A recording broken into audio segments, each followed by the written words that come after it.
Once more, dear friends, unto the breach. Good evening. Hi. Hello. How are you out there in internet land? My name is Brian Trippett. I am the Front Porch Conservative. Welcome to live coverage of Day 3 of the Democrat National Convention, otherwise known as the Shit Show in Chicago. I have with me my co-host, the indomitable, the inestimable, the irrepressible Ruben Christopher Haynes, who now has moved from the third story of the book depository across the United Center, and word now has that he's now lurking around in the basement. I don't know.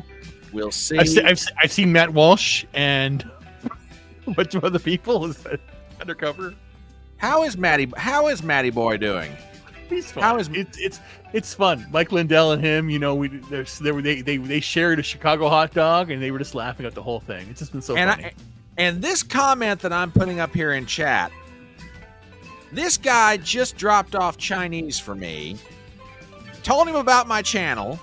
He's a Trump guy. So Andrew, Justifi, word up, my brother. Welcome to Fedora Nation. We're glad to have you. And strap in, dude. We're going to have some fun tonight. But watch that Theo Von interview. Finish that thing. You haven't done it yet. Oh, yeah. That's how I'll tell you the rest of the story here in a minute. But let me get through the intro. Again, we are on Rumble. We are on YouTube. And we are on Twitter. So please, if you have not done it yet, subscribe like Mr. Andrew Justifi has done. He will be subscribing on YouTube and on Rumble. God bless that young man. And share the link. Give a thumbs up. Tell your friends to get in here. Yes, TBA, I got Chinese for dinner. You think I'm going to try and have to wade through this nonsense on an empty stomach? Granted, I run the risk of throwing up, but, you get that possibility.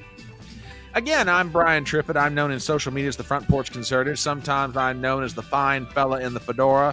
Occasionally, I'm referred to as the beau in the chapeau. Joined by my dear friend, Ruben Christopher Haynes. We are here for live coverage of Day 3 of the Democrat National Convention, which, if the Democrats stick to script, or maybe it's better to say they stick to tradition, then they will allow Tim Walz, the governor of Minnesota, and the vice presidential candidate to speak tonight. Oof. And, oh, Lord have mercy, this could get interesting. Ruben, we are now halfway through this convention, and I've been listening to various other live streamers and podcasters today, and there are a lot of things you can say about the first 2 days, but something that was pointed out to me, and I was starting to wonder about this. Logistically speaking, is anybody getting the feeling that these people do not know how to organize? They couldn't organize their way out of a wet paper bag? Because, this is just, they're running late into the night. They started things a half an hour early this evening to try and keep themselves on track. Right. And this is just nuts. Your thoughts? It's just been it's been insane. The first night was a complete and utter Trump is the enemy. And last night it was anybody who's trying to make money is the enemy, basically. And just basically demonizing anybody who wants to stop, anybody from getting a leg up, when they're basically saying that the MAGA Republicans are doing all this stuff. And more, we're hearing less and less of the facade that is Kamala Harris. There was a video out there of when she spoke for less than 45 seconds in Milwaukee, and she had to read the teleprompter. Nothing is authentic with this woman. Every single speech she goes. Are you serious? Yes. He was reading off a teleprompter for that event in Milwaukee? Yes. And they showed a picture of it. They showed a video of it. I reposted. I got to look for it again. I'll look for it again. Oh, it's just my insane. God. But again, everything is manufactured. And again, Walz is, how'd you say it? He reminds me, I don't know if you've heard of Heartbreak Ridge. Yeah, I know the movie. It's Clint Eastwood, among other people. Yeah, Mario. Yeah, the guy for the leader, the CEO from Supply, just somebody who's a paper pusher. That's all he does. he's just, but not a gung ho version, but just an administrative buffoon. Hence the things he's done as governor in Minnesota, the way he's treated people, his own citizens during the lockdowns, and how he treated businesses, how he treated, how he's opening up for all of the weirdos that are coming into the city and the state. And again, it just, when you win, Major Malcolm Powers, that's who you're thinking of. Right. And it's something, it's basically someone who needs to be taken down a notch, and Trump's going to do that. And Vance is going to do it definitely, because he got a Marine to take care of this sergeant, this stolen valor guy. It's crazy, No, absolutely. Let me say hello to a few people. Gypsy, as always, you are welcome in the house. Mwah, my love. And as I said, welcome to Fedora Nation, my brother. And thank you for the Chinese. It will help me get through this this thing. I don't know what even we call it tonight. Let's see. Who else is here? Robert Lowry is in the house. M169. Back to work for me tonight. So very limited. Understood, my dear. We love you. You can lurk. You can listen. You can lurk and listen.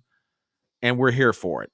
Now, speaking of lurking and listening, right now up on stage at the DNC is Attorney General of the state of Minnesota, Keith Ellison. Oh, he's a piece of work, I tell you what.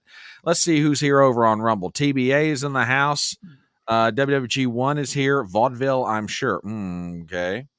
TBA's like, pass the bourbon. Pass me the Alka-Seltzer by the time this night is over with. I don't know, man. It's just going to be rough. We'll see who else. We'll see who else shows up this evening. By the way, I've got an announcement while we're waiting for some of the stars of the Democrat Party to come speak tonight. Notice I use that term with tongue firmly in cheek.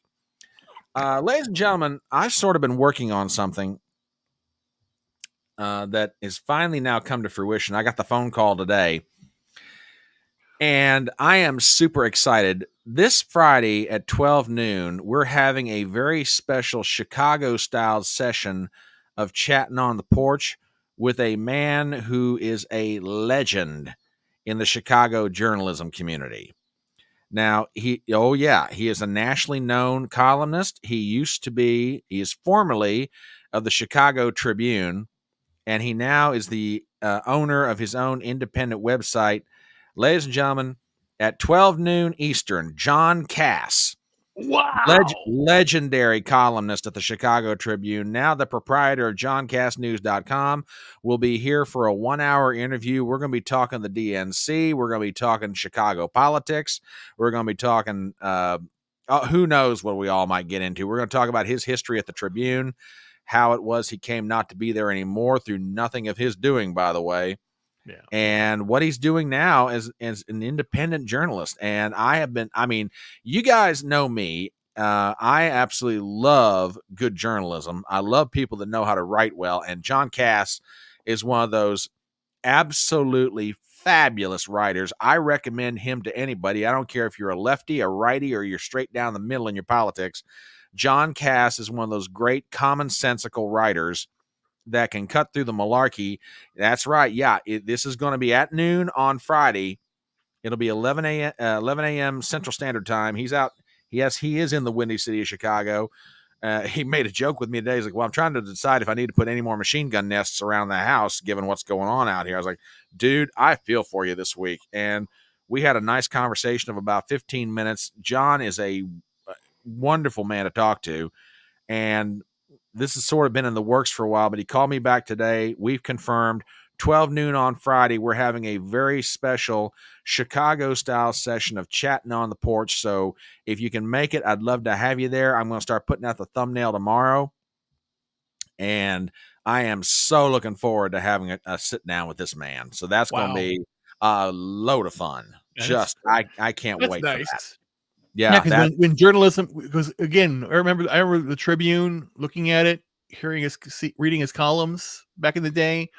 Of course, I stopped newspapers a long time ago because of just everything else that had just been inundated. Because again, real journalistic voices have been slowly eroded. It has to be someone who's speaking part of the narrative, the message. If you don't fall on the message, then you have to get shut out. And he's going independent, so good for him. It's crazy. Absolutely. Sorry. Yeah. No. That's fine. I'm trying to nosh and host at the same time. I don't know how well that works out, but anyway, John's going to be here this Friday at 12 noon. Yeah, we're keeping an eye on the stage. We're going to be bouncing back and forth. And another big announcement came out today. And let me see. By the way, this is for everybody. Andrew, I know you're working. How's the food? He asks me. Dude, it is from one of my favorite Chinese restaurants in town. The food is always good when it comes from there. It is a 10. Okay. It is an absolute 10. And the fact that I found a brother out there, you are, yeah. Shit, now I'm getting hungry. God. I'm sorry, Ruben. I'm sorry. Nothing. I'm sorry. That's fine. But yeah, the food is a 10. Now, Andrew, I know you're working, and don't you be texting and driving. You daggone you. I know you're young, but you be safe out there. TBA, you know an awful lot about my restaurants in my hometown to be dropping names like that, but it was neither. It was neither the China Walk, nor was it the Taste of Asia. I will since you're name dropping, I'll let you know where it was. It was Number One Kitchen. So there you go. Cannot go wrong with the Number One Kitchen. But yeah, the food is great. And now, if you have memes, news articles, because we're going to be here for a while tonight, folks. I mean, for those of you who are brand new to this, you're stopping by, you're looking at these two handsome gentlemen on the screen and going, what is this? The tease to a Chippendales dance or something? No, it is not that. It is not that sort of untoward, tawdry sort of thing. You can leave your hat on. Yeah, Joe Cocker's rolling over in his grave right now. Yeah. Anyway, send in your memes, send in news articles. We're going to be here for a while tonight.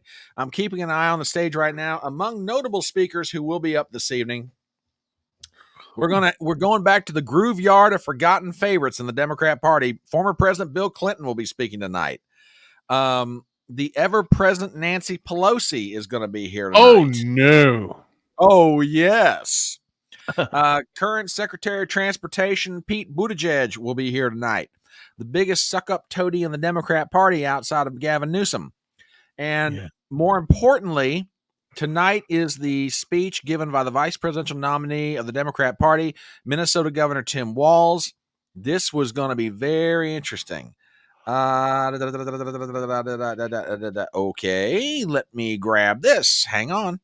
Yeah, I want to see what Walz, because they're going to basically give a speech and show a video probably. And if there's any shenanigans or misleading statements in those videos leading up to it and his own speech, a triple threat of lies and over. Because again, the Democrats are running a 2016 campaign and they believe they control the narrative, and they don't. Yeah, absolutely. Absolutely. Gypsy, I think I know which one you're referring to, but let me just make sure about this. I have I think the one from Alex Stringer. If it is, then yes, by all means, we're definitely watching this because this is just too daggone good. But let me just make sure about this. Is this the one from the white dudes for Kamala? I just want to make sure about this. Oh God, now what? No, this is good. This is good. Yeah, we're keeping an eye on the stage right now. We're basically just waiting for some of the more notables in the Democrat. No, that's not the one. Okay. That's not the one you sent me. The long article. Okay. Hang on a minute. Let me check my mail. Let me check my posts. Hang on a minute. The long article.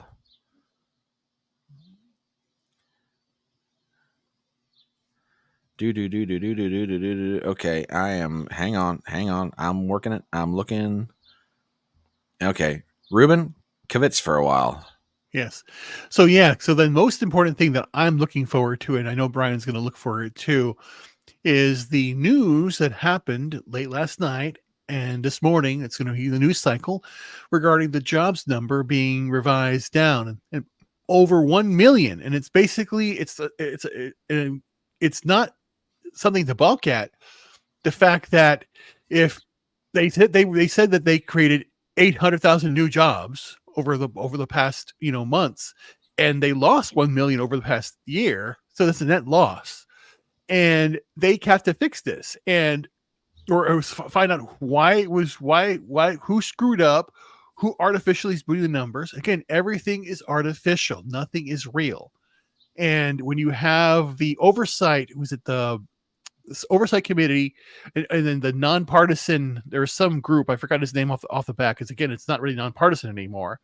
The Congressional Budget Office comes up with their numbers, and now they have to revise everything. And again, somebody is giving shenanigans, the same shenanigans they did during right after they took office, and then the having allow stock buybacks, and then inflating the stock market, saying everything's fine. And just a month ago, you had Biden and still saying the economy's coming back, it's strong. And then you have Harris speaking just last night in Wisconsin saying, elect me and I will fix the economy. What's the problem then? Where is the thing? Where is the duality in this? So it's insane what they're doing. Yeah, and I found the article that Gypsy was referring to, and I want to thank her for sending this in. While again, let me see, we've got who's up on stage at this point. Yeah, we've got some looks like a married couple who are speaking. Let me pop this up on here, and this wrong thing. Okay, here we go. From rents.com. Yeah, I heard. I saw this. Tim Walz aided China's counterfeit smuggling that motivated the Minneapolis BLM riots. Ooh, okay. Part 2 of this investigative series of the 2024 campaign focuses on Minnesota, eerily quiet, semi-Arctic wasteland known as, I love that description, the Gopher State. Protector of China's counterfeit currency smuggling into the U.S., Minnesota Governor Tim Walz gained a fleeting moment of national riot for unleashing the Black Lives Matter, torching and looting of his twin cities. With a smirk of relief, his inexplicable refusal to send in the National Guard remains an unsolved mystery until now, with this probe of his undercover role in the Chinese smuggling of counterfeit dollars aboard freight. Holy cow! Freight trains through the Canadian-U.S. border to the inspection post at International Falls, Minnesota, bound for Houston, Texas. This heinous crime against the American public is briefly mentioned in the Treasury Department's record of 2 seizures during the COVID lockdown, each dominated by nearly $1 million in fake dollar bills. The Fed's report is brief and terse because Walz and his Chinese masters are suspected of hundreds of earlier train shipments of fake dollars for sale to the Mexican drug cartel. The Gopher in this black operation, doing liaison between the cartel and the Chinese consulate in Houston, and by necessity the governor's associates, the runner of George Floyd of Black Lives Matter fame, was targeted by the Fed's key witness. He could still be alive for activation. Holy cow. Oh, my God. If this gets out in public consumption, this is bad. It has to. No, I'm dropping this link in chat for everybody. Holy cow. I know. You have to remember something. Again, I've said it before, that everything that they complain about, be it fentanyl, be it guns, be it, a crime. Well, they don't really complain about crime, but is actually manufactured by the government. The United States government is the main perpetrator of child trafficking. They're the main perpetrator of organ harvesting. They're the main perpetrator of human trafficking. The Biden administration stopped DNA testing. You have people coming over with children that are not there, not even their relative. And then, of course, the excuse is, oh, these are brave people helping these mother people come over. No, they're being used for sex trafficking and a lot of really bad stuff. We have to stop this.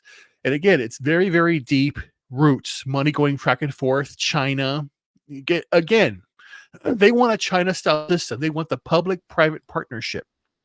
You have to remember, I thought about it a very long time when I was a kid. Why do they pay football players so much money or so much money? Because again, it's about influence. It's about selling a something that you want to go. And I lived the dream in a way. You know, what the nice car. I had a Mercedes, I had a Jaguar, all that stuff. Now I don't want that. I want just a car without any tech in it. Simple.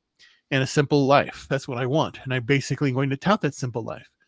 But when you have here is just the corruption, the money laundering, in every aspect of it. We see it in the movies with bloated budgets. We see it with, you know, even the toilet seat that back in the Reagan era, $600 for a toilet seat. The money's going somewhere. We saw Russell Brand talked about it. The millionaires and billionaires got richer during the pandemic. You know, and you know, don't go out, close down these businesses, and what's this guy talking about? He has a family member that's currently being held in Gaza, I believe. But yeah, if this is, I'm going through some of that article that I'm looking at from Walls. This is just amazing. Yeah, and you had the big story last night and this morning was the fact that we would have a deal with the who's it? Judy Woodruff said it last night. She said that, you know, Trump is stopping Netanyahu from a peace deal without any evidence at all. And she had to backtrack on that today. But yeah, it's absurd the links that are being gone to. You know what it reminds me of? It reminds me of what Harry Reid said after the Mitt Romney lost, even though I hate Romney. Yeah, he didn't pay his taxes. Yeah, and he said, it was, and they said it was a lie. Yeah, it was. And then what do you say? It worked, didn't it? Yeah, that's exactly what he said. They do not care. Truth means nothing. So long as they can obtain power. I want to go back to this article. I think these folks are about to finish. Let me just hold up for a second to see who's coming after them. But yeah, this article is just amazing. I've dropped it in chat on both sides. And like I say, if you've got stuff like that, folks, this evening, send it to us. Because like I say, we're going to be here for a little while now. The Democrats, yes. Nothing. I'm just making myself. Okay. Yeah, we're going to be here for a little while this evening. So, yeah, there'll be no repercussions on Woodruff, although there ought to be. This is not alcohol. This is real. This is regular. Oh, okay. All right. Let's see who's up on stage at this point. Okay, looks like they're kind of. All right, they're kind of pausing for just a moment. I'm just kind of waiting to see who's coming up next. We're almost at the 8:00 hour. So, tell you what, while I'm keeping an eye on this, Ruben, do a real quick commercial for folks. Where can they find you on social media? If they're not subscribed to your channel, where can they go to sub to you, and how best can they support you? Support me on Rumble, YouTube, and X at Ruben Haynes. And basically in there, I do have some little donation aspects of it because, again, right now, what's been happening for the last few years, and Brian knows, in 2021, I had a very bad seizure as part of my illness. I've had this since 2016. It's called myasthenia gravis. And I have been battling back. And for the last 4 weeks now, I've been recovering from a near stroke. And so then basically follow me on those platforms. I haven't put anything out there for about a couple of weeks because I've just been too busy concentrating on my health, getting that back and getting my strength back. But I am looking on X is very important because I made a decision that we have to stand up for what America is doing and we have to be examples. And I basically said this last year that, you know what? I'm taking responsibility for what's going on in the world. I messed up. I didn't do my part, and now I'm going to do my part. And this afternoon, I was thinking about. I write books too. I write poetry, I write books and philosophy stuff. And I came up with a slogan that spoke to me about what's going on in the world. And I want to basically tout it because I know where we are in the situation we're with the world, what we've been doing, and it's very, very troubling to me what we are ourselves. So I basically thought about this, and this summarizes what's going on. It says, "In the darkness around us, I stand with brothers and sisters. Be the light. We have to be the light within the darkness. It's very, very important, very, very critical. So we're not believing this anymore in what we're trying to do. So that's the most important thing. I have another one I wanted to run by, but it's very, very important. So that's where I stand. And my name is Brian Trippett. I'm the Front Porch Conservative. We are here for live coverage of day 3 of the Democrat National Convention. Tonight, the keynote speaker will be Minnesota Governor Tim Walz, who's giving his address to the nation, introducing himself.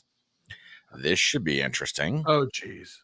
Oh, yeah. Oh, yeah. Now, as we're waiting, and again, if you have links, if you have memes, if you have stories, and Ruben and I, as always, will bring things to talk about. But while we're waiting for the next speaker to come up, I want to go back to this article that Gypsy sent in and just take a look at this. This is from an article entitled, let me pop back up here to the top, called Tim Walz Aided China's Counterfeit Smuggling That Motivated the Minneapolis BLM Riots, written by Yoshi Shimatsu. And I want to go to the paragraph about counterfeit entry via International Falls. Minnesota's remote northern border with Canada's Ontario province, the very prototype of middle of the nowhere, was a perfect entry point for the China-Mex counterfeit partnership. How it worked. Departing from Shanghai, a Chinese cargo vessel conveys a mixed cargo, which includes nondescript boxes containing mint-perfect fake U.S. dollar bills for cross-Pacific shipment to the port of Vancouver. From that Western Canadian landing, the illegal cargo in a boxcar is towed by locomotive through 5 Canadian provinces: British Columbia, Alberta, Saskatchewan, Manitoba, and finally Western Ontario, and then loops around the Lake of the Woods to arrive at the U.S. inspection post at International Falls, Minnesota. But you ask, why not just haul the contraband on a much shorter route from Vancouver due to the south along the Pacific coast through Washington State down to California?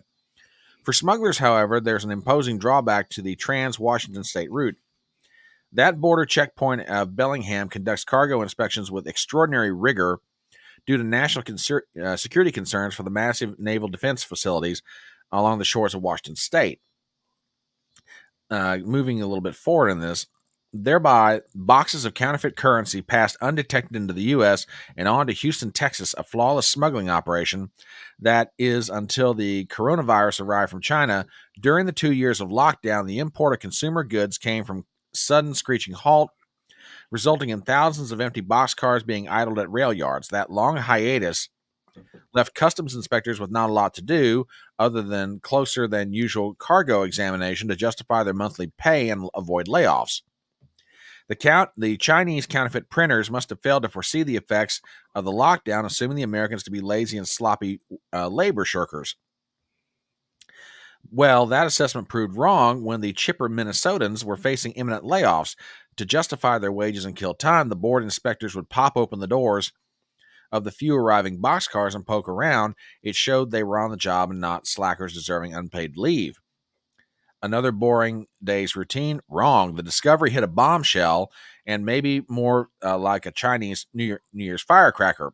A board inspector with a custom and border protection spotted an oddly identified cargo on the late afternoon of December 14, 2021, among a pile of heavy boxes identified as paper goods. Gingerly cutting open the flaps of the box top, lo and behold, the astonished railway man discovered shiny new $1 bills bundled in paper bands. Total of 45 boxes containing $900,000 in sale value for unsuspecting suckers and worth zero at the bank counter. With that revelation of anonymous inspection was not a hunch. Oh, wow, this is bad. And it was right on Tim Walz's watch. Yeah. Unbelievable. Again. Unbelievable.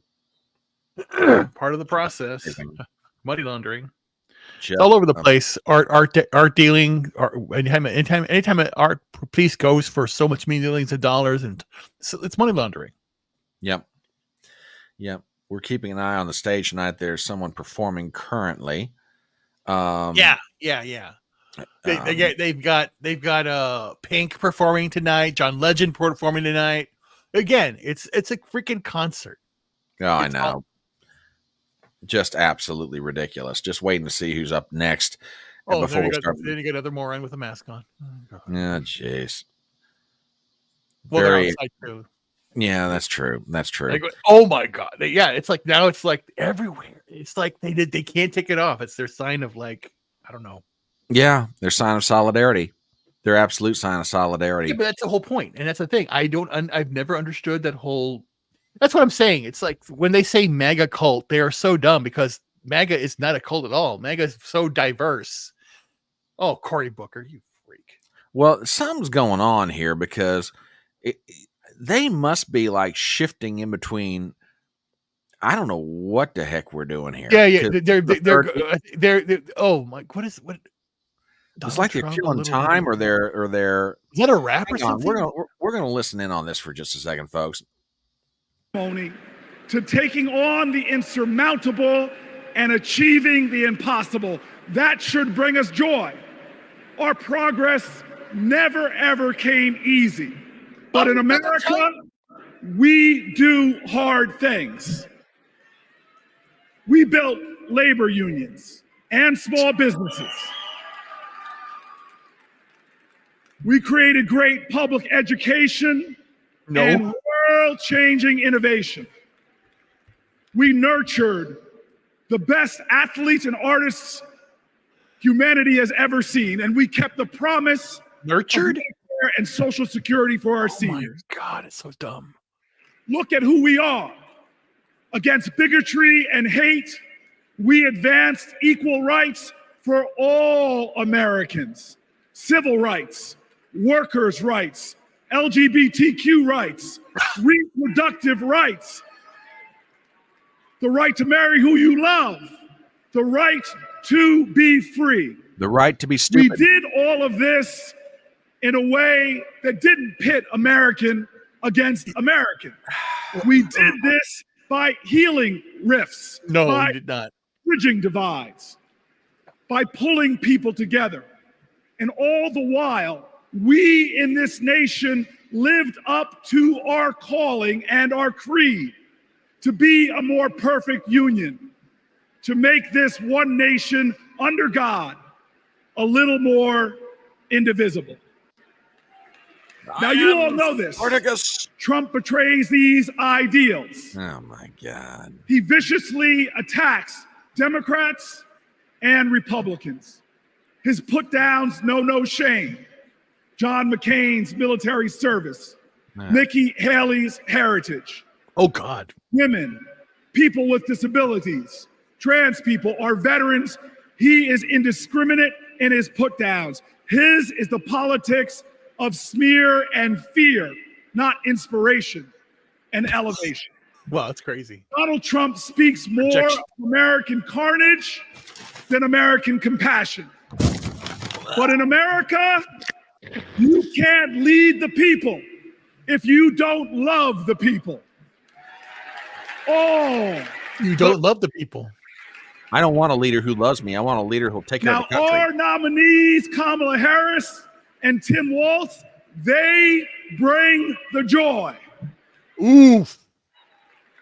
Think But about do it. they bring the They're competency? descendants of immigrants, shopkeepers, slaves, educators, people who faced pain with perseverance, people who met hate with love. Prove that. They are the living dreams of their ancestors. But look in this arena. Look around you right now. We are all our ancestors' wildest dreams. That's no way to talk about the orgy. Generations who faced impossible odds and that responded to every one of their challenges with that classic American creed. Yes, we can. Oh, God. I'm going to puke. So there are doubters out there. There are people that doubt our collective strength.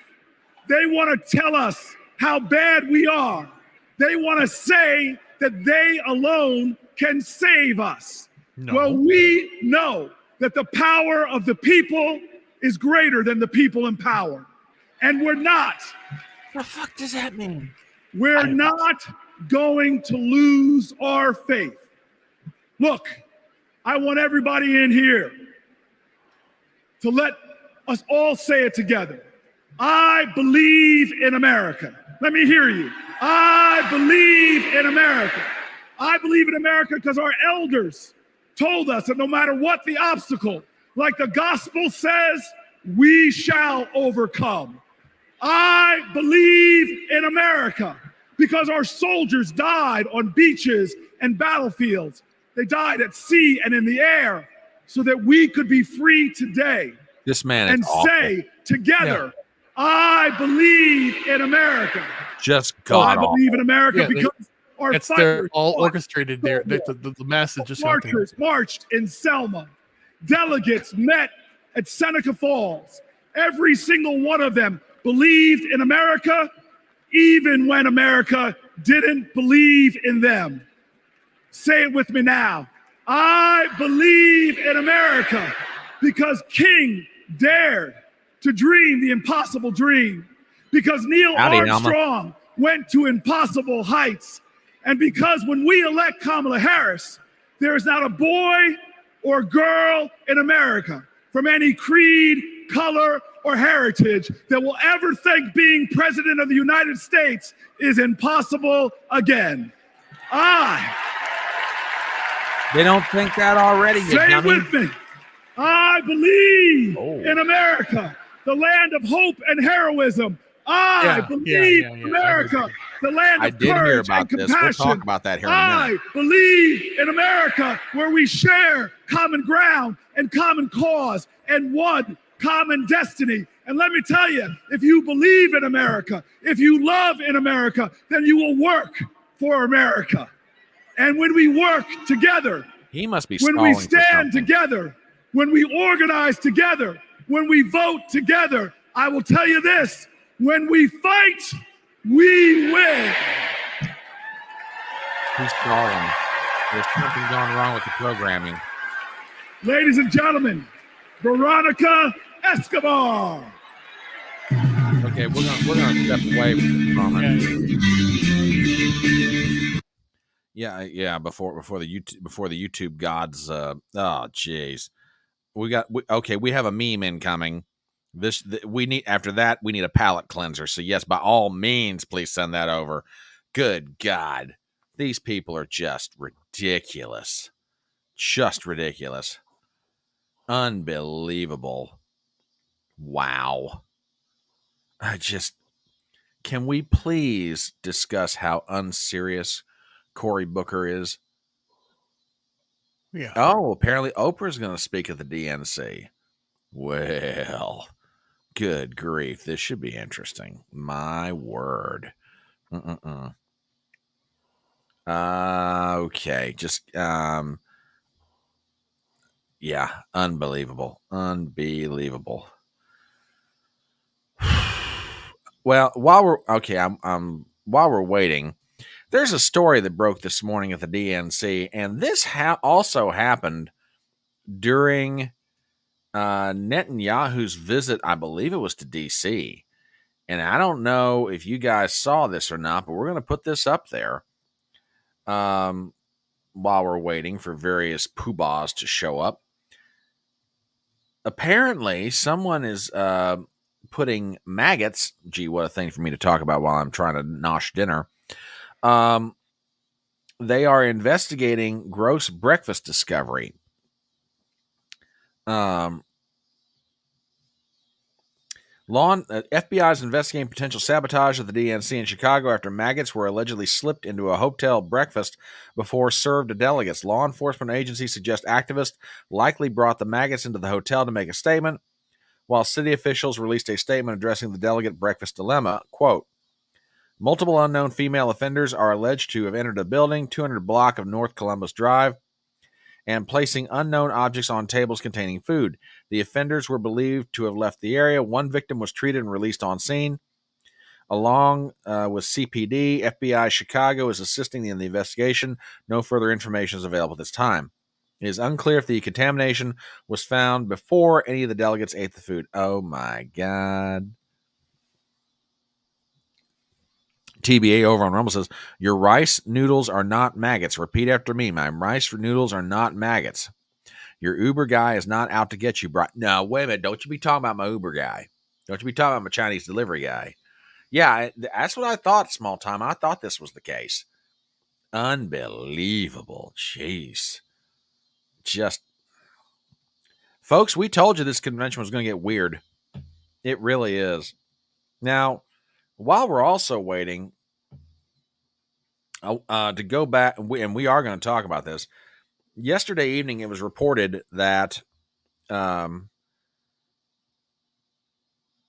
that from Alex Jones that he had it from high-level sources inside Robert Kennedy Jr.'s campaign that on Friday he would be exiting the race and endorsing Donald Trump. Well, this story is starting to take on legs here. And let me pull up from his own Twitter page because I want everybody to see this for themselves. He has announced that he is giving an address to the nation this Friday, August 23rd, 2 p.m. Eastern, which would be 11 a.m. Pacific. Address will be live streamed on all social media channels. And a lot of people are speculating that this could be his goodbye to the race, and it is possibly an endorsement of Trump. Now, it's kind of funny because some people who are poo-pooing this are the same people who said, well, Robert Kennedy being in the race. Now, this was last week, mind you. Robert Kennedy being in the race is going to cost Donald Trump the presidency. Now it's these same people turning around and saying, well, Kennedy getting out is not that big of a deal, yada, yada, yada. Yeah, and Trump is also going to be in Phoenix all day on Friday. Now, what this means exactly, I don't know. I absolutely do not know what this is going to mean. Is Kennedy pulling a head fake? Is he going to withdraw but not endorse Trump? Is he going to withdraw and endorse Trump? Have they cut a deal? We don't know. Okay, no one knows exactly what's happening. But by all indications, Robert Kennedy Jr. is rumored that come Friday, he is withdrawing from the race. And frankly, you sort of can't blame the guy. And let me kind of get to what I'm referring to at this point. The Democrats rigged the primaries against him. He couldn't run against Joe Biden. He withdraws from the race, runs as an independent. Whatever money that he has been raising is being eaten alive on two things. One, ballot access in all the states, because the Democrats are contesting him everywhere.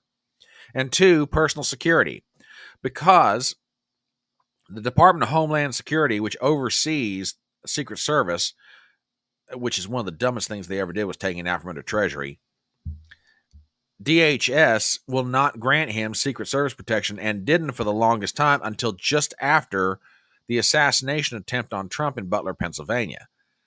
So, Ruben, it's official. He's getting out. Your thoughts? Well, let me rephrase that. It is now something's happening. Yeah, something is happening here. We just don't know the what yet. And how do? We do very well, young lady. I'll let Mr. Ruben speak for himself. Oh my! Now this is just. Oh my! Do I need to give you two a private moment here? I mean, we're fine. Yeah. Trump is doing a rally on the same day. Okay, I'll throw this out there. What are bets that he shows up?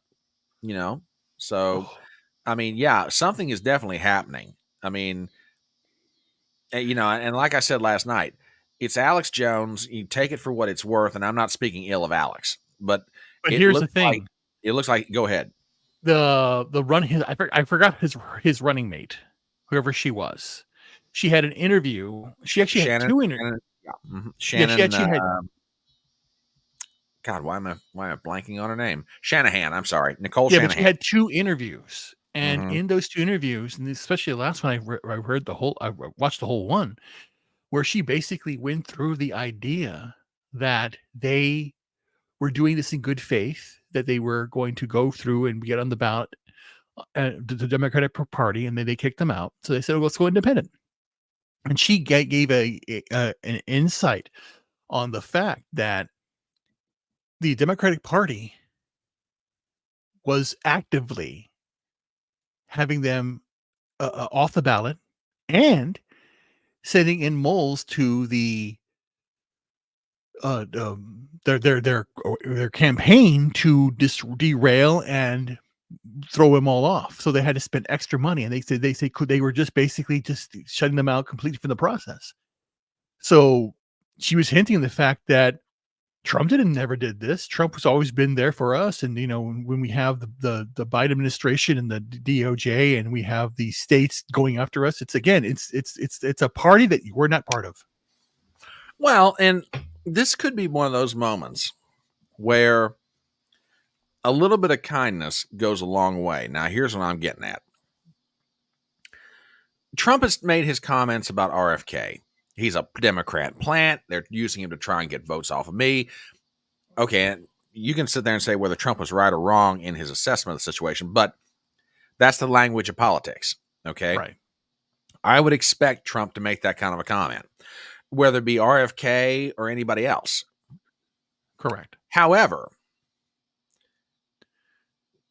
either Trump called RFK or RFK called Trump. I forget how it went. I think it was RFK called Trump.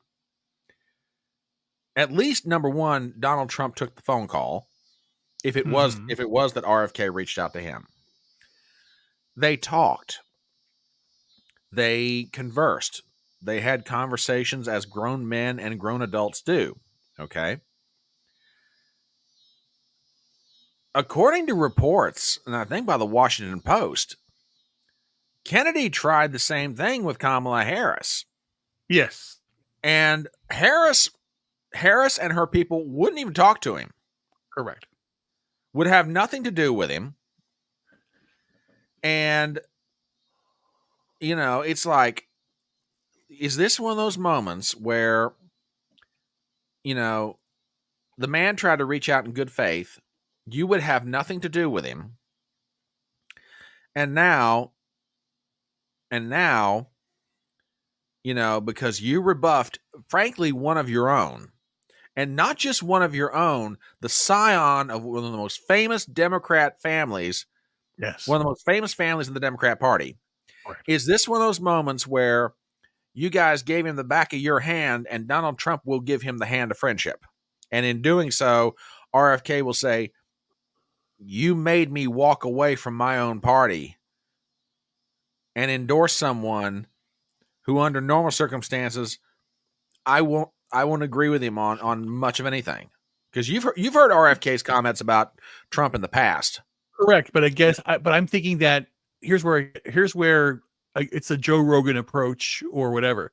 Yeah, Kennedy only knows what he knows, right, and what he's been fed. Mm-hmm. When you tear down turn the cameras off and sit down face to face with Trump, it's different. Yep. And that's he's himself. He's always been himself. As I've seen video now, I went back and saw the videos from the 80s, 90s, 2000s interviews with the women of the U, and they were gaggling over him in 2015. Yep. Or sorry, not 2015, 2012. And it was insane, the turnaround. Just as soon as he went down that elevator, escalator. Oh, I know. It switched. And I sat back and listened to everything that was going on, and I'm ashamed I didn't vote for him the first time, because I thought Democrat. I thought he was going to be a plant, but then I saw everything he did. Yeah. And hang on, Pete Aguilar from California is up at the podium just to let people know who's. I mean, we're not gonna chip in on this, but yeah, I mean, I will never forget Trump's comment that it was Don Jr. who told the story that just before they went down the escalator, that Trump turned around to Don Jr. and said, "Now we're going to find out who our friends are." Yeah. And then he took the step down, and then he stepped onto the escalator. Yeah. And that I tell you what, that I mean, I have not seen that whole Theo Von interview, but there's a 9-minute clip that's going around on Twitter that I tell you what, that needs to be circulated far and wide. Have you? I mean, we might even play some of it in between speakers. Yeah, tonight, I saw some of it. Yeah, there's a very touching exchange between Trump and Theo Von. And he said the story before, if you're talking about the same one about his brother. Yeah. Well, but it wasn't just the story about his late brother Fred Sr. It was the exchange. I thought what was very interesting was the exchange between Trump and Theo Von, and it wasn't even an interviewer to the interviewee. It was an older gentleman to a younger man, and you could just tell the sincere. And again, I'm not trying to blow smoke up Trump's pant leg here.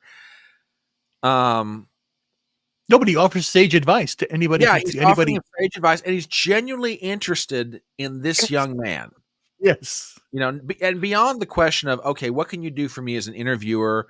What is this interview going to be? No, it just genuinely. But you want to know why he's that way? Okay. And again, an acorn doesn't fall far from the tree. You look at Biden. Yeah. He's gone. Look at Kamala Harris. Yeah. She is not a mother. She's a stepmother. Yeah. Look at the children. Oh my gosh. Look at Trump's children. Yeah. Look what they've accomplished. And then to top this off, Theo Von, Alex Ross, that interview happened because of Barron Trump. Trump, decided to go to his son, his youngest son, who is a child, now a young man. And what do your friends want to know? What do you want to do? Who should I reach out to? He's asking his own son for insight. Yeah. And he does it all the time. And again, you brought it up, how he turns around, who see who our friends are. Leading by example, a patriarch. That's what happens. Yeah. And you see that. Yeah. And you hear about this the thing is that you hear this in our own lives, where we have fond stories about our grandfathers or our grandmothers, if we were lucky enough to have them around our lives, and how they gave us some foundation. Mm-hmm. And then you see that here, and how he is reacting to Theo Von, to how he did to Alex, and again, it's just those moments where, and even Elon, how he treated him with respect and wanted to know more about it. And it was just a conversation. And that's how it is. We have to have these conversations with each other. We're not doing it. Well, the other thing that I find really interesting about Trump's approach to this campaign, and the Theo Von interview is just one more example of it. I mean, how many different live streamers, people of influence on different platforms, Theo Von, the gentleman who's on Twitch, or who am I thinking of here? The young man who interviewed him down at Mar-a-Lago. Alex Ross. Right? Yeah. I mean, there are all kinds of people. All right, hang on. I'm just seeing who's coming up to the platform now. Let's see who this is. Okay, not sure. Therefore, I'm going to hold off. But yeah, I mean, Trump, because you would think that a person of his age would simply, stay with what he knows. Trump is absolutely reaching out to different live streamers of different generations. Yes. And trying to reach out and say, hey, this is who I am. This is what I believe. There you go. Just a thought. I do want to address a comment over on Rumble from TBA, where he says, "Oh, for Pete's sake, Brian, Trump and Kennedy are close friends. It's a dance. It's a mask, a pantomime. Come on, get with the program. It's all a show. Trump and RFK are close friends. What makes you think they would not squeeze the D's between a rock and a hard place?" Okay, let's address this. And I'm not upset with the question or anything else. I mean, okay, maybe they are good friends, but if they're good friends, this has got to be the strangest dance I've ever seen, because, if they were close friends, why not just come out early on if you're RFK Jr. and endorse Trump? I think it's a fair question. But, to me, the broader point, friendship or not, you got a situation now. Yeah, they are about to squeeze the Democrats between a rock and a hard place. And to make that point, I want to show you guys Because again, basically, I think the reason that he's doing it now is because they are friends, and again, I think that RFK and his running mate finally felt the wrath of the evil of the Democrats, and that is why they basically said, "Oh shit, this is real. We're hearing things. They're going to Yeah. try and do something else to Trump. It's our time to stand up." So that is why, like I said last night, and we talked about it off the air with Christian and with Darius. It's time for people to get this. Shut up and put up. We're on the path of freedom, or we're fact of authoritarianism. We're on the path of patriotism and being in a republic, or being an authoritative democracy. Being what Bernie wants to have, the democratic, socialism. Yeah, absolutely. And the reason that I want to show some of this is, for the people out there, the election bros in particular, who are saying, well, if Robert Kennedy gets out and endorses Trump, no big deal. Well, it might be a bigger deal than you think. And the young man who was just up at the podium is finishing. Before I go on with my thought, let me see who's getting ready to come up next, because we may be jipping in on that.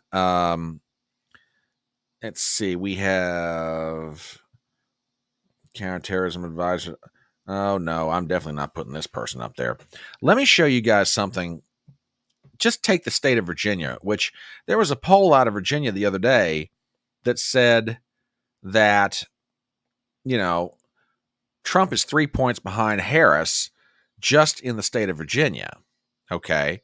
Now, let me show you guys something. This is the poll, same poll by Roanoke College. In that poll, yeah, Harris is still 3 points ahead of Trump, but Robert Kennedy's polling 6%. Now, do I think that if Robert Kennedy Jr. gets out and endorses Trump, his 6% swings to Trump? No, but one of three things is going to happen. Either A, some of that Robert Kennedy vote will go to Donald Trump. B, some of it goes to somebody else. Or C, it doesn't vote at all. And that could really, in a close state, that could really skew things up. Because there are going to be states out there where Kamala, might have a slight lead if you believe the poll. If Robert Kennedy gets out of this thing, it's going to recalibrate not just the major battleground states. I will argue it's going to recalibrate battleground states that we were talking about before Joe Biden got out. Virginia, New Mexico, New Hampshire, others. Because we haven't got to the heart of this thing yet. We're right on the doorstep, but we have not gotten there yet. So this could wind up being a very big deal come Friday. So I'm going to be very fascinated to see how this shakes out. And we're just basically keeping an eye on the stage right now. Real quick commercial, since it is the bottom of the hour. My name is Brian Trippin on the Front Porch Conservative. I'm joined by my good friend Ruben Christopher Haynes. This is live coverage of Day 3 of the Democrat National Convention. There is a former advisor to Mike Pence up on the stage. Oh, yeah, exactly. Yeah. Don't even think. Again, I hate when they say, I'm a conservative, I'm a Republican. No, they're not. You're not. Exactly. You are a corporatist moron. Exactly. Anyway, yeah. So then now I need to get some food. It's downstairs. All right. Yeah, go right ahead. I'll be right back. That's cool. Yeah, you go right ahead. I'll whatever they call it in the business. Anyway. So yeah, please subscribe to Ruben's channel on YouTube. Please subscribe to my channel on Rumble and YouTube. Would love to have your support, which, by the way, I've been picking up new subscribers on my channels. I genuinely appreciate it. And yes, even tonight we have this fine young man who has subscribed. Greatly appreciated. Thank you very much. Glad to have you as part of Fedora Nation. And yeah, we're just basically tonight, as Bill Clinton will be speaking, Nancy Pelosi, Pete Buttigieg, among others. So this is going to be really, really interesting. And then the main speaker of the evening will be Minnesota Governor Tim Walz, the vice presidential candidate for the Democrat ticket, currently coming out. This should be interesting. Former Lieutenant Governor of Georgia, Jeff Duncan, a Republican, is coming to the stage. So, yeah, we'll take a moment and listen in on this. This should be really interesting. But tonight, I stand here as an American.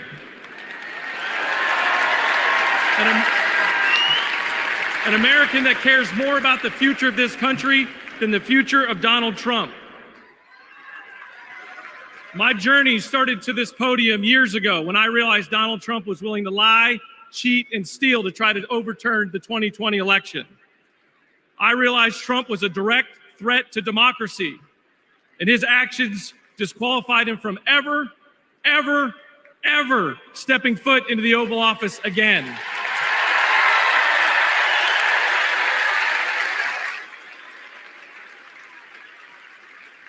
I could spend my time revving up this crowd, but I'm certain I don't have to talk anybody out of voting for Donald Trump here. So I'm going to focus my attention on the millions of Republicans and independents that are at home that are sick and tired of making excuses for Donald Trump.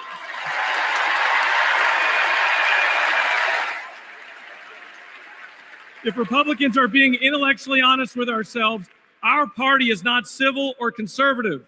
It's chaotic and crazy. And the only thing left to do is dump Trump.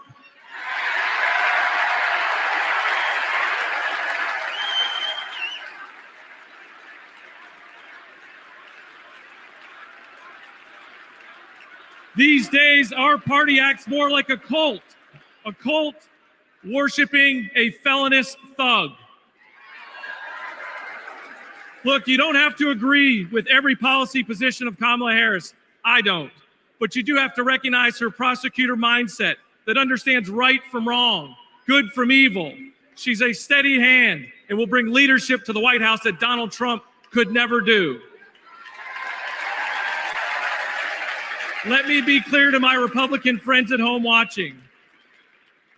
If you vote for Kamala Harris in 2024, you're not a Democrat, you're a patriot.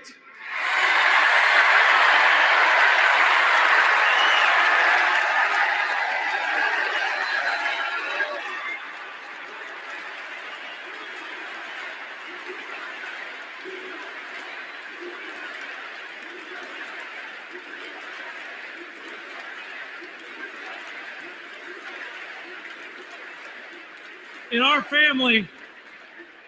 our family, my wife Brooke and I are raising 3 boys, and we have a family motto. And it says, doing the right thing will never be the wrong thing. During 2020, during the lowest of lows, when we had armed officers outside our house protecting us from other Republicans, Donald Trump had targeted us. My son came downstairs, and he handed me this coaster that I'd given him years before at a father-son retreat for our church. And he said, hey, Dad, doing the right thing will never be the wrong thing. Stay strong.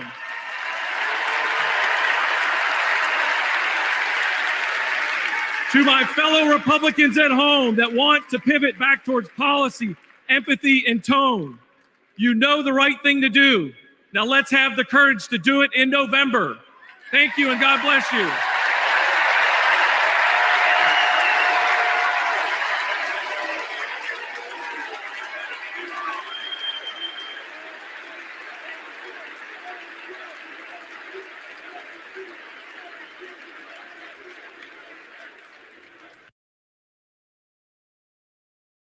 Okay, we're going to step away.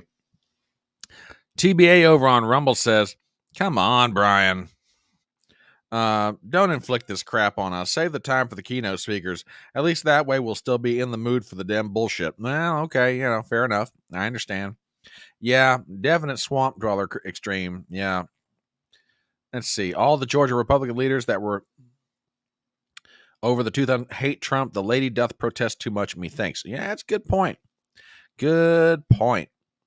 Yeah. These motherfuckers are doing it again. Heavily edited. Oh, yeah. Oh, yeah. Here we go. Oh. I know. Yeah, they're taking it out of context. It's just bullshit. I know. I agree. I absolutely agree. Yep. Very, very unbelievable. Oh, by the way, We do have a follow-up on that story about the maggots. And, apparently there have been, the FBI has made a breakthrough in the investigation. We have photographic evidence of what they believe they have found, and the FBI has put this out there. So apparently these are pictures of the maggots that were found in the hotel dining rooms of the DNC delegates. Oh no, mega maggots. Yeah, MAGA maggots. Yeah, exactly. So I don't know, folks. The investigation is getting really deep here. There's a lot of worms that are turning. I'm just saying. I'm here all week. Try the veal. Anyway, I want to thank Gypsy for that meme. Yeah, it's just. See, WWG1 says this convention is clearly aimed at people who don't have jobs, being aired so late in the evening. I tell you what. I mean, again, I go back to what I said. I have never seen logistical piss poor execution like this at a major national political convention before. This just awful, just plain awful. I mean, people are actually complaining. I mean, I was watching Rich Barris's live stream today, and Democrats are upset about this, especially state Democrats in Illinois. So I just amazing to me. Amazing. Well, Robert, you may be right about the maggot situation. So just saying. Absolutely crazy. My name is Brian Trippett. I'm the Front Porch Conservative. This is my good buddy, Ruben Christopher Haynes. We are noshing on snacks, drinking as necessary. And the longer the night goes, we may be drinking a whole lot.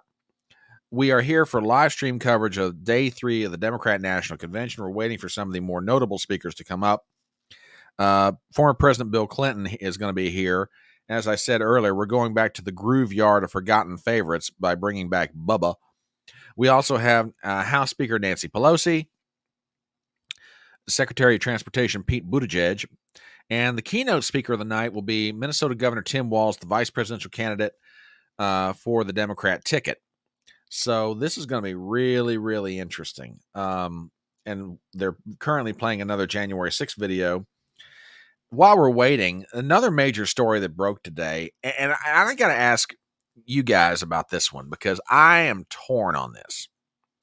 As most of you know, there was a revision to the jobs number, and you kind of expect this sort of thing to happen.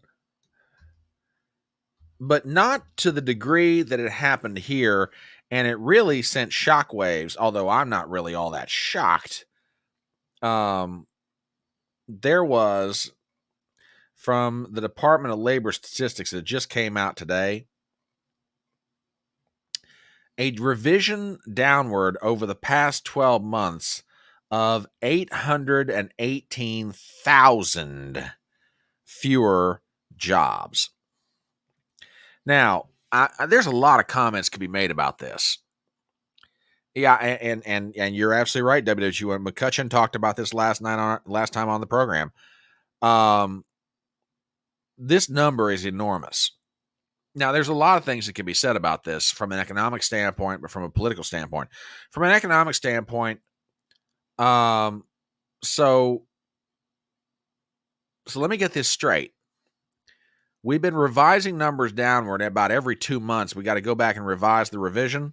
So now you're trying to tell me we're even almost 1 million jobs down from that? So basically, over the past 12 months, we've created nothing. Absolutely nothing. Or extremely small amounts of job creation. Now, here's the thing that's kind of getting me on this, okay? And Ruben, you got to help me here because my conspiracy mind is absolutely going overboard with this. Okay, it's a bad report. We know it's a bad report politically. Why is it being released right now? Now, here's what I'm getting at. Joe Biden is the president of the United States. It's his Secretary of Labor who runs the department that would be releasing this report. How much would it take for Joe Biden to pick up the phone, call his Secretary of Labor and say, hey, can we why don't we release this on a Friday? Okay. Do it on a Friday afternoon. It goes out really on a Saturday morning. Nobody sees it. Or if it is, no one really makes that big of a deal about it. You know, we've got the convention going on right now. I really don't want to put this out here. Okay. The fact that this report is released right in the middle of the Democrat National Convention, to me, means one of two things. Either A, they thought they could use the convention to cover up the bad news, which that's a possibility. Or B, somebody in Biden's circle knew the effect of this report and they put it out there to screw Kamala. Now, I know I'm being super conspiratorial with that take. I get it.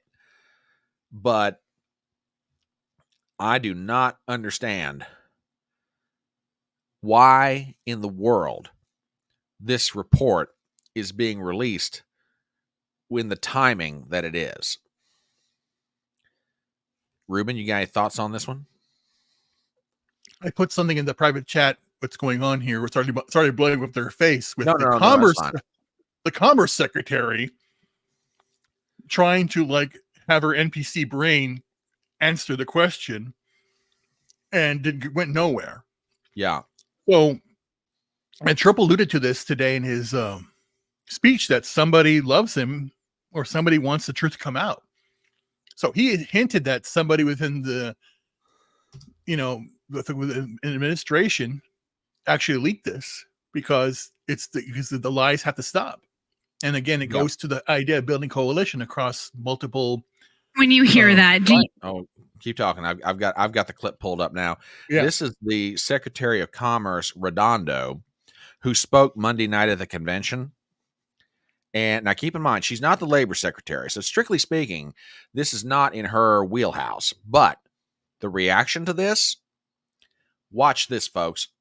When you hear that, do you potentially think that this new numbers could be a liability for this campaign? No, when I hear that, first of all, I don't believe it because I've never heard Donald Trump say anything truthful. It is, though, from the Bureau of Labor. I'm not familiar with that. I'm not familiar with that. I've got to ask the question, who put this report out and why in the hell are they putting it out in the middle of the DNC? Because like I said, her reaction is just the number must be from Trump. It's Trump. It's a bad thing. It's not real. No, It didn't happen. So I don't know. It's just that the narrative is collapsing. From yesterday, from Obama basically saying generational wealth can't be attained, and people just want to have a fair shot. And these people don't want to give people a fair shot and have a home and all that stuff. Lady, you have 10 homes or whatever. Shit. Yeah. And again, they go by like Google image. What do you have? Google, like a Google Lens, or they have that things where you take a photograph and then you can select the person. Do it. If you have an Android or Apple, you can select the person, highlight them, circle, and they'll find out what clothes they're wearing. And you find out that they're wearing like $60,000 necklaces, $1,000 shoes, whatever like that. So then they think that, oh yeah, we're going to support the poor and all that stuff. We're going to look good and all that stuff. It's a sham. Yeah, let me get some comments in here. WWG1 over on Rumble says they have been lying about the jobs numbers for at least 2.5 years. Maybe the people in charge of these reports don't like the Biden administration so much, or maybe the Biden administration has no power over them. Well, the second half of that I disagree with. I mean, look, somebody at the White House, at a minimum, the chief of staff would have gotten the heads up. Hey, this report's getting ready to come out. You might want to let the president know about this. I mean, somebody at the White House, surely to God, got cued in. Hey, this is coming. How much would it taken for Biden to pick up the phone out in California, where he's vacationing, by the way? How much would it take for Joe Biden to pick up the phone, call somebody and say, hey, let's put this one out on a Friday afternoon? Now, it may very well be that the people in charge don't like the Biden administration that much. I don't know. And Robert's got a real good point, too. They got caught and they had to come clean. True. But I mean, and again, maybe I'm being highly conspiratorial here. They could have dropped this thing on a late on a Friday afternoon and just let it kind of die out over the weekend. It's got impact right now. You know, I mean, we'll see. TBA says if Biden or anybody in the White House had any power to stop this report, they would have. The report came out, so Biden and the White House have no power to stop it. What does that tell you? Tells me a lot of different things if you're right, because I mean nobody's in charge right now in theory, which is truly, truly frightening. You know, the next 70 something days are going to get really interesting. Small Time says if these jobs numbers came out while Trump was president, it would be reported. It'd be wall to wall. Yeah, absolutely. Absolutely. Well, now see, and this is what I'm wondering too. This is what I'm wondering. You know, some of the people, I absolutely agree with this. There are people in the Biden administration that are still pissed off about what was done to Joe. You know, maybe that's what happened. I don't know. I find the timing of the release of this report to just be weird.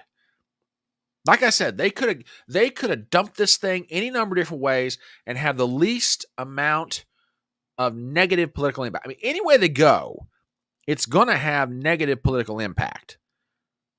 But why in God's name do you drop this thing right in the middle of the Democrat National Convention unless somebody is trying to really throw a monkey wrench into the machinery of what's going on in Chicago right now? Anyway, that's just me speculating on this. That's just me speculating, you know. So we'll see. You know, this is absolutely true too. This is absolutely true. So yeah, we're just keeping an eye and waiting for our next set of speakers to come up. Right now, they're out in the crowd with an audience member, speaking things, saying stuff. So yeah. We are awaiting notable poobahs in the Democrat Party, like former President Bill Clinton. Well, does anybody want to listen to Stevie Wonder? I mean, if so, drop an F in chat. No, wait a minute, I can't do that. Crap, we're on YouTube. I forgot about that. It's gonna have. Woo, Stevie, dude, I love you, but oh no, he's speaking tonight. He is speaking. Okay, we'll chip in on a little bit of this. We'll see what goes on here. Hang on, folks. My love for you right here.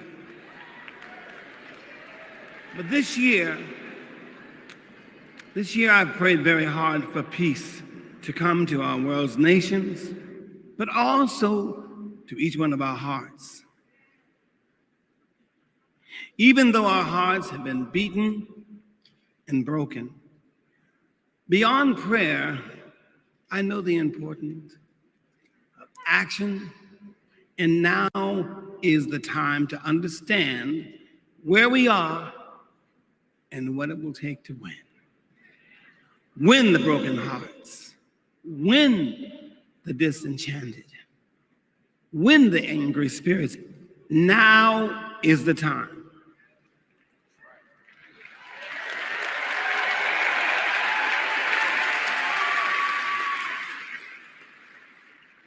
This is the moment to remember when you tell your children where you were and what you did. As we stand between history's pain and tomorrow's promises, we must choose courage over complacency.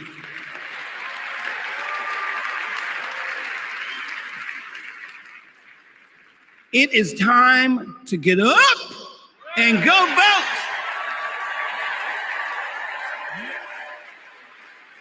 Listen, the choice is clear. Clearer than anyone else is saying. Did you hear me? Clearer than anyone else is saying. You feel me? We need to choose joy over anger, kindness over recrimination, and peace over war. Every time.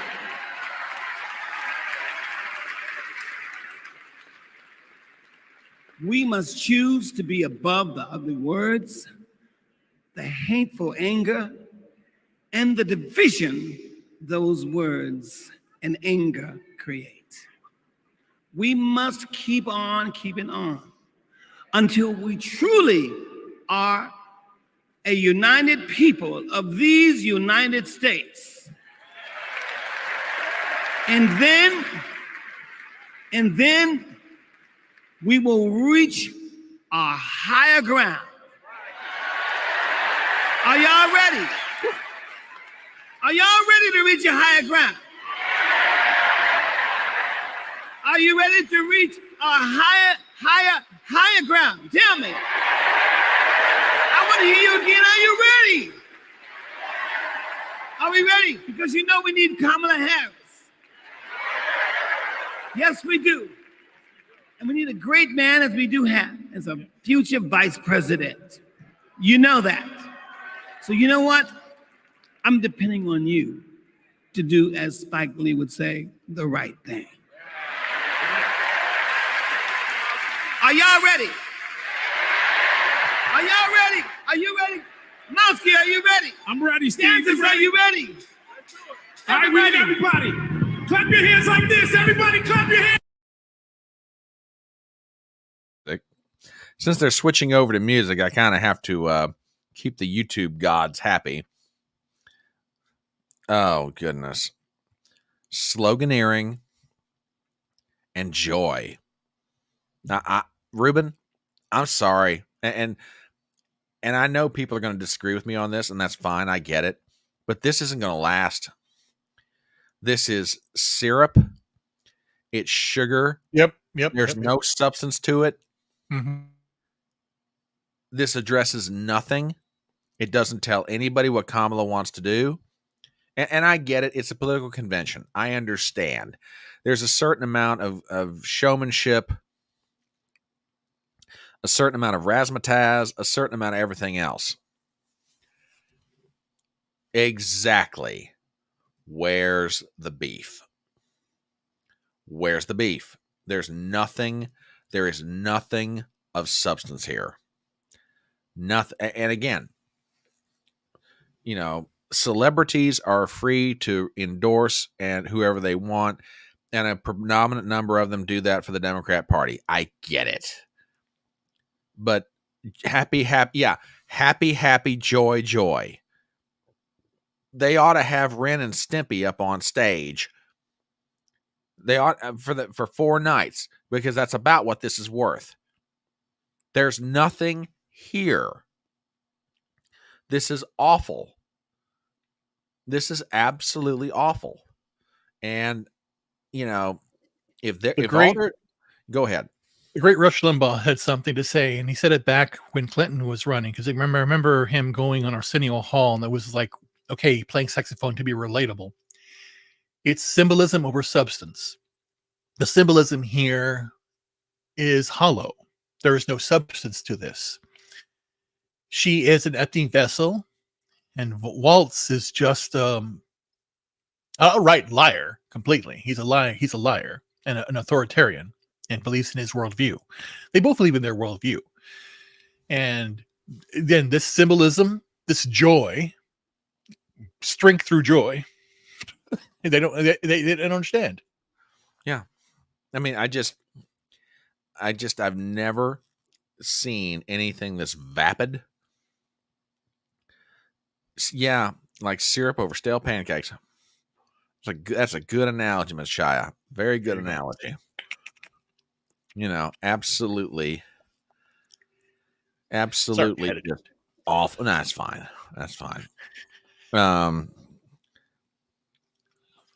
TBA says, Ruben, they are all liars, complete, straight up liars. Yeah, you ain't wrong. You ain't wrong, my friend. There's just, I mean, seriously, there's nothing. Let's see who's coming up to the stat. Again with this Cory Booker emceeing the thing. Oh dear Lord. Yeah, he thinks he's Obama. He thinks he's Obama. He's what is it? Who is it? Key and Peele want their act back. Yeah, really. Yeah, agreed. Look at the mannerisms. Look how he's moving. Yeah. He's moving like them. He's doing the the comedy routine or the MC, like he's trying to jazz it up. It's crazy. Now, who was it over on Rumble suggested a drinking game for tonight? Was it TBA or was it WWG1 that said every time you hear the name Trump, take a shot? Who was that?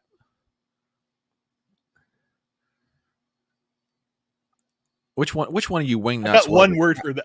Sorry, I got two words. Hell what? No. It was WWG1. Yeah, the first night, 147 times. Oh, that'd be alcohol poisoning, dude. There's no way. Okay, no. TBA says that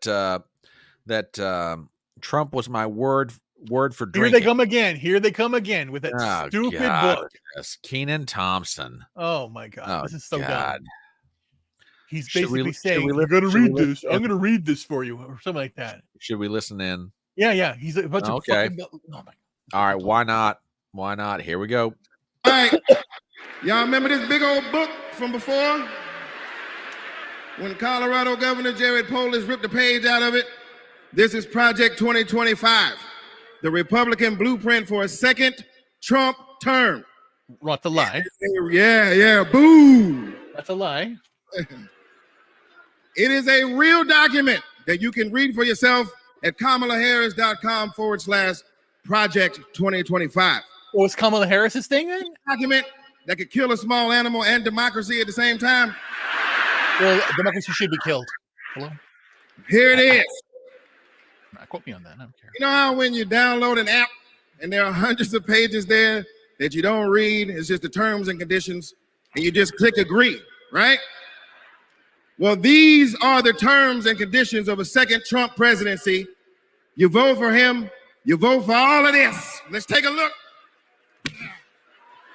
Okay, this guy's all right. We got Matt here with us tonight. Is Matt here? Hey, there he is. Matt, how are you, sir? All right, Matt. Now, Matt, I understand that you work as an AV tech in Nevada and you make a decent hourly wage. Is that right? Oh, I don't know if we can hear Matt. Can we hear Matt? So who's going to fix it? He has AIDS, of course. I can tell. Keep speaking, Matt, till we can hear you. Okay, that's good. I guess Perfect. We're going to move on from Matt. And this is Becky. Becky, can we hear you? Matt, hi, Keenan. It's great to be here. Thank you. All right, good. Now, Becky, you're married, correct? I am. Me and my wife have been together for about 8 years. Oh, me and my wife. Okay. That's amazing. Very, very cute. Thanks. Who cares? But I have got some bad news for you. I hate that. On page 584, Project 2025 calls for the elimination of protections for LGBTQ plus Americans.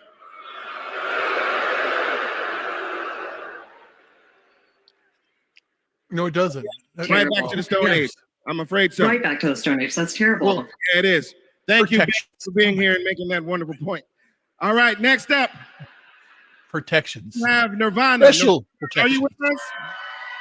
That's correct. And your people are with us as well? All right, good. Now, Nirvana, I understand that you are on insulin to manage your diabetes, yes? Oh, fuck you. He's doing it. And thanks to President Biden and Vice President Harris, I only pay $35 a month. Oh, liar. Liar. Okay, that's fucking bullshit. That is bullshit. Enough. That's enough. Yeah. Good Fucking God. lies.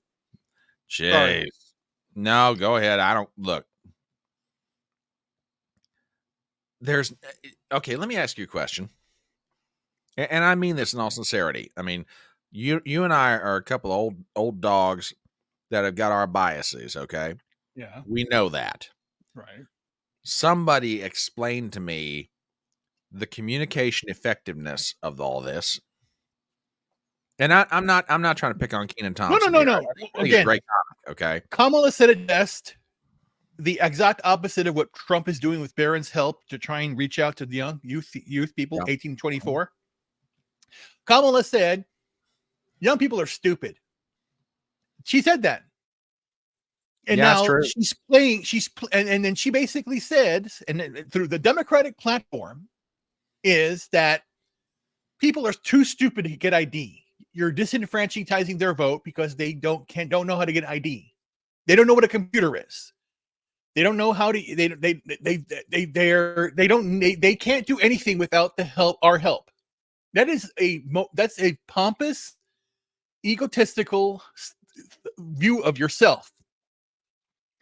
To have this actor, again, they'll pretend to go out there, pull out a book that has nothing to do with the Trump campaign, and read out this stuff. The first thing he said, "Oh, protections." It's basically because you're already giving them special rights. You already have. Apple was out there saying we want developers that are LGBTQ. We don't care about if you're white, and then we're going after Asians too. Forget Asian hate stuff. It's just playing to the low information voter. It's all for clips. Yeah, it's all for clips. Because again, Kamala last night, what did she speak for? Like 45 seconds? Roughly, yeah. It's all scripted. Yep.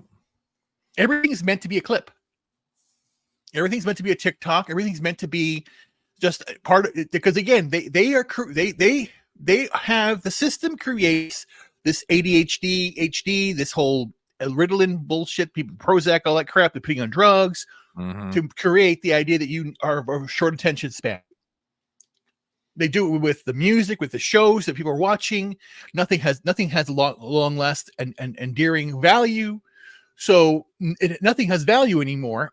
So when something substantive comes out, people say boring. You hear it all the time. They want quick, dirty, and right away. And what's going on now is you have this Democratic Party for the last 3 days now has just been splitting up platitudes about we're going to bring joy and we're going to stop the evil that Trump is giving it, and we're going to protect democracy. Yeah. Again, nothing. Joy means joy of what? Your joy when you've told half of America that they're deplorable, that they are that they should be re-educated. Yep. And then you have no interviews, and the press is when are you going to do an interview? And nothing. And Trump's doing all these interviews, and then you had that crazy lady talking about, well, you're only here because of white supremacy. No, it's just dumb. And then you had Pink, John Legend, you had, what's his name? Stevie Wonder, Keenan Thompson. It's actors going out there doing things because they got paid. Yeah. Little John got paid $100,000 for his performance. Yeah. I mean, it's just, there is nothing. I mean, I'm going to be fascinated to see, and we'll keep a sneak peek on what's going on here. It's me fascinating to me. Another actor. Another actor. Mindy Kaling. Yeah. It's going to be fascinating for me to see what kind of bounce she gets coming out of this. The season of joy, the campaign of joy, the convention of joy. Everything is joy and hope, which by the way, I've got to ask you about this. Is it just me, or was Michelle Obama's speech last night enormously contradictory? Here's what I'm getting at. In this respect, as we're waiting for our next speaker to come to the podium, she's like, Michelle Obama's like, I feel something that I haven't felt in a very long time. I feel joy. I I feel, hope. Well, wait a minute. You guys have been in the White House for 3.5 years. If you don't feel joyful or hopeful, isn't that sort of something you guys need to work on yourselves? And with that, we're going to go to the stage. Hakeem Jeffries, the House Minority Leader, has just taken the stage. We'll pop in for his comments. For you today and unequivocally express my support for Kamala Harris and Tim Walz to be the next president and vice president of the United States of America. Over the last few years, House Democrats have been hard at work, and we could not have asked for a better leader to partner with than President Joseph Robinette Biden, who will go down as one of the most consequential presidents of all time.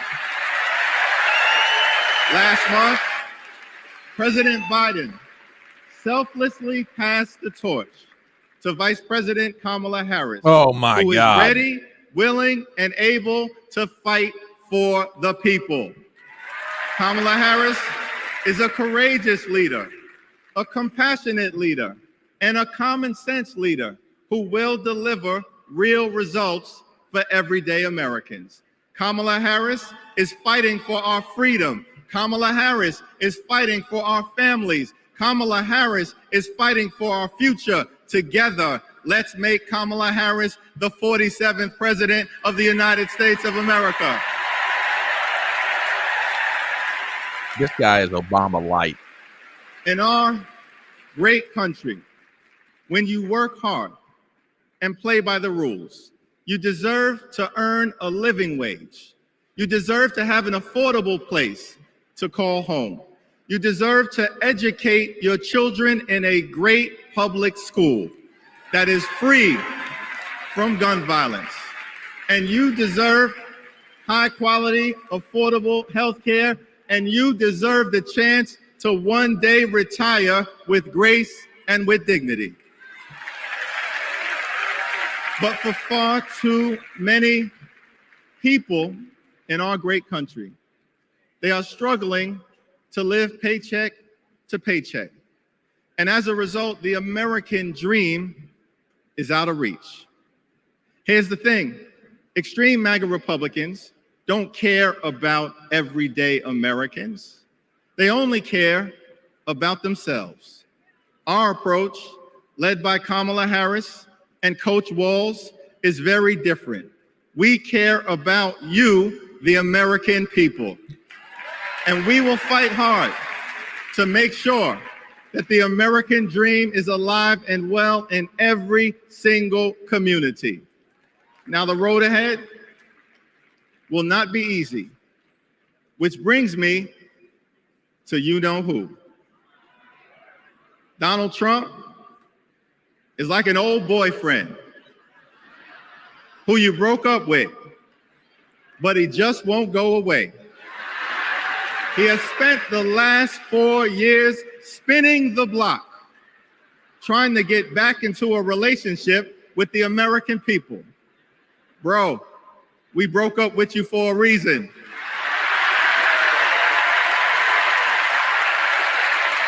Trump was the mastermind of the GOP tax scam, where 83% of the benefits went to the wealthiest 1% in America. Trump failed our country during the COVID-19 pandemic.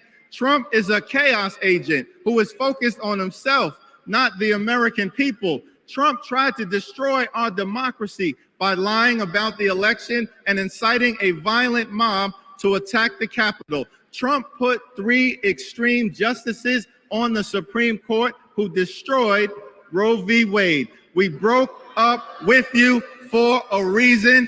Donald Trump can spin the block all he wants, but there's no reason for us to ever get back together. Been there, done that. We're not going back.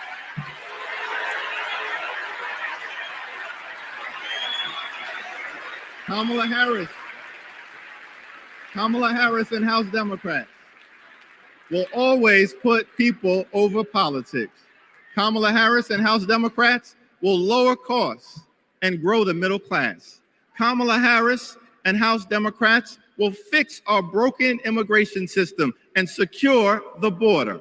Kamala Harris and House Democrats will strengthen the relationship between the police and the community. Kamala Harris and House Democrats will continue to combat the climate crisis with the fierce urgency of now. Kamala Harris and House Democrats will protect Social Security, protect Medicare, protect Medicaid, protect the Affordable Care Act, protect working families, protect small businesses, protect the middle class, protect free enterprise, protect our children, protect our seniors, protect our veterans, protect our unions, protect our dreamers, and always protect a woman's freedom to make her own reproductive health care decisions. Protect, meaning that we're here for your protection. MAGA Republicans Bullshit. want to divide us. But the Constitution promises equal protection. Protect equals spend. Under the law. We are one nation, under God, indivisible, with liberty and justice for all. Together, let's build a brighter future for our children and our grandchildren. In the Old Testament, Book of Psalms, the scripture tells us Gypsy, that weeping may endure during the long night, but joy will come in the morning. Here's how we do it. Strategize on Sunday. Meet the moment on Monday. Take it to them on Tuesday. Work it out on Wednesday. Thank the Lord on Thursday. Fight the power on Friday. Set it off on Saturday. Get a few hours of sleep. Wake up the next day and do it all over again until joy comes in the morning.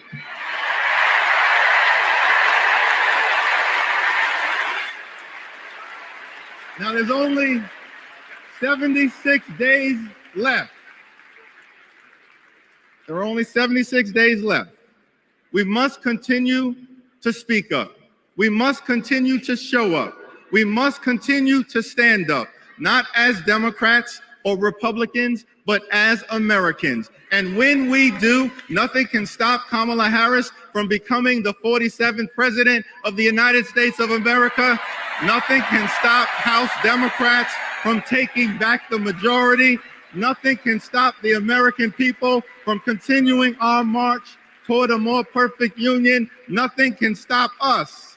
We're all the way up. God bless you. God bless Kamala Harris.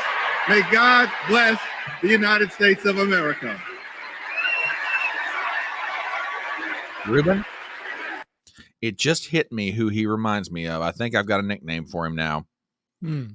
Urkel. He reminds me of a grown-up Urkel. Yeah, absolutely. So we're going to step away for a second, and we have just been... Whoa, where'd you go? Okay, that's better.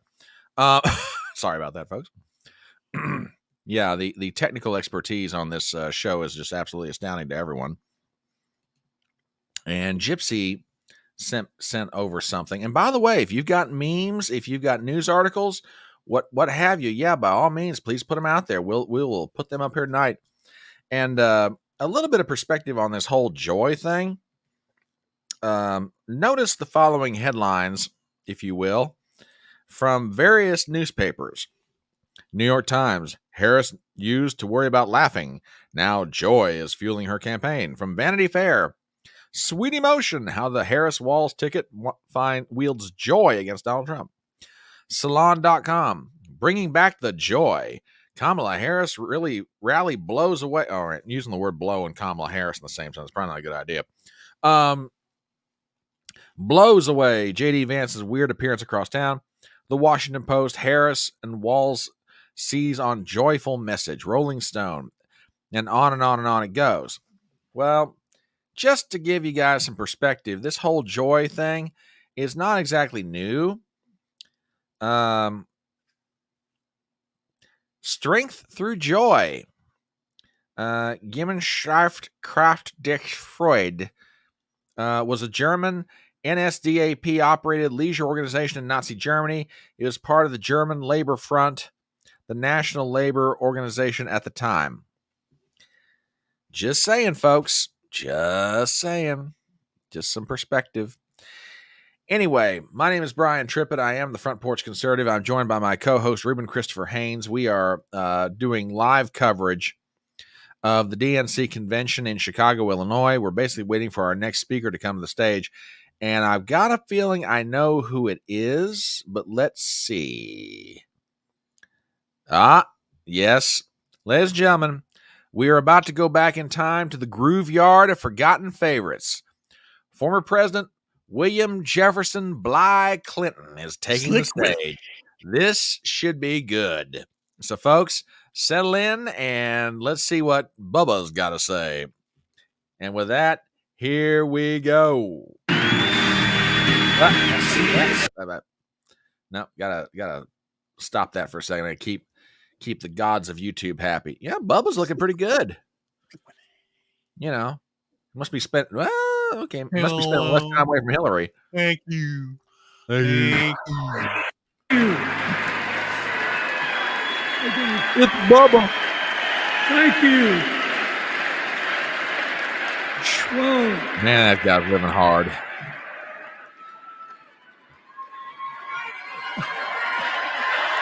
Let me ask you something. Oh, Lord. After the last 2 days, aren't you proud to be a Democrat? And I am very grateful to the Republicans and independents that have joined us, have been up here on the stage. And I hope they feel better about it now. Because I've seen all these things that even I have to be reminded of from time to time when I get my spirits down. I love seeing the Obamas here. I love seeing President Biden. And I thought Hillary gave a great speech too. And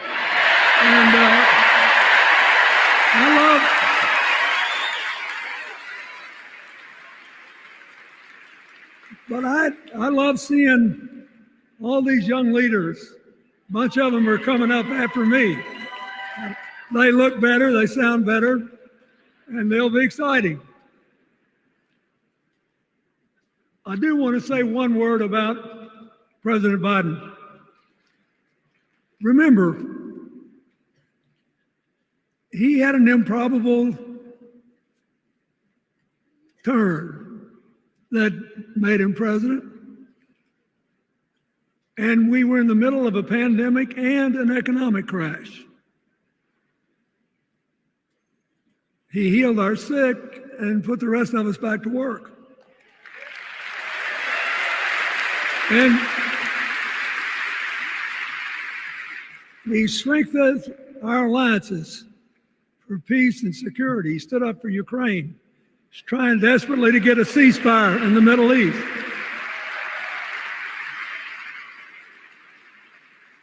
And then he did something that's really hard for a politician to do.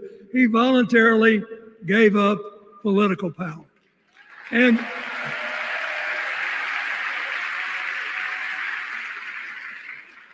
George Washington knew that, and he did it. And he set the standard for us serving 2 terms before it was mandatory. It helped his legacy, and it will enhance Joe Biden's legacy. And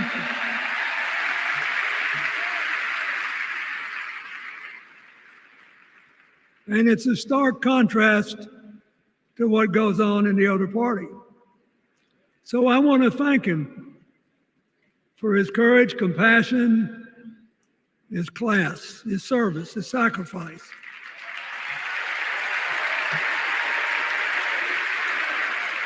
Joe Biden, thank you. And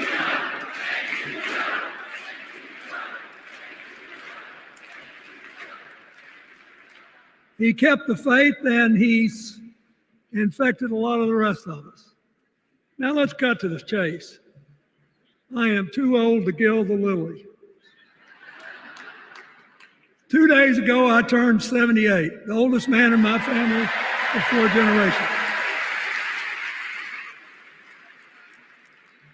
And the only personal vanity I want to assert is I'm still younger than Donald Trump.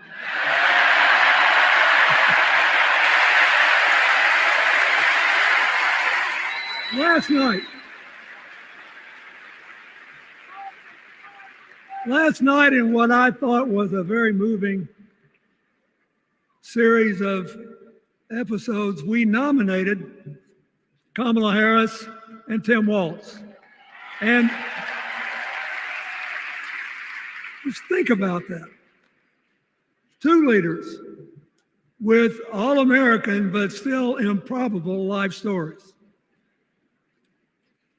It could only happen here. Their careers, after all, started in community courtrooms and classrooms. 2 leaders who spent a lifetime getting the good job done. Now, one of the things that I've noticed over my increasingly long life, that a presidential election is unique in several ways. First of all, it's the greatest job interview for the greatest job in the world. Secondly, the Constitution says we, the people, get to do the hiring. And the third thing is that every 4 years, we get to change the requirements for the job. So here's what I'm thinking, because I try to apply this in every election. Will this president take us backward or forward? Will this president give our kids a brighter future? Depends. Will this president bring us together or tear us apart? Will the president increase the peace, security, and stability and freedom that we enjoy and extend it to others as we can? We, the people, we have to make a decision about these kind of questions. And every 4 years, it's a little different because the people come at the candidates, and they say, as they're saying now, here are our problems, solve them. Here are our opportunities, seize them. Here are our fears, ease them. Here are our dreams, help them come true.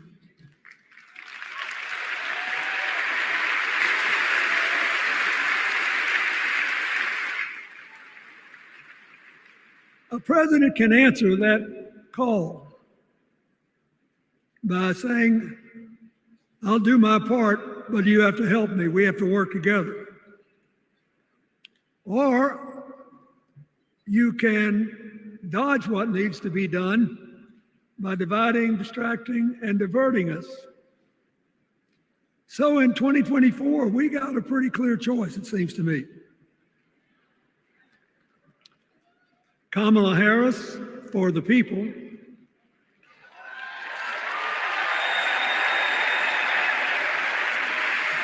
and the other guy who's proved even more than the first go around that he's about me, myself, and I. I know which one I like better for our country.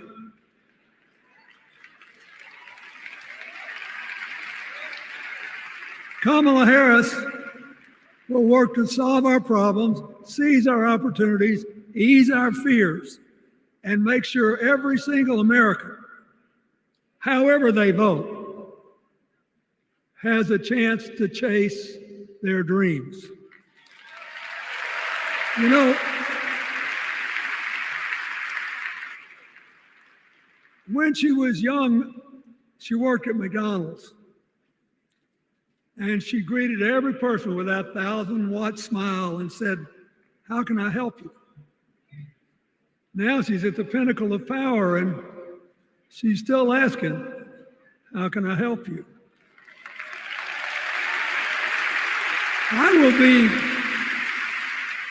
I'll be so happy when she actually enters the White House as president, because she will break my record as the president who spent the most time at McDonald's.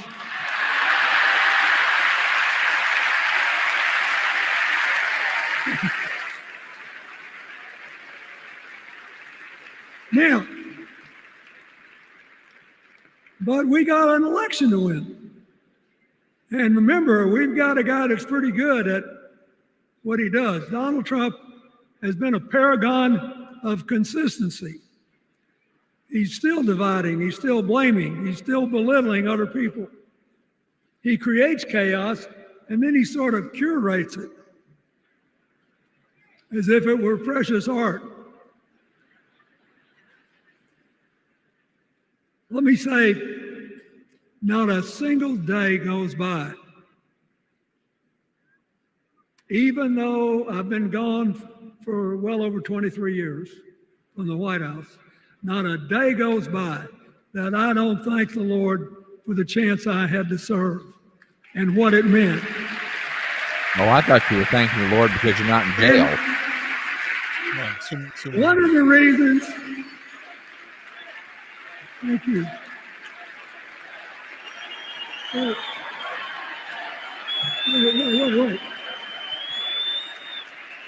One of the reasons I love the job so much is that in the toughest times, even on the darkest days, if you tried hard enough, there was always something good you could do for somebody else. Now, is that what you told Monica? Some days that's not easy to do. You've got to deal with all these emergencies, or there's something going on here, there, or yonder. But Kamala Harris is the only candidate in this race who has the vision, the experience, the temperament, the will, and yes, the sheer joy to get something done. Oof. Oh my. This is very boring. This is not the same Bill Clinton I remember. No, it's low energy. What does your opponent do with his voice? He mostly talks about himself. And why is he not reading this off a teleprompter? So the next time you hear him, don't count the lies. Count the eyes. That's a good line. Count the eyes. He doesn't do eyes. He's a wee guy. Trump's a wee guy. Vendettas, his vengeance, his complaints, his conspiracies. He's like one of those tenors opening up before he walks out on stage, like I did, trying to get his lungs open by singing me, me, me, me, me, me. Oh, I tell you what, Bill's definitely slowed down. This is not a good speech. When Kamala Harris is president, every day will begin with you.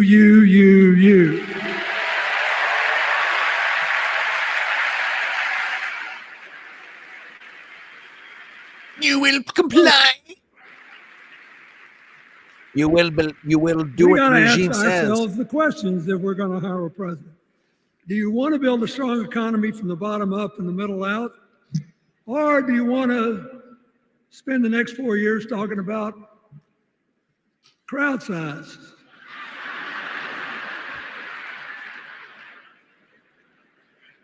You're going to have a hard time believing this, but so help me, I triple checked it.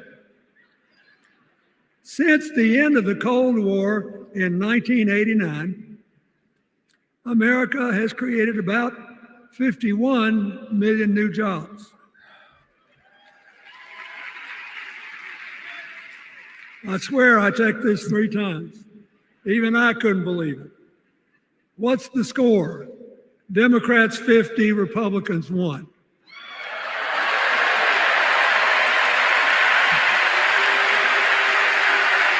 That's not true. Not true.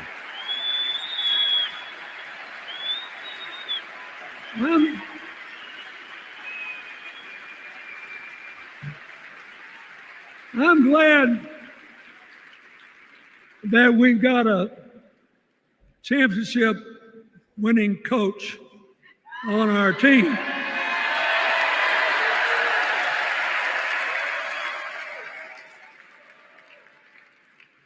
But even the most limited of us in what we know about football or any other sport knows that if you're got 50 and the other side's got 1, you're ahead.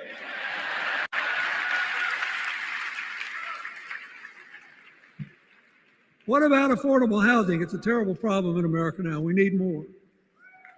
And affordable health care. That's why the Democrats put a limit on monthly payments for insulin and a $2,000 a year out-of-pocket limit. And are trying to cover more drugs by bargaining for prices. We need more financing for small businesses. We need still to strengthen our alliances. I almost croaked in the first debate of this election season when President Trump said nobody respected America anymore like they did when he was president. Wait. And with a straight face. Look, you got to give him. He's a good actor. With a straight face, he cited as evidence of the respect that existed for us when he was there, the presidents of North Korea and Russia.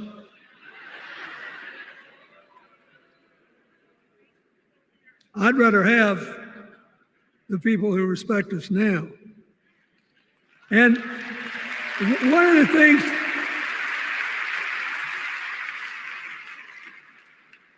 is when you send a signal to the other countries, you want them to know whether they agree with you or not, at least that you're on the level. Here's where you are and what you believe. What are they supposed to make to these endless tributes to the late, great Hannibal Lecter?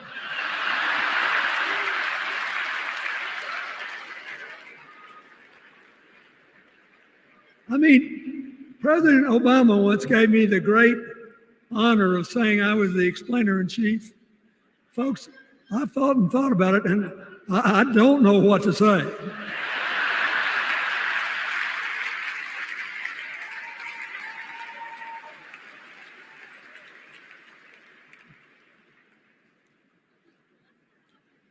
Like Hakeem Jeffries, I too want an America that's more joyful, more inclusive, more future-focused.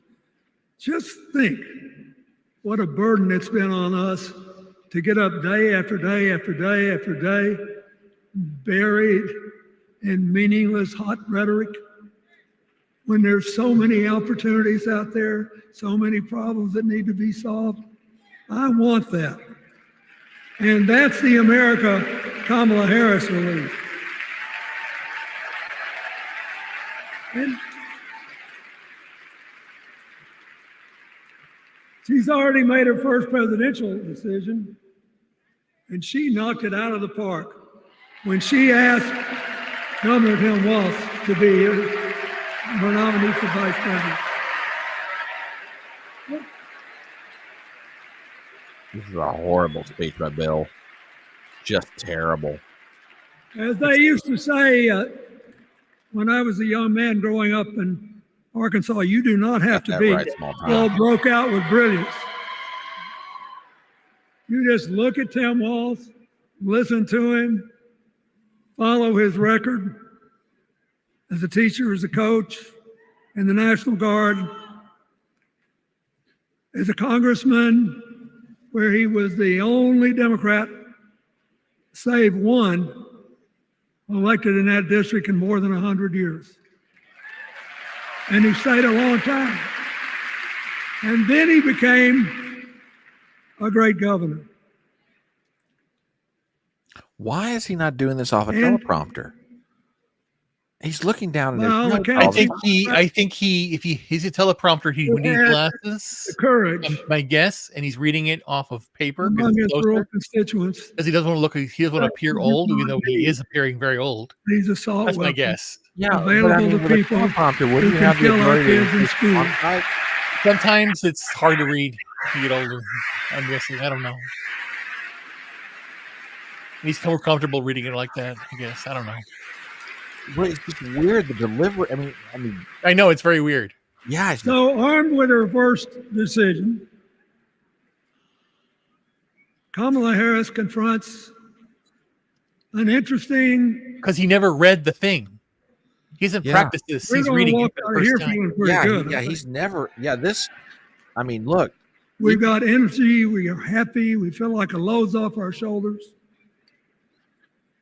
And we know we're just being asked to fight the same fight that the forces of progress have had to fight for 250 years.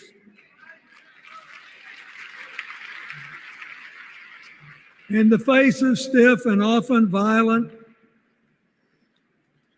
opposition,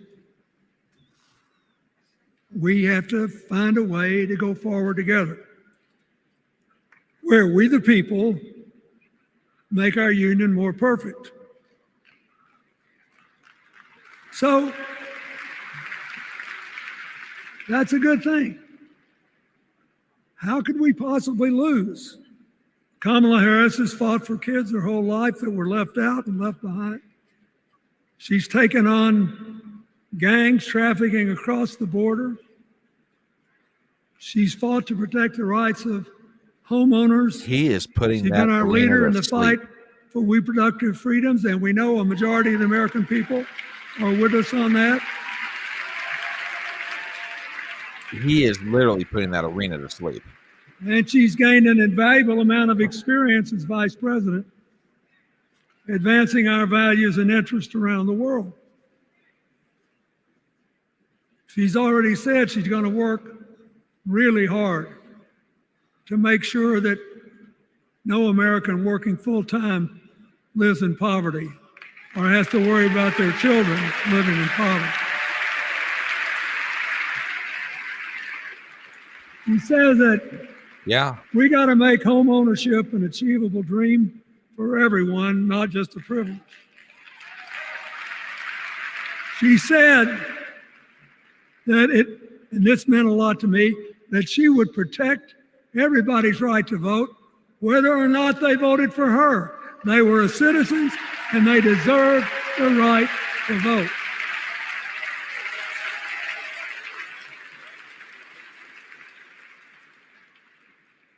The other day, her opponent implied that as his people voted one more time, they'd be able to rig it from now on and they wouldn't have to vote again.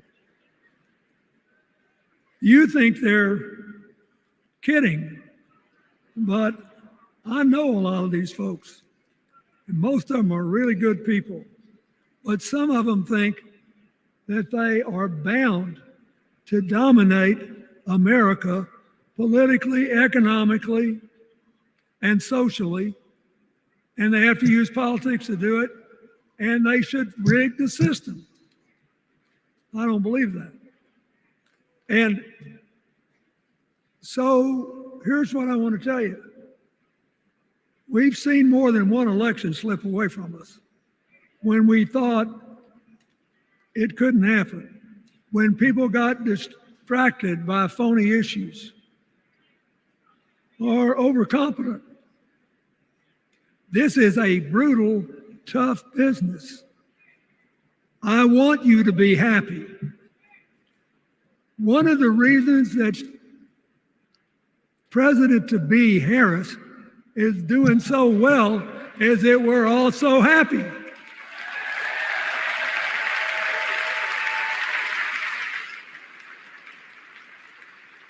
But you should never underestimate your adversary.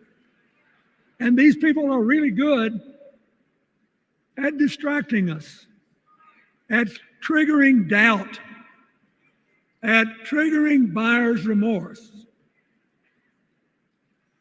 As the Obama said so eloquently last night, they are human, you know. They're bound to make a mistake now and then. We got to be tough. And so, as somebody who spends a lot of time in small towns and rural areas in New York and Arkansas and other places, I urge you to talk to all your neighbors. I urge you to meet people where they are. I urge you not to demean them, but not to pretend you don't disagree with them if you do. Treat them with respect, just the way you'd like them to treat you.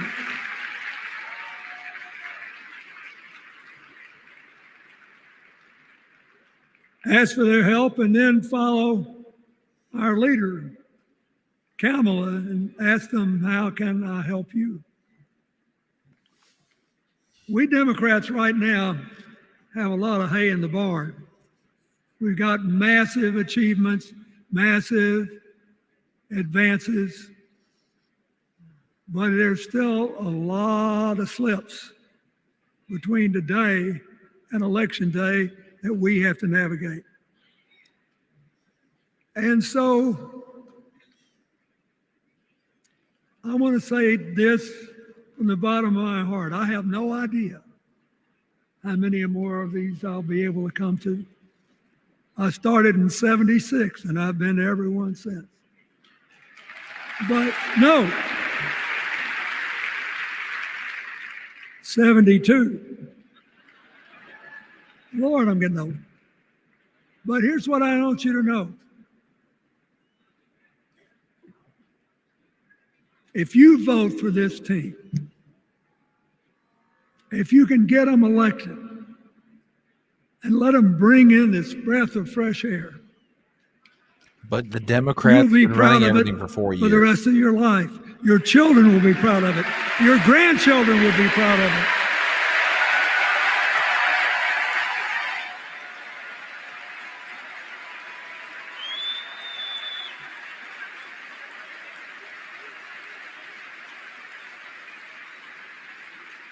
Take it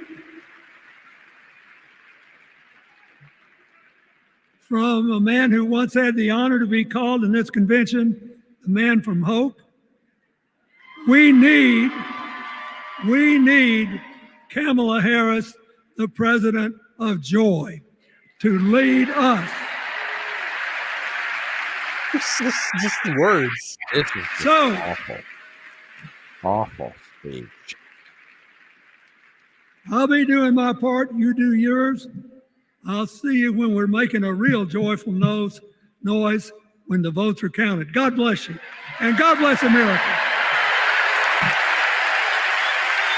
I don't understand this. I remember Bill Clinton being much better at this sort of thing.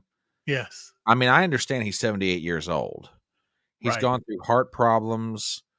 At a certain point, you know, you're not the man or woman you once were. Right. But he might be a few months younger. Yesterday's gone. Yesterday's gone. Oh, yesterday's really gone, baby. Let me tell you. I don't, and straight for the women, straight to, now I'll give Bill that. He's still consistent. He's going for the ladies.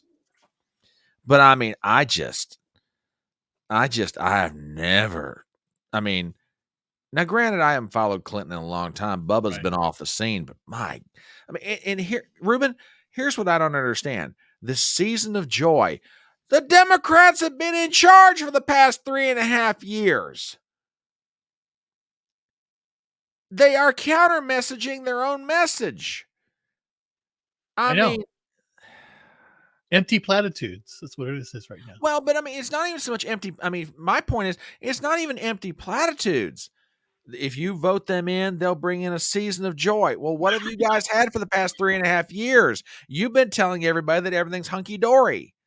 So what are you doing? Slamming your own guy? You're slamming Joe Biden? Oh, he did such a crappy job. We've got to elect Kamala. She's the only one that can bring joy again. Well, you've been telling everybody that there's nothing wrong with the past 3.5 years. And now you expect everybody to turn around and believe that if we elect another Democrat, that things are going to be better than what they've already been with a Democrat already in the White House? She cracked a Ben Affleck joke. Who did? Kaling. Oh my God. It's just nothing. Oh, fuck. Oh, this should be good. Oh, shit. Here we go. This should be good. Here. The mother of dragons, they called her? Oh, my God. Speaker Emeritus Nancy Pelosi, ladies and gentlemen. We're going to go back to the podium.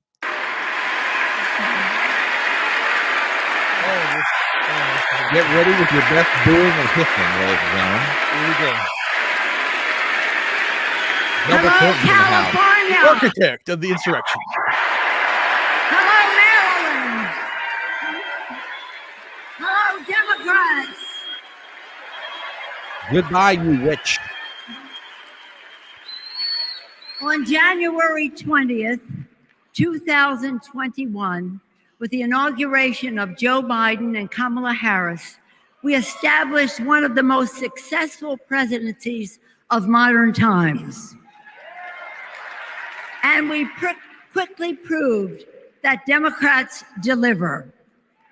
Millions of jobs, stronger infrastructure and rural broadband, a Biden child tax credit, rescuing human pensions, honoring our veterans, Look at her. climate action, lowering the cost of prescription drugs, all thanks to President Biden's patriotic vision of a fairer America, doing so with liberty and justice for all. Thank you, Joe.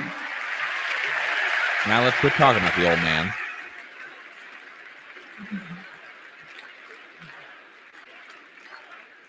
And I know that Vice President Harris is ready to take us to new heights.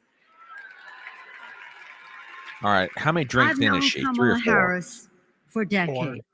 Four. Okay. Personally, I know her a person of deep faith, which is reflected in her community care and service.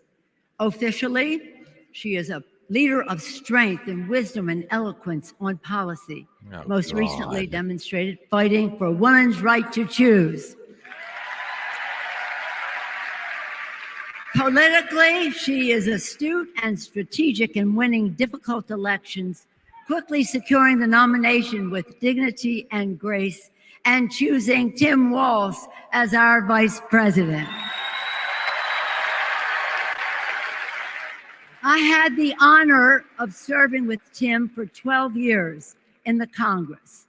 He united Democrats, Republicans, and independents to turn a red district blue. He showed courage when he came to Congress in voting for the Affordable Care Act, meeting the needs of his constituents despite Republicans' lies and misrepresentation. When he went home, won the election, he returned to Congress. He fought for our Americans' heroes as the Democratic leader of the Veterans Affairs Committee. Thank you, Tim.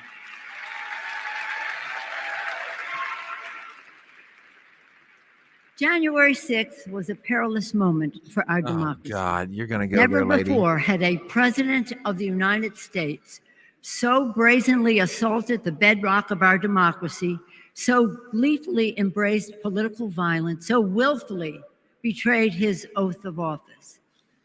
Let us not forget who assaulted democracy on January 6th.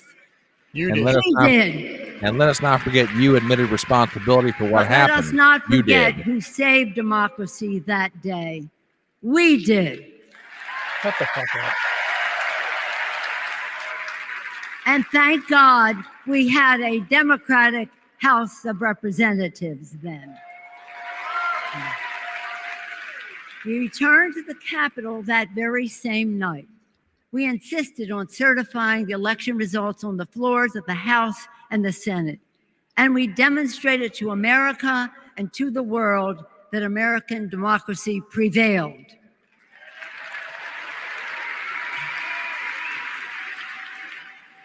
The parable of January 6th reminds us that our democracy is only as strong as the courage and commitment of those entrusted with its care.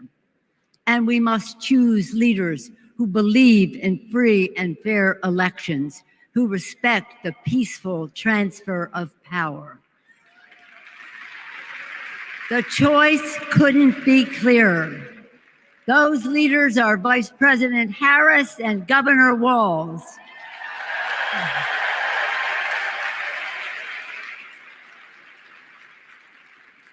When the sun rose on January 7th, as our national anthem declares, we gave proof through the night that our flag was still there.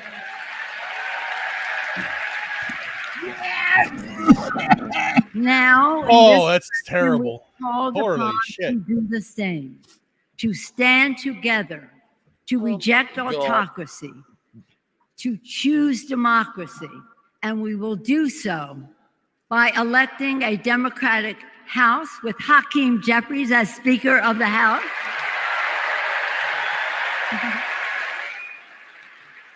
Electing a Democratic Senate, electing Tim Walz as Vice President of the United States, and electing Kamala Harris as the President of the United States. Onward to victory.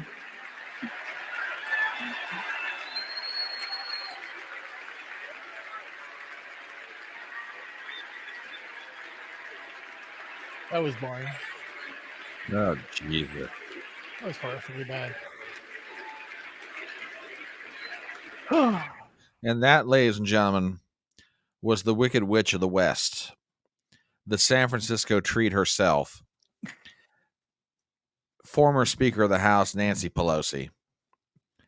Oh, my word, my word, my word. I can't right now. We got to get out of here for a second.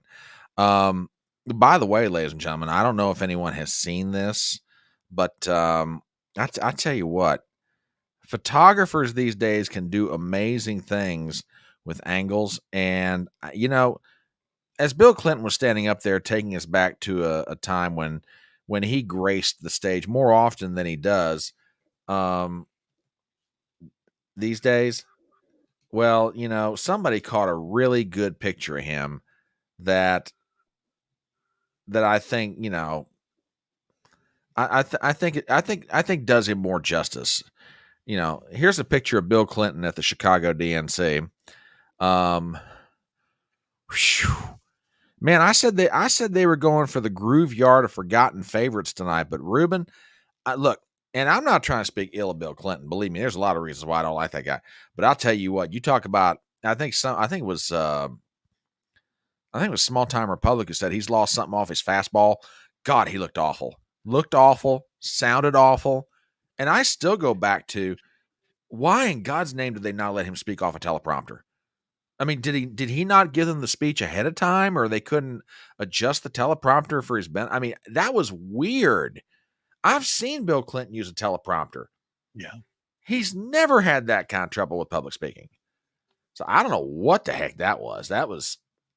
I don't know if they didn't give them the speech in time, or they couldn't load it up properly. What the hell? You look like he was reading it for the first time. Yeah, it's like, and the thing is, I don't understand that, because Bill Clinton is probably one of the best extemporaneous speakers I've ever seen. On the stump, that man was great. I would have argued that until Barack Obama came along, he was the best retail politician the Democrats ever produced. And we're going to see who's coming back up to the stage now. Let's see who this is. Hang on one second. No.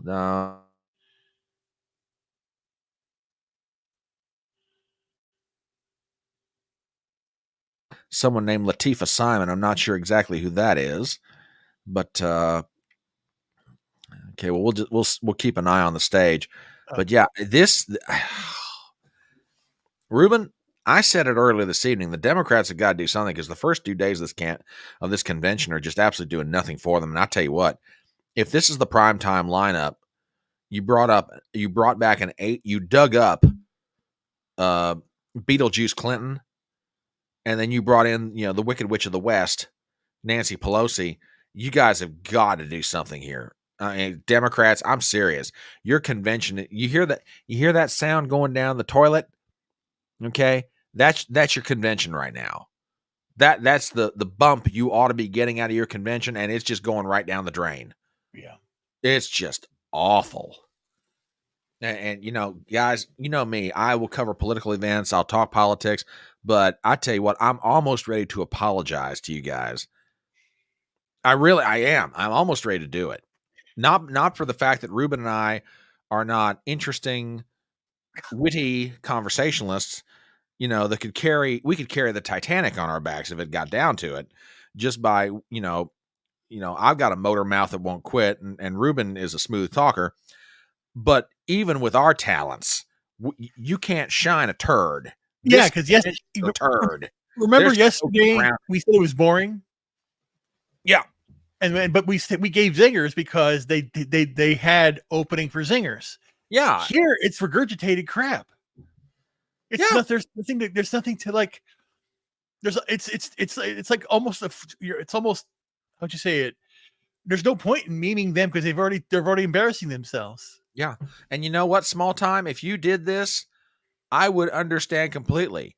Gary Beekler and the Critical Drinker and a few other people might have a problem with you, but I'd understand completely, dude. You got to do something for a palate cleanser. TBA over on Rumble says Clinton is the same age as Trump. What a vast difference in energy levels between these two men. You are absolutely right. Bill Clinton talks about the fact that Donald Trump's older than he is. It may be by a few months, but I'll tell you what, there's a difference between age and there's a difference between what age does to you. And I'm telling you what, Bill Clinton looks like a walking corpse. Yep. And again, I am not trying to be unkind to him. He looked awful. He sounded even worse. Yeah, because again, when we were around when the rise of Clinton, when he first came out, governor of Arkansas, I remember. Yeah. And his speeches. And yeah, he was a very good orator. Yeah. I mean, it's kind of funny because as I was listening to that very dry, boring, pedantic speech he was given, do you remember what it was in 1988 that brought him to notoriety? Just out of curiosity. Do you happen to remember what it was? 1988. 1988. Speech. Yeah, he was at the Democrat National Convention in Atlanta, Georgia. Yeah. You know what brought him to prominence in that speech? The fact that he gave the longest introductory speech for a Democrat nominee. It was so long and so rambling. People were yelling at him to get off. I mean, literally at the convention, they're literally yelling at him, get off the stage. They're booing him before he finished the speech. It was so bad. He went on, was it Arsenio or was it? Arsenio. No, it was the Tonight Show. Tonight Show. No, it may have been Letterman. I forget it was on NBC. I'm almost sure. It was either Letterman or Carson, and Jay Leno was hosting. I'm sure it was Letterman. And they even brought up, did you not realize that people were trying to get you off the stage? And now the bookend of Bill Clinton's political career, probably the last major speech he's going to give at a Democrat national convention is going to be remembered as slow, plodding, boring, and just god awful for the energy drain. Yeah. I just, this take, and another memory just shot into my poor old brain. Just shot into my poor old brain here. When David Brinkley, the legendary journalist, retired in 96, and he made the statement, I'm glad Bill Clinton is off the stage. He said, I find him to be boring. And he is an ass. And,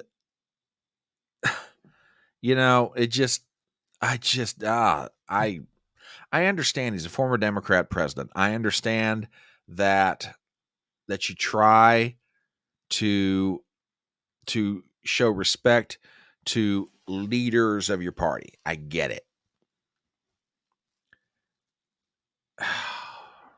You know, the only thing that might have been worse is if they rolled out Jimmy Carter. I'm serious. It might have been just about worse, but not by much. Currently, looks like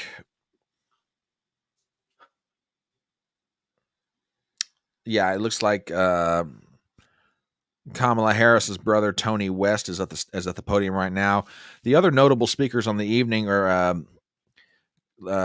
Transportation Secretary Pete Buttigieg, and the main speaker of the night will be Minnesota Governor Tim Walz accepting the party's nomination to seek the vice presidency of the United States for the Democrat Party, and his introductory speech to the nation, which, oh boy, it just...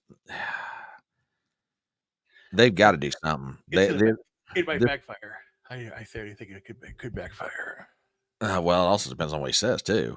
Yeah, I mean, this is just because remember, he expects these people expect the media to cover everything, their beneficial way, and then you have people on X going to be tearing it apart. So it's going to be bad if he doesn't, step up and tell the truth on things. Oh man, it's bad. Yeah, just bad. Oh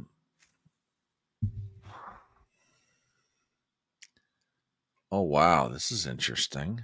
Now what? I think I am going to pop this up here. We've got some live reaction to Bill Clinton's speech, and this is from Scott Jennings, who's a panelist on CNN. And for a former Mitch McConnell guy, Jennings actually is a pretty decent commentator. But I will pop this up here as we're waiting for our next major speaker to take the stage. Guys, check out some of the reaction to Clinton's speech. Bill Clinton makes me think about my dad in Western Kentucky. When I was growing up out there, my dad and all the other guys like my dad, blue collar guys, they love Bill Clinton. Mm-hmm. All Clinton guys. And now my dad and every single one of them that I know, all Donald Trump guys. When I see him come out here tonight and I think about the audience in this convention, I think the Democratic Party did once have a bunch of people who Bill Clinton would appeal to. I think they're gone. I think the people who, the blue collar labor piece of the Democratic Party that propelled Bill Clinton in the 90s has completely and totally migrated over to Donald Trump. And so I wonder about the younger audience and how they view somebody like Bill Clinton today, because he's not a blue collar hero to them. They know a lot of other things about him that frankly make me wonder how in the world he still makes these kinds of stages, to be honest.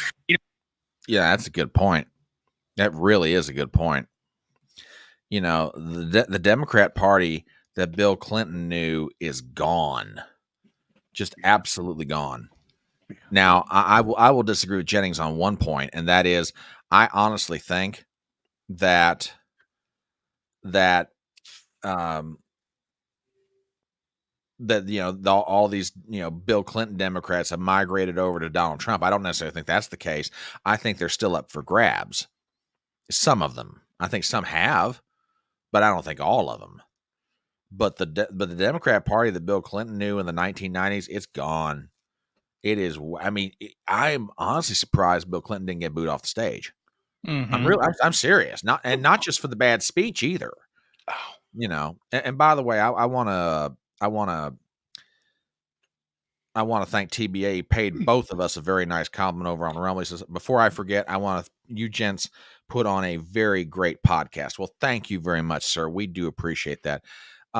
Since we're waiting for our next speaker to come up on stage, let's do a real quick commercial. It is 10 minutes after 10 Eastern Standard Time, 9:10 Central. My name is Brian Tripp, and I'm the Front Porch Conservative.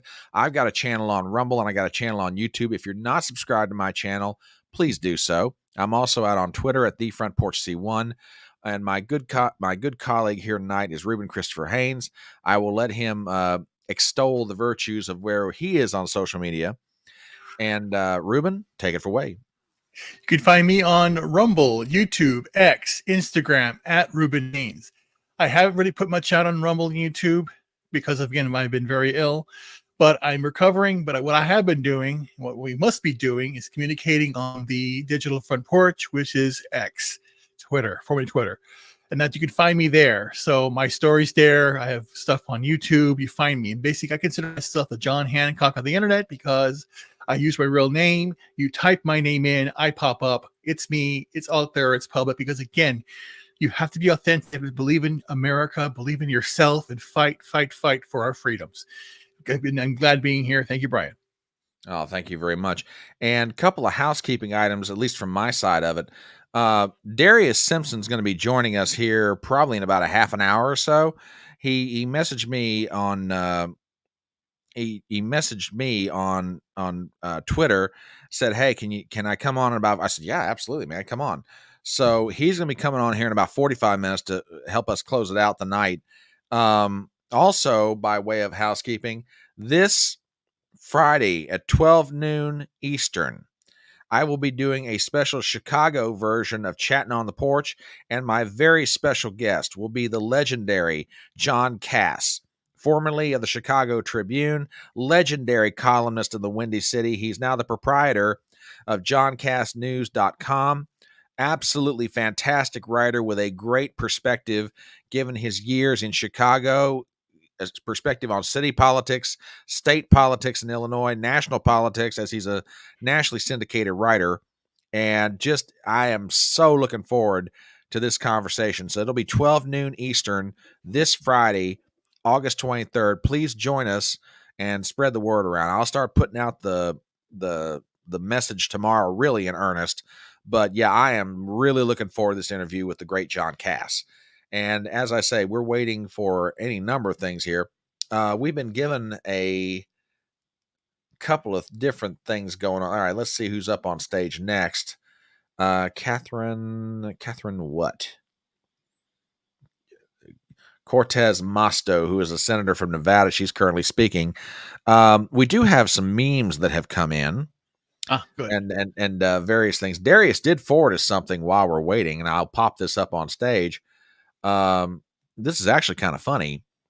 So, people wonder how authentic the Democrats are being. Oh, yeah. Well, listen to this. We got 70 days to act right, y'all. That's right.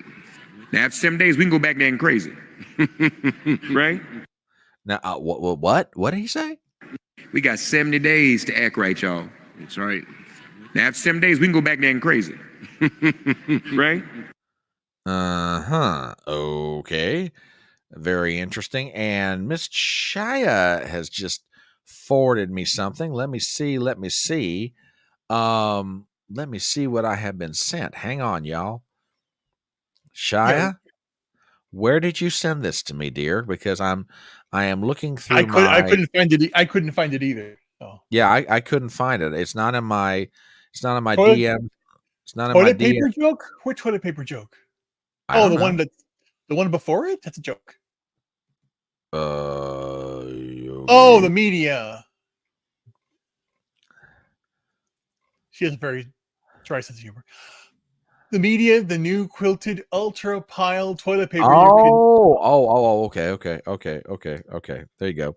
Sorry about that. I was looking for something on Twitter, but I didn't realize that you were referring to the comment in chat. My apologies. Okay. Well, this is interesting. Walls will do fine in terms of delivery. All right. We'll see. I'll tell you what, somebody's got to do something to help these guys out tonight, because this is dead so far. This is just will? We'll see. I mean, I have heard he can be. I've heard he can be a good speaker on the stump. We'll see. Yeah, but it's like he's like a Bernie Sanders light. Very true. Very true. Anyway, yeah, we're keeping an eye on the stage, waiting for some of the other main speakers. There's also Secretary of Transportation Pete Buttigieg will be here tonight. And again, the main speaker that we're looking to hear from will be Minnesota Governor Tim Walz, as he accepts his party's nomination to seek the vice presidency of the United States on the Democrat ticket? You know, that's a good question. I haven't seen her yet. If she's there, I mean, maybe she's waiting for Tim Walz to come out. I don't know, but I haven't seen her yet.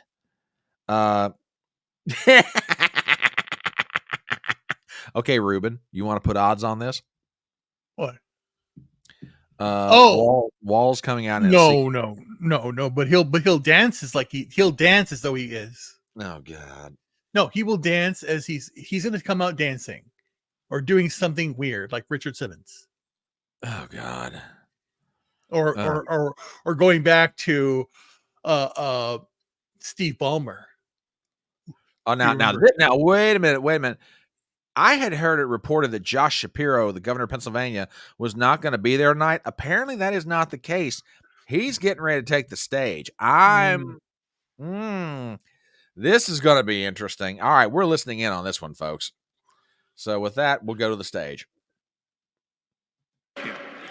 A band of patriots declare their independence from a king and set ourselves on a path of self-determination. Generation after generation has embraced that responsibility. Ordinary Americans rising up, demanding more, seeking justice. And in every chapter of our American story, we've made progress and advanced the cause of freedom. Today we find ourselves writing that next chapter. Will we be a nation defined by chaos and extremism? Or will we choose a path of decency, honor, and continued progress? Kamala Harris, well, she has spent her entire career making progress. Donald Trump, a man with no guardrails, wants to take away our rights and our freedoms. And listen, while he cloaks himself in the blanket of freedom, what he's offering isn't freedom at all. Because hear me on this, it's not freedom to tell our children what books they're allowed to read. No, it's not. And it's not freedom to tell women what they can do with their bodies. And hear me on this, it sure as hell isn't freedom to say you can go vote, but he gets to pick the winner. That's not freedom. That's not what Donald Trump did. You know what, Democrats? We are the party of real freedom. That's right. The kind of real freedom that comes when that child has a great public school with an awesome teacher because we believe in her future. Real freedom that comes when we invest in the police and in the community so that child can walk to and from school and get home safely to her mama. What about that? Real freedom that comes when she can join a union, marry who she loves, start a family on her own terms, breathe clean air, drink pure water, worship how she wants, and live a life of purpose where she is respected for a single woman. She is. He's talking about a single woman. Have her kid on her own. Real freedom that comes when she can look at Madam President and know that this is a nation where anything and everything is possible. That is real freedom, and that is what we are fighting for. You know, Kamala and Tim's names may be on the ballot, but it's your rights. It's our rights. It's our future and freedoms that are on the line. And you have the power to shape the future of this country. just like our ancestors who fought for freedom on the battlefield and sat in at lunch counters so our kids could stand up. Now it's on us. It's on us, my friends, to organize in our communities and on our For You pages around three basic American principles. We value our freedom, we cherish our democracy, and we love this country. And listen,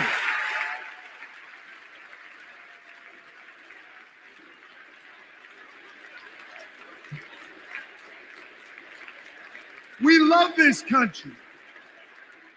And listen, despite our challenges, hear me on this, I want you to know I have never been more hopeful because I see in all of you the enduring promise of America.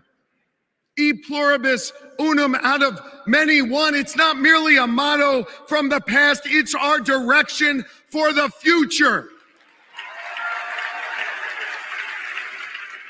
You see, you all give me hope, and you all have the power. So let's use that power. Let's do the hard work necessary to win this election and write the next chapter in our American story. So are you ready to protect our rights? Are you ready to secure our freedoms? And are you ready to defend our democracy? And are you ready to elect Kamala Harris and Tim Walz? America, let's get to work. That man should have been the vice president nominee. True, but still. Same old bullshit. They have no message.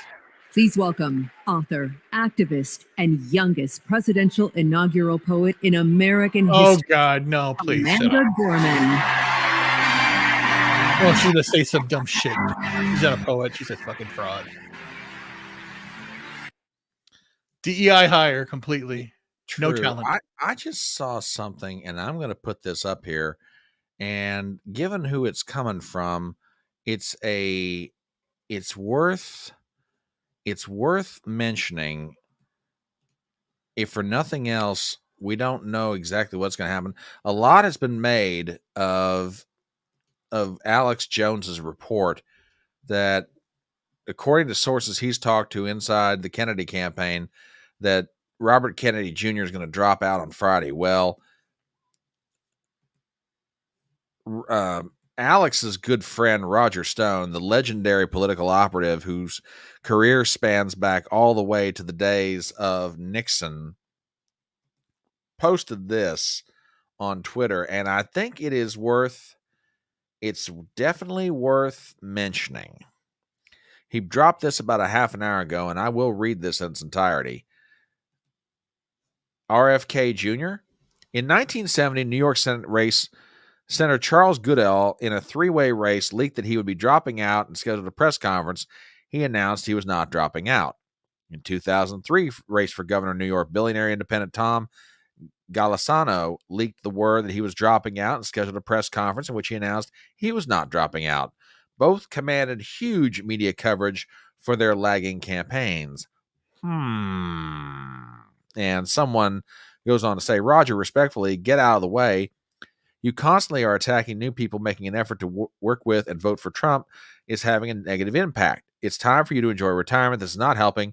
Please don't put your ego ahead of your country. Stone responds, I am attacking no one. Sorry if I know a great deal more about American politics and how it works than you do. Let's see if I'm proven right. I will never retire from standing up for what is right, and I know a head fake when I see one. Now, it has been suspected RFK is dropping out and endorsing Trump. I think with all due respect, that's a very fair word of warning from Stone. There is the possibility this is a head fake. Your thoughts? True. That's true. It could be. It'd be a really scummy thing to do. Go ahead. It would be if he's waiting that long to do that and say I'm not dropping out, it's all bullshit. Then he's basically throwing, because again, if you not only is this coming out, this whole conference, and Alex was talking about it, his running mate's talking about it too. So if you have three different forces saying the same thing, and then Roger Stone says it may be a head fake, he's just being cautious, I'm thinking. Okay. That's all he is. He's being cautious. Well, and I think, and you just said it. If Kennedy pulled this, okay, in other words, he head faked everybody and, says, hey, I'm staying in the race. I'm sorry. I think that's going to hurt him worse than it's going to help him. I mean, look, the Democrats are bleeding him dry monetarily in terms of all these fights around the country for ballot access. That's number one. Number two, and maybe it's not so much right now, but now that he has, Secret Service protection, he was being bled dry for just security on his own person. It's not like their campaign's raising any money. They're being fought every turn as far as ballot access is concerned. Is it really worth them staying in the race? Or are they better served to ally with somebody, although they might not agree with on everything? At least they've got the potential for some of the things they care about to actually get done. Now, again, we'll see what happens on Friday. But yeah, and this is true. Roger's got a pretty good track record with this stuff, so we'll see what happens. We will see. But yeah, we're just basically waiting for our next speaker to come up to the stage. Darius Simpson is going to be joining us here in a little bit. But yeah, we are on day number 3 of the Chicago Shitfest, otherwise known as the Democrat National Convention. My name is Brian Trippin. I'm the Front Porch Conservative. I'm joined, as always, by my partner in broadcasting crime, Ruben Christopher Haynes. This is live stream coverage. I've got channels on YouTube and Rumble. Please give a sub. Also, this good man right over here has a channel on YouTube. Give him a sub as well. We would really appreciate it. Going forward after the convention, there are some events coming up that I'm planning on doing live streams on. Kamala Harris has refused to debate on Fox on September 4th. Trump says he's going to be there, so there might very well be a town hall that he's going to do. For sure, we're going to stream that. September 10th is the date that Kamala Harris and Donald Trump will go head-to-head. So we're definitely covering that one. Under no circumstances are we missing that. And then there will be the vice presidential debates and one more presidential debate. And, I'll give Kamala Harris's campaign a lot of credit. They pushed the first debate off until after the ballots went out. They managed to do that. So we'll see what kind of effect it has. Well, it's the Democratic machine doing that. And did you see the latest news in regards to the Department of Health and Human Services links drinking water with the fluoridated drinking water to 2 to 5 point IQ drop in children? I saw that. I was like, and I'm going, I already knew this already. Fluoridated water is the worst you could do. Spring water. I always drink spring water. So it's like, and why release it now? It's like weird. You're basically telling us that, well, there's a double-edged sword here. The government people will say, see, the Department of we need departments to let us know what's going on. Yeah, but you're the one doing it. So what's the point? You're the one fluoridating the water. So you're telling yourself that's wrong and you're just continue to do it. Stop doing it. Or the other aspect where I come from, yeah, get rid of these departments. They're the ones responsible, and they have the municipalities change the water. And it goes beyond that. In Pennsylvania, they went after those people that had the raw milk because they said it was bad. They couldn't do it. Department of Agriculture, get rid of these departments. Have to go. Get out of the way. Oh, jeez. What now? No. I'm just shaking my head. It's like, don't get me wrong. I know there's good news out there in the world, but sometimes it just seems a little bit tough to find it these days. A little bit tough. Have mercy. Anyway, we're just basically waiting for our next speaker to come up on stage and for Darius Simpson to get here a little while. Which, Darius, take your time, brother. We're just kind of waiting around for our last speakers of the evening, which the Democrats did start their convention up a half an hour earlier than expected. And it should be really interesting. Yeah, this would be something he ought to definitely hammer her on. So we'll see what happens. Yeah, and I love Philadelphia. I genuinely do. I got to visit there once. Was it, gosh, 20 plus years ago. Beautiful city. Absolutely beautiful city. Amazing place. Genuinely so. Love to go back there sometime in the near future. The best things are made in Philadelphia. Indeed. And you have some perspective on that. Indeed. Okay. Oh baby. Oh goodness. It's past their bedtime. Now, what are you gonna try and put her to bed over the internet, for God's sake? No, I would have to do it in person. Oh well. Oh my. Oh, again, here's the thing. It's what's so important. You have to do. This is basically. I've done this my entire life, and it's something that Ben Franklin thought up. And Thomas Jefferson both. It's always about, I wake up, what good will I do today? And then at night, what good did I do? And I do an accounting of it. And it's very important to, before you go to bed, before you sleep, before you have meditate or pray, whatever you do, is to what good did you do today? What accomplishments did you do? What things did you not accomplish that you want to do tomorrow? And make an effort to do that in your life every single day. And oh God, now this idiot. Yes. The Oprah has arrived, ladies and gentlemen. You get a vote, and you get a vote. Just kidding. And everybody gets a vote. So, oh my goodness. What is she going to do now? Let's see. Well, let's find out, folks. Home again.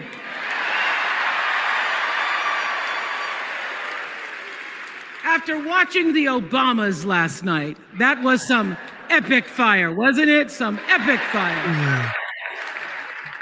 We're now so fired up, we can't wait to leave here and do something. Don't know what to do, but doing something. And what we're going to do is elect Kamala Harris as the next president of the United States.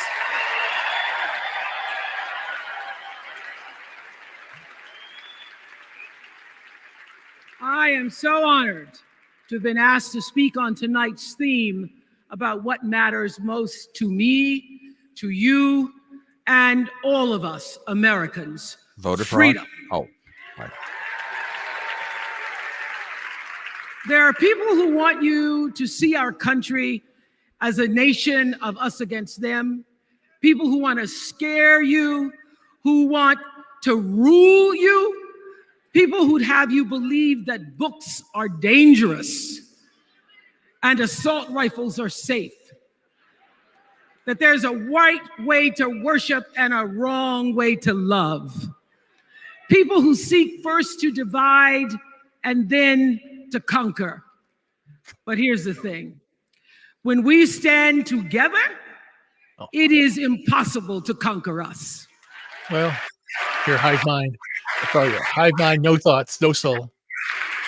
And you're the cult leader of stupidity. In the words of an extraordinary American, the late Congressman John Lewis. Oh, fuck off, that moron. John Lewis was a piece of shit. He said, no matter what ship our ancestors arrived on, we are all in the same boat now. See? I tell you, that's all they want. They knew very well how far this country has come because he was one of the brilliant Americans who helped to get us where we are. But he also knew that the work is not done. The work will never be done because freedom isn't free. America is an ongoing project. It requires commitment. It requires being open to the hard work and the heart work of democracy. And every now and then, It requires standing up to life's bullies.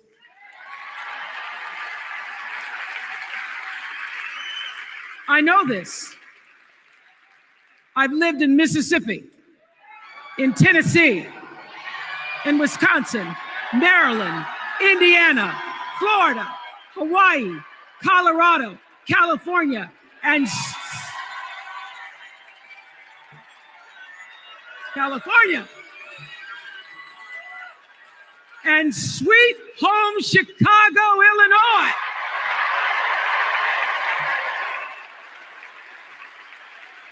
And I have actually traveled this country from the redwood forest, love those redwoods, to the Gulf Stream waters. I've seen racism and sexism and income inequality and division. I've not only seen it, at times I've been on the receiving end of it. But more often than not, what I've witnessed and experienced are human beings, both conservative and liberal, who may not agree with each other, but who'd still help you in a heartbeat if you were in trouble. These are the people who make me proud to say that I am an American.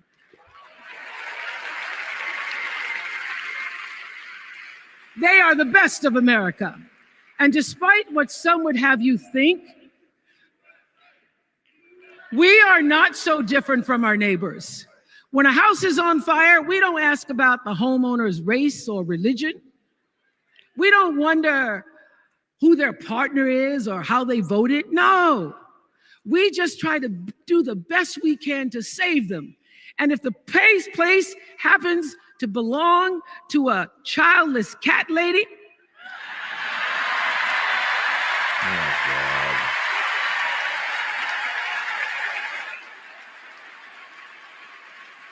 well, we try to get that cat out too.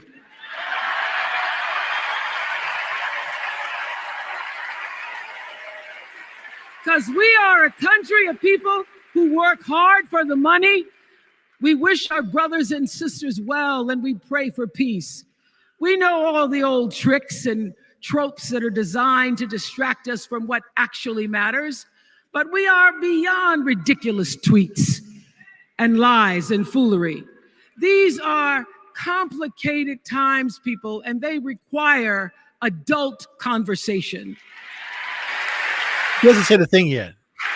And I welcome those conversations because civilized debate is vital to democracy. Well, then why doesn't she debate him? Of America. And she refuses to debate. Now, over the last couple of nights, we have all seen brave people walk onto the stage and share their most private pain. Amanda and Josh, Caitlin, Hadley, they told us their stories of rape and incest and near-death experiences from having the state deny them the abortion that their doctor explained was medically necessary. And they've told us these things for one reason, and that is to keep what happened to them from happening to anybody else. Because if you do not have autonomy over this, if you cannot control when and how you choose to bring your children into this world and how they are raised and supported, there is no American dream. So did she come out with she came out with the vaccine, get the vaccine, put the mask on, all this bullshit. What's Barr telling me there? You can't have both ways, moron. And men who are battling to keep us from going back to a time of desperation and shame and stone cold fear, they are the new freedom fighters. And make no mistake, they are the best of America.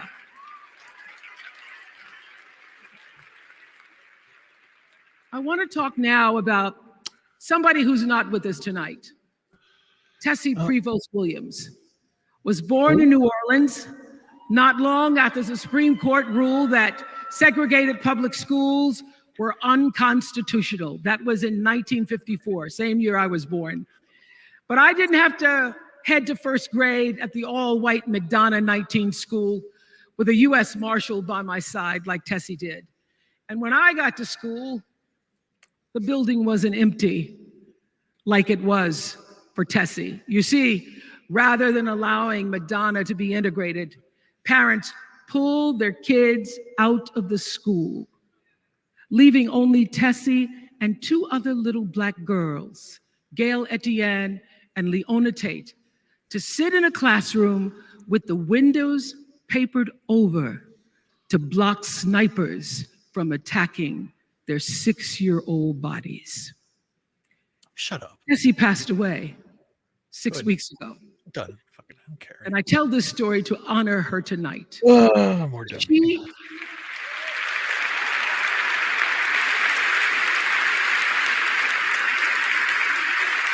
She, like Ruby Bridges and her friends, Leona and Gail, the New Orleans Four, they were called.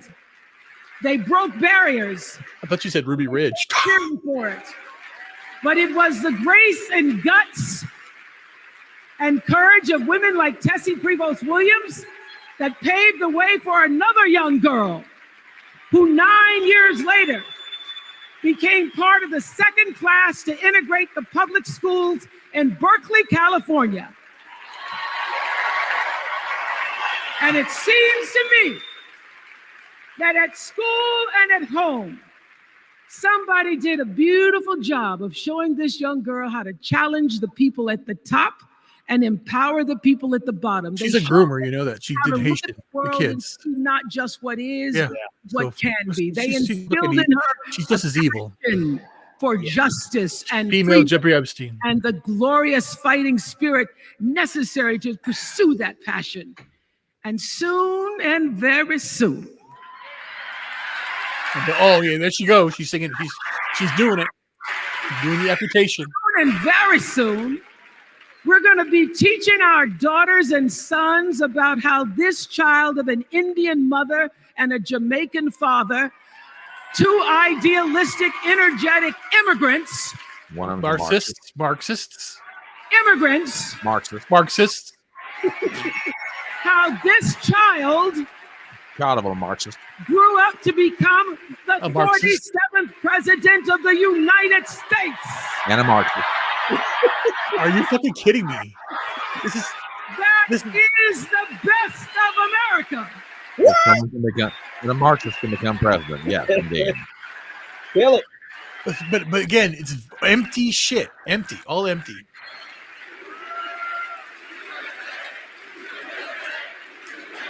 You know, Andrew, that's a You know. great question. let me I tell know you, it doesn't. this election isn't about us and them. Okay. It's about you and me and what we want our futures to look like. There are choices to be made when we cast our ballot. Now, there's a certain candidate that says if we just go to the polls this one time, that we'll never have to do it again. Well, you know what? You're looking at a registered independent who's proud to vote again and again and You're again not a- because I'm an American and that's what You're Americans not. You're not independent, moron. Voting is the best of America. And I have always, since I was eligible to vote, I've always voted my What about values. Maui in your house, moron? Needed in this election Yeah, the two for now balance. more than ever. So I'm calling on all you independents and all you undecideds. You know this is true. You know I'm telling you the truth, that values and character matter most of all.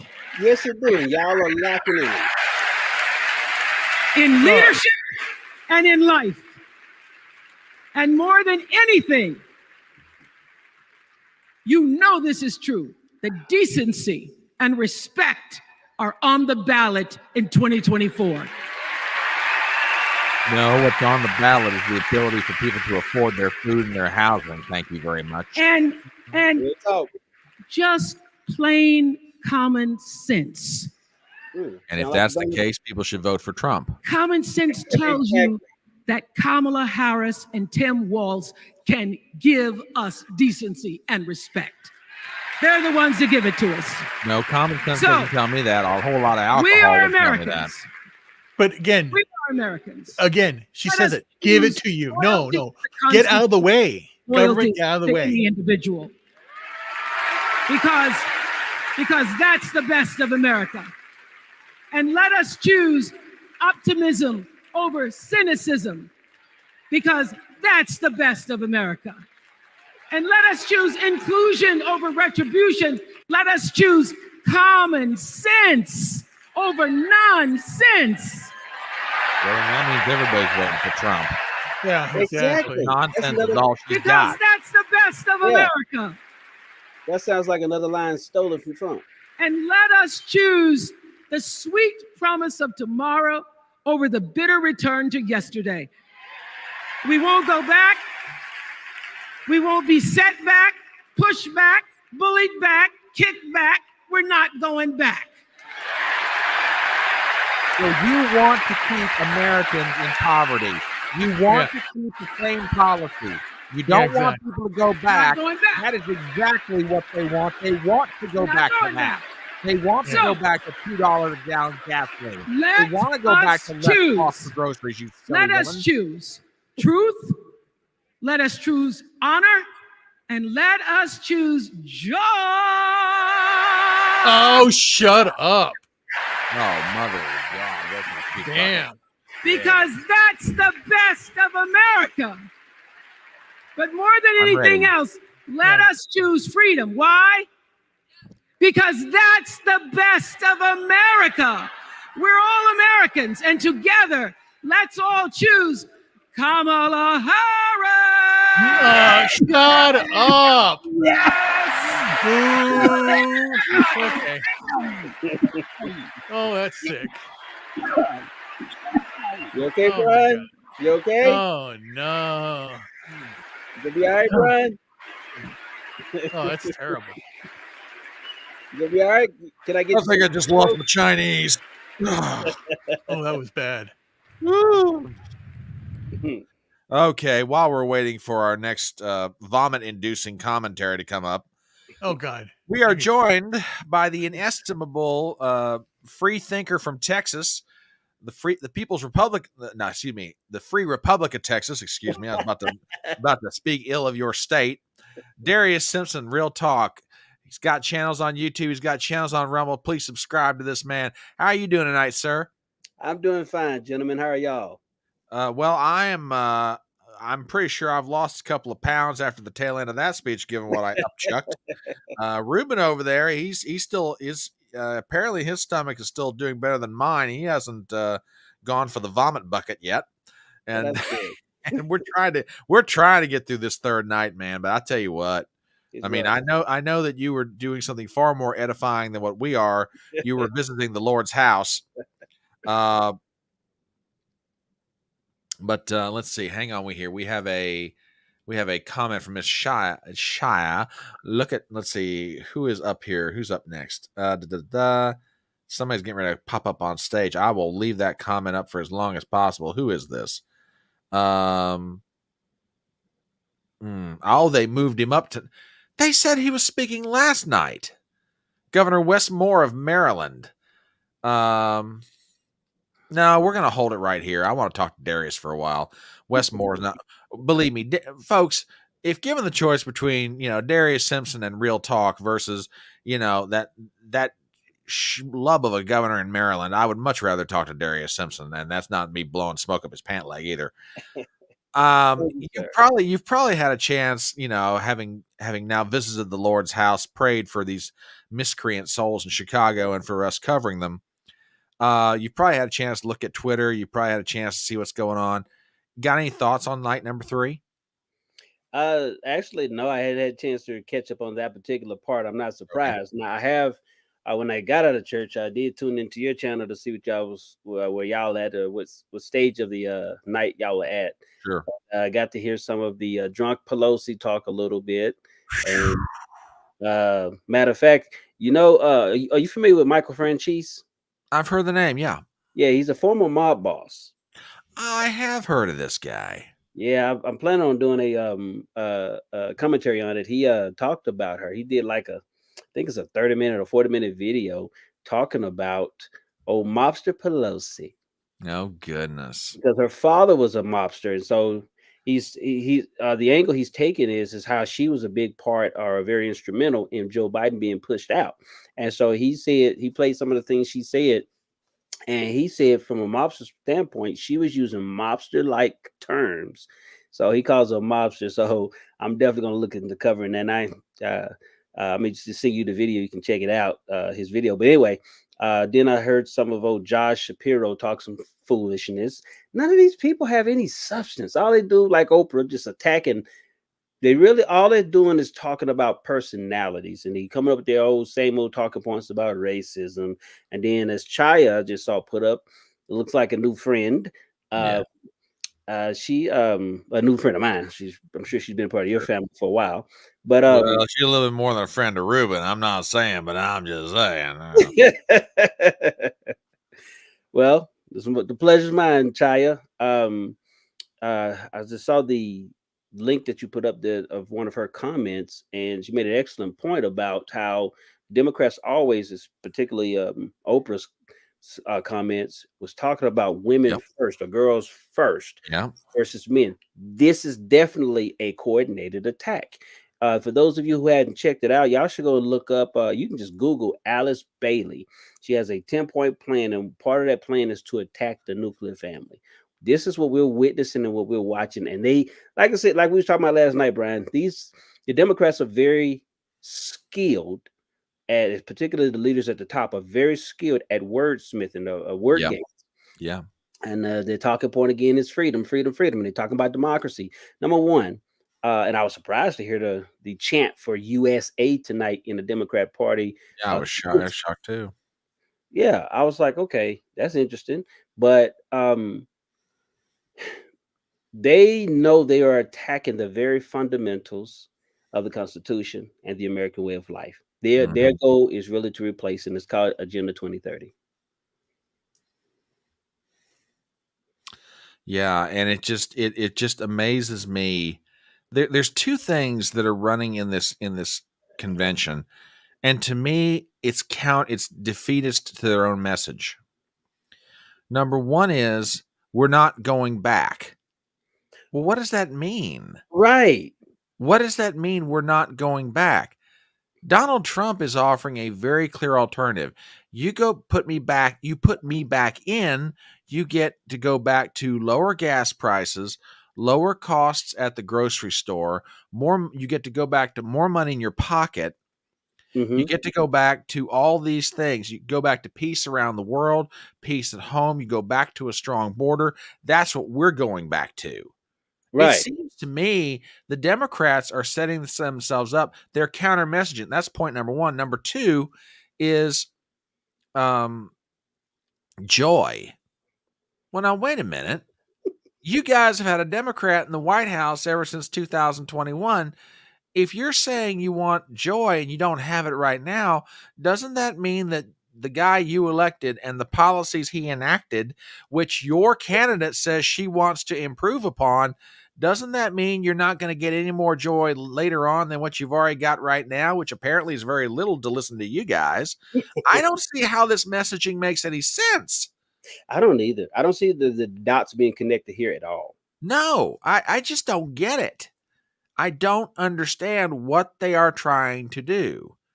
Yeah, and this is very true. I agree with this. But here's the question that I've got. If it comes down to somebody walking the voting booth and saying, okay, under Donald Trump, I had cheaper gas prices, more food on my table, less cost out of my pocket. My utility bills weren't quite so bad. I had extra money to go on a vacation with. Do I want to go back to that? Or do I want to give this lady a chance? And that's the other part about this that just boggles my mind. Is that, and again, there's 70-something days to go. And I think Trump's still got the time to do it. But what gets me right now is just the whole, she's trying to convince everybody, Kamala, she's trying to convince everybody that she had nothing to do with the past 3.5 years. Nothing.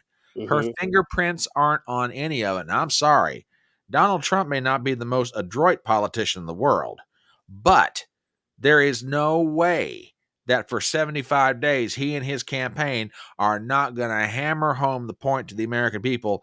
Hey, she's just as responsible for everything bad that's going on right now as was Joe Biden. Joe Biden may have been directly doing it, but she was there directly advising him to do it. Right. She cannot sit here and play like she's the innocent bystander, that she's the innocent little girl who just happened to let Big Bad Wolf or Big Bad Biden go and make all the decisions. She is the vice president. So she's very much culpable in this whole situation. If she thinks it's that bad, she should just go and renounce her position or resign from being vice president right now and just go ahead and run. But she won't do that. And on top of it, with her trying to escape like this, I mean, this is nothing but we're really watching. I've heard someone use the term, we're watching a show, we're watching a movie production happen before our eyes, and we are being dissed to our faces. Absolutely. I'm looking to see who's coming up on stage next. Yes. Everyone's favorite Secretary of Transportation who knows how to solve any and all railroad problems in Ohio. Pete Buttigieg has hit the stage, ladies and gentlemen. This is going to be interesting. The biggest suck-up, kiss-ass toady in the entire Democrat Party got himself a speaking gig. Let's listen to what he's got to say. Here's a sentence I never thought I'd hear myself saying. I'm Pete Buttigieg, and you might recognize me from Fox News.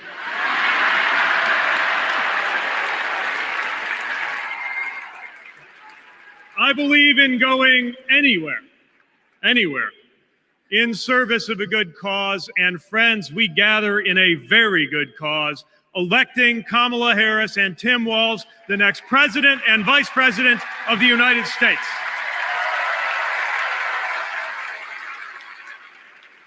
The choice could not be clearer. Donald Trump rants about law and order, as if he wasn't a convicted criminal running against a prosecutor. As if we were going to forget that crime was higher on his watch. Talks about the forgotten man, hoping we'll forget that the only economic promise that he actually kept was to cut taxes for the rich.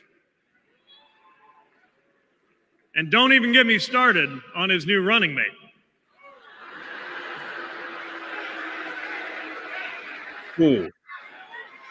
At least Mike Pence was polite. J.D. Vance is one of those guys who thinks if you don't live the life that he has in mind for you, then you don't count. Someone who said that if you don't have kids, you have, quote, no physical commitment to the future of this country. You know, Senator, when I deployed to Afghanistan, I didn't have kids then. Many of the men and women who went outside the wire with me didn't have kids either. But let me tell you, our commitment to the future of this country was pretty damn physical.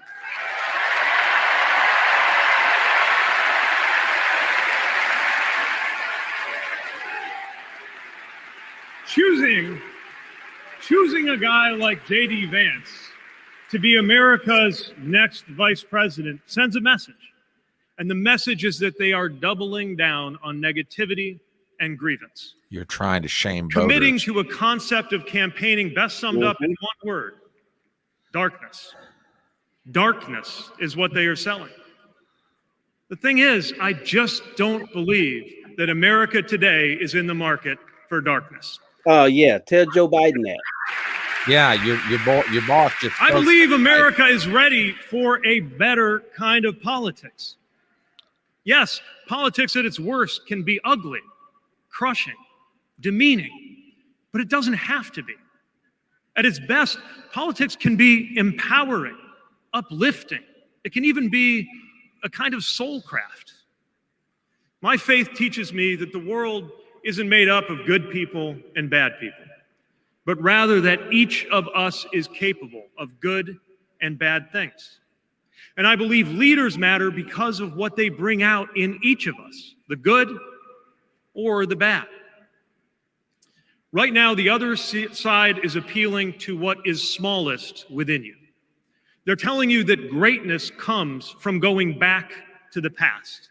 Didn't Oprah just say that? From you is a threat. They're telling you that your neighbor or nephew or daughter who disagrees with you politically isn't just wrong, but is now the enemy.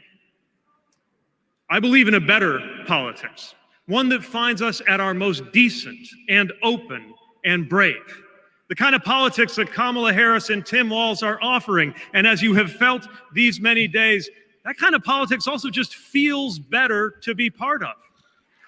But isn't that what they've been offering for the past 3.5 years? There is joy in it, as well as power.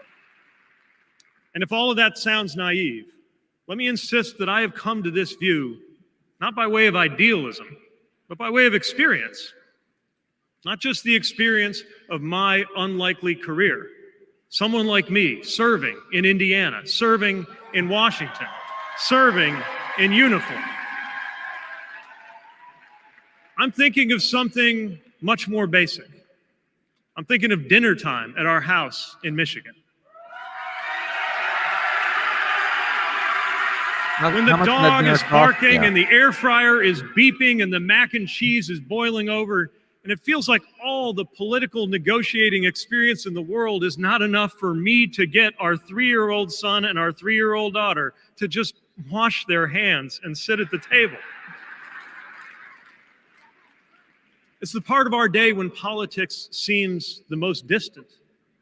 And yet the makeup of our kitchen table, the existence of my family, is just one example of something that was literally impossible. As recently as 25 years ago, when an anxious teenager growing up in Indiana wondered if he would ever find belonging in this world.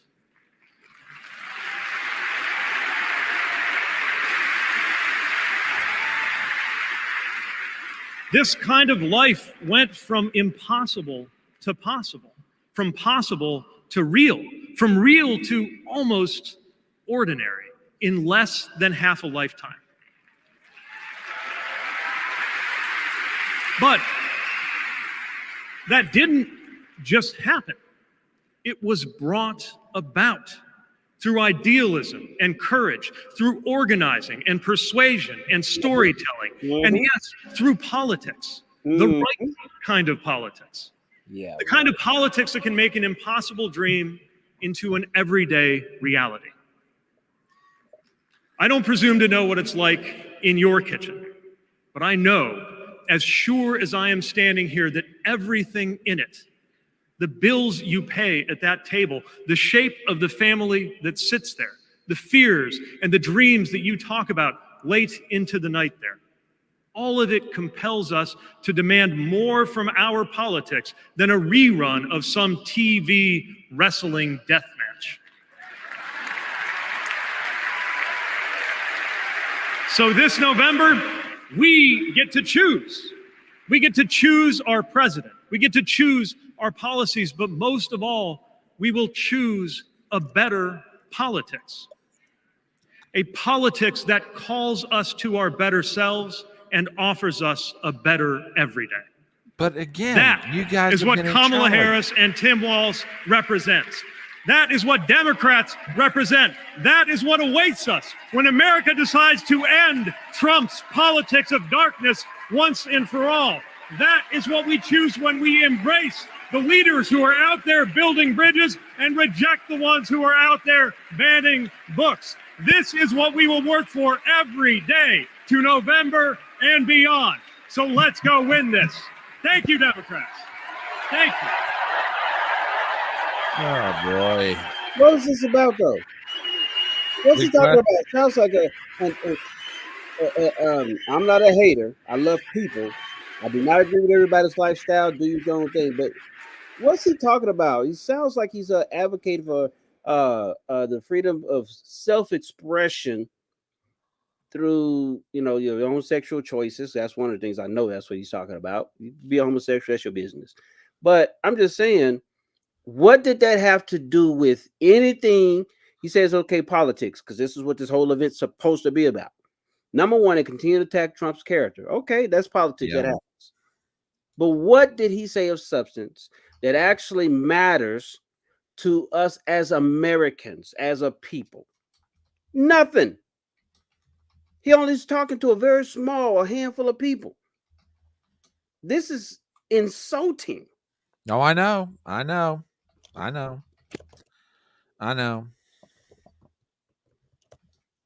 Absolutely insulting, empty. There is nothing there. Right. Nothing. It's just no substance, no thought. It's just I'm with you. We're for guys who can talk, for guys who always have something to say, we're really at a loss for some words in some of these cases. Oh, I know. John Legend is now taking the stage, and I'm definitely not going up there for that. Oh, yeah. Let me hop over to Rumble, say hello to some folks. Ladies and gentlemen, we are being graced by the presence of one absolutely gorgeous lady over on Rumble, Miss Jessica Fensky, a.k.a. Forest Mommy. My darling, mwah, love you. Love you. What you're saying is, you're going to call me back and say I was gorgeous. Just kidding. Look, I am not gonna get in. I do not gonna imitate your conversations that you have with your fiance. Thank you. No, I just put her to bed right now. Oh wait.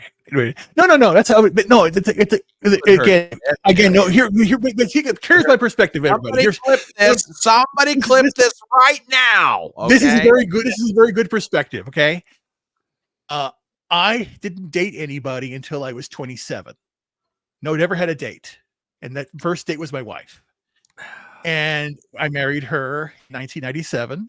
And then she passed away in 2019, as we all know. Or some people don't know that she passed away unexpectedly. Her heart ruptured and just collapsed. She was on vacation down in Cancun and had to go to the body and everything. And I was still starting my MS illness condition that I have. And it was traumatic. And then I basically to go and get her things and pick her up. Really, my life has been difficult. And 2020 hit, and then 21 is when I met everybody here. I met you, Brian. Yeah. And then, everybody. And the thing is that out of the darkness that I went through, and we all went through in 2020, we are a little bit of light. We come together and we're all here now because we love America and we love freedom, true freedom, individual freedom. And at the end of last year, I asked God for a miracle, and Haya and I met in a chat room with Vets Talking through the fellowship. It was December 30th, 2023. And, and I basically told her, I said, I'm looking for a wife and I want to do it traditionally. And we're doing it traditionally. I'm going to be asking her father and all that stuff. We're in that process right now, but it's a very traditional courtship. And every day we talk, we're laying down the groundwork for our future, what we want for our family. Again, she says she wants kids. She's going to give me children. And I'm very, very blessed for that. So always remember, never give up hope. Going through a lifetime waiting for the right person, you marry them, she's gone. I wasn't even 50 when she passed away. And it was hard, but you have a second chance. So again, everyone should have a second chance. Everyone believes in second chances. I believe in second chances, and I'm fighting back. And to top it off, my condition, I've spent the last 4 weeks in the hospital. I almost had a stroke because my condition screwed up my electrical and my nerve system. So I'm still fighting because again, I have a lot to live for. I have her to live for. I have my future to live for. I had the businesses I want to recreate and rebuild my life. And I have a vision of America where we have freedom. We have freedom to live our lives and going back to where we can be civilized and have great debate. That's what I used to love. I went to Washington, D.C. several times 92, 96 to visit DC. I've been in the Senate room, and I've been there. I've seen debate. I've seen it happen. And I just was so giddy and happy to, at the time, believing that people would come in here. Do you have a bill? You debate it. And now it's not that way. Now it's, you go there and you're given a corporate crap to read over bills that are enormous, that they promise that they'll have you read. They don't read at all. And it's the antithesis of what America should be. We're not a democracy. We're a republic. And I wish they'd stop doing it, but I want them to keep on doing it. So we have to fight together, But again, the most important thing here is we have a ritual every night where we talk about each other and how what impact we had on each other that day. She was not feeling well, or I was feeling sick, and she was there to help me, and I respect that. Or something good happened, and I want to remind her of something she said, something she did, and something she needs. And she asks, "Tell me what I can improve on." And I said the same thing. How can I become a better man? How can she become a better woman? We talk about this every night, and if you have that open conversation. And it's not a sex thing. It is a love thing. Think about the love. And they're not teaching that anymore. Again, because if you don't have a mother, don't have a father, don't have any moral compass, it'll collapse. And go ahead. I'm sorry. All right. No. And I had a quote that I was going to create, and I'm going to write it down. It says, without personal morals, the tyranny of democracy will reign. Because if you don't have any guide, you're going to follow the mob, and you'll stand for nothing is essentially what it means. Right. Yep. Sorry. Absolutely. Now we're watching Senator Amy Klobuchar from Minnesota, who is probably about to introduce, if I had to guess, Governor Tim Walz, the governor of Minnesota, the Democrat nominee for vice president. And yeah, Kamala Harris is nowhere in the, now maybe she's backstage. I don't know. No one has seen her yet. This is a little unusual. Now, like I said, maybe she's waiting. Maybe she's waiting for Tim Walz to take the stage before she comes out into the arena. But I would have figured that if he's right on the verge of making the speech, normally under political tradition, your running mate is out there with you. I wonder if the police scanners are jammed right now and you can't listen in Chicago. Why do you say that? Well, the fact that, again, maybe they're trying to get her off the alcohol. Just kidding. I don't know what the hell is going on. I'm just saying that rumor is gonna dog her hard all the way for here to the election. You saw how she's been acting the last few days. Mm-hmm. Her comments last night was very too short and too stilted, in my opinion. Well, going back to what Brian said, there is nothing usual about this so-called administration. I agree with that. I agree. I mean, this is ridiculous. So she's gonna play. See, I think she's taking a play out of old Joe Biden's book in 2020 when he decided him and his campaign, maybe his handlers decided to run a campaign from the basement, and it was successful. Yeah, but you need a pandemic to do that. They have Mpox going on right now. They need some. They could throw out national emergency for many things. Banking, because of what happened, some stock market crash could occur because all the things that are coming out could cause that. Hamas and Israel, Iran and Israel, Russia and Ukraine, Houthis and the Navy, China and Japan and Korea, and name your thing. It could happen, or this whole data breach and then a cyber attack or whatever. Anything can happen at any time, or domestic or something domestic on the domestic homeland. Who knows? Well, exactly. I think something is definitely planned. I don't believe in accidents or coincidences. So I believe these folks, they have something planned. They know they can't beat Trump in the ballot box. They've already seen that. We saw that in 2020. They saw that in 2016 when Hillary supposedly had it in the bag. And now we're in a situation where Trump is, and if RFK Jr. does actually do, I heard y'all talking about that earlier too. And that was a good point. Roger Stone has been on point, at least for the most part. Yeah. If the rumors or if the stories are true, that RFK Jr. is going to be joining Trump's administration or his campaign anyway, then that's going to bolster Trump even more so. So while they getting all the celebrities on the Democrat side to come up and do these little shows, these performances, Trump is getting political power, and he's getting a lot of people who actually use, even though we disagree on certain fronts, he's getting people who, what did Oprah say? Use common sense. Yeah, and assuming that what Kennedy is doing on Friday is not some kind of a head fake, which I mean, Roger Stone might be right. It might be a head fake, but if he does, I mean, his campaign's already in trouble anyway. He's already crashing it. But if he does that, I mean, what in the world is the point of even him going on at this stage? There's no sense him doing it. But I mean, but we were looking at a little bit earlier. And we're just basically waiting for Governor Tim Walz to take the stage. Let's see who this is. Ben. No idea who this is. Ben Ingram? Ben Igman? Okay. Anyway, we're basically waiting for Walz to take the stage. Yeah, well, this is... I saw the posts earlier. I mean...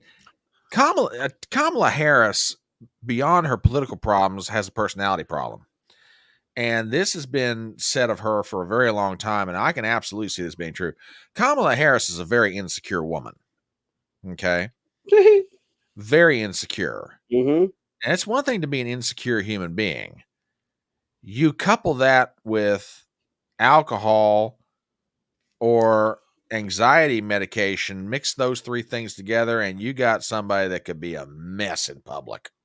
Right. And again, the truth of the matter, well, that's yet to be determined and time will tell. But, it would explain a lot. I will say that much. Right. It would explain a lot. So, yeah, we're basically waiting for Governor Tim Walz to take the stage and for his speech accepting the nomination of the Democrat Party. And then also, and what is this? What are these, the football dads? Oh, my God. They got a show, don't they? Boy, they do. Boy, they do. And speaking of Tim Walz too, Brian, in the private chat, I sent you a video, a short video about Tim Walz when he was, what was he, governor of Minneapolis? Minnesota. He was a congressman from Minnesota, and then he's the governor. Yeah. So anyway, when you get a chance, I don't know if you want to play it now or play it later after people get to hear his speech. But anyway, it's about how he ruled, a little short clip of how he ruled when he was as governor in Minnesota. Okay. All right. I think I know the one you're talking about. But and here's my question. Why is his wife not up there doing the introductory? Or maybe she's going to. They just haven't done it yet. But why is his wife not up there? I don't get that. Well, maybe she doesn't want to be caught up there talking about how she enjoyed letting the window up while all the chaos was going on. Yeah, that's true. Jeez. Yeah, we're talking about a couple of strange birds. A couple of really strange birds. Yeah.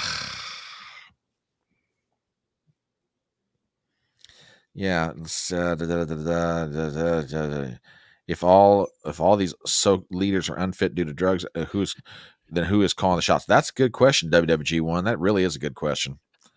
Now, when you say her staff, are you talking about Klobuchar? Or are you talking about Kamala? Kamala's staff definitely hates her guts. Yeah, buddy. He absolutely hates her guts. Now they talked about when Trump was in office, they talked about how many people Trump fired and some folks who left, but they will not talk about what happened with Kamala. She is running off her staff. She's a dictator. She's a communist. What y'all did you hear what says? Did you hear what Trump said today? Basically, I heard his speech. Did y'all hear his speech today? Yeah, day one, I'm going to demand the resignation from all the military leaders who screwed up Afghanistan. Yes. He's pissing off. He's poking the bear of the military industrial complex. Sweet. Yeah, I believe they're doing an introductory video now. I think Walls is next. So this should be very, very interesting. Yeah, Kamala had like a 90% turnover of her staff. That is horrible. The first 3 years that she was in as vice president. That's horrible. Yeah, Why I mean, wasn't that the talk of the media? Why wasn't that? Because that matters. Because she also had a lot of, for those who want to play the race card, she had a number of black staffers on her staff. So why didn't that hit the mainstream media? because the mainstream media is in the bag for her. I mean, and to me, this is the extraordinary thing about it. A few months ago, she was recognized as one of the most unpopular vice presidents in American history, recognized as being just grossly incompetent. It was well known in the Biden administration that Biden didn't want to give her any serious responsibilities because he didn't think she could handle them, and she would take them. If she did handle them well, she would backstab her boss doing it. This is a woman who was untrusted, disliked. Nobody inside the Biden White House wanted anything to do with her. Let's just be perfectly blunt here, okay? The only reason that Joe Biden endorsed her for president was to flip the middle finger to Barack Obama, Nancy Pelosi, and Hakeem Jeffries and said, "Okay, fine. You run me out, screw you. Here's what I'm going to do to throw the monkey wrench in your works. I'm going to endorse her, and you're going to be stuck with her." That's a commercial. Here's what even boils down to this much. Oh, what the hell is this bullshit? Well, it's Tim Walls. That means No. Go ahead. That's his wife. Yeah. But what do you think about the idea that just like, the MCU on the movies that have happened, the DEI hires, this production is everything because they know they've lost, but they're basically saying, just produce this one last thing. We'll pay you. You're going to get paid. The money must go somewhere. We can't keep it. We'll just run it like it is. You'll get paid. We'll try next time. Well, I'm not totally so sure that the Democrats have given up on this. Here's my operating theory for what it's worth. Okay? But they did give up on Biden. Oh yeah, they absolutely gave up on Biden, but I don't think they've necessarily given up on winning. Here's what I think Here's what I think their operating theory is.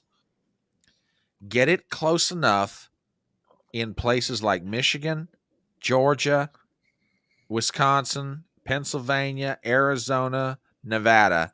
Get it close enough within not the margin of error, the margin of fraud, that if somehow she magically pulls these states out, that it's believable, because the joy has overtaken America.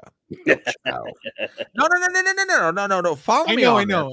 They're trying to convince everybody that Kamala Harris is the breath of fresh air that we need in American politics. And if we here it comes. Here it comes. Yeah, here comes Walls. We'll finish up this discussion after the speech. Ladies and gentlemen, Minnesota Governor Tim Walz, the vice presidential nominee of the Democrat Party, is about to take the stage to accept. Oh, come on. See? What kind of music are we playing? Let's see. They're playing Small Town by John Cougar Mellencamp. Jesus God, there is nothing thoughtful or original about these people. No, nothing. Okay, there go the happy hands. Yep, hands over heart, hands over stomach. Now, can you pat both of them together? Thank you. All right, here we go. Stop it.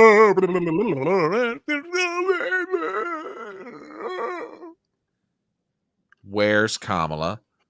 Where is she? Okay, here we go, folks.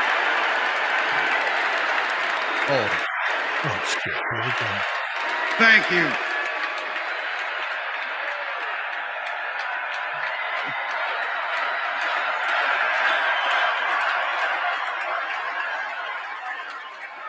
Wow. Well, thank you. Thank you, first of all, to Vice President Harris. Thanks for putting your trust in me and for inviting me to be part of this incredible campaign.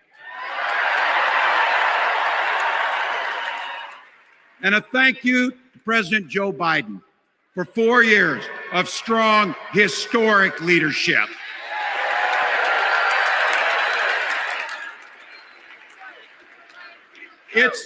It's the honor of my life to accept your nomination for Vice President of the United States.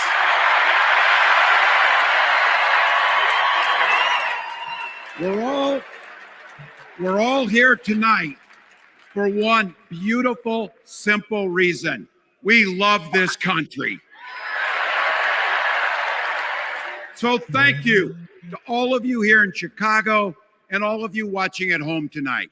Thank you for your passion. Thank you for your determination. And most of all, thank you for bringing the joy to this fight. Wow. Now, I grew up in Butte, Nebraska, a town of 400 people. I had 24 kids in my high school class, and none of them went to Yale. But I'll tell you what, growing up in a small town like that, you learn how to take care of each other. That family down the road, they may not think like you do. They may not pray like you do. They may not love like you do, but they're your neighbors.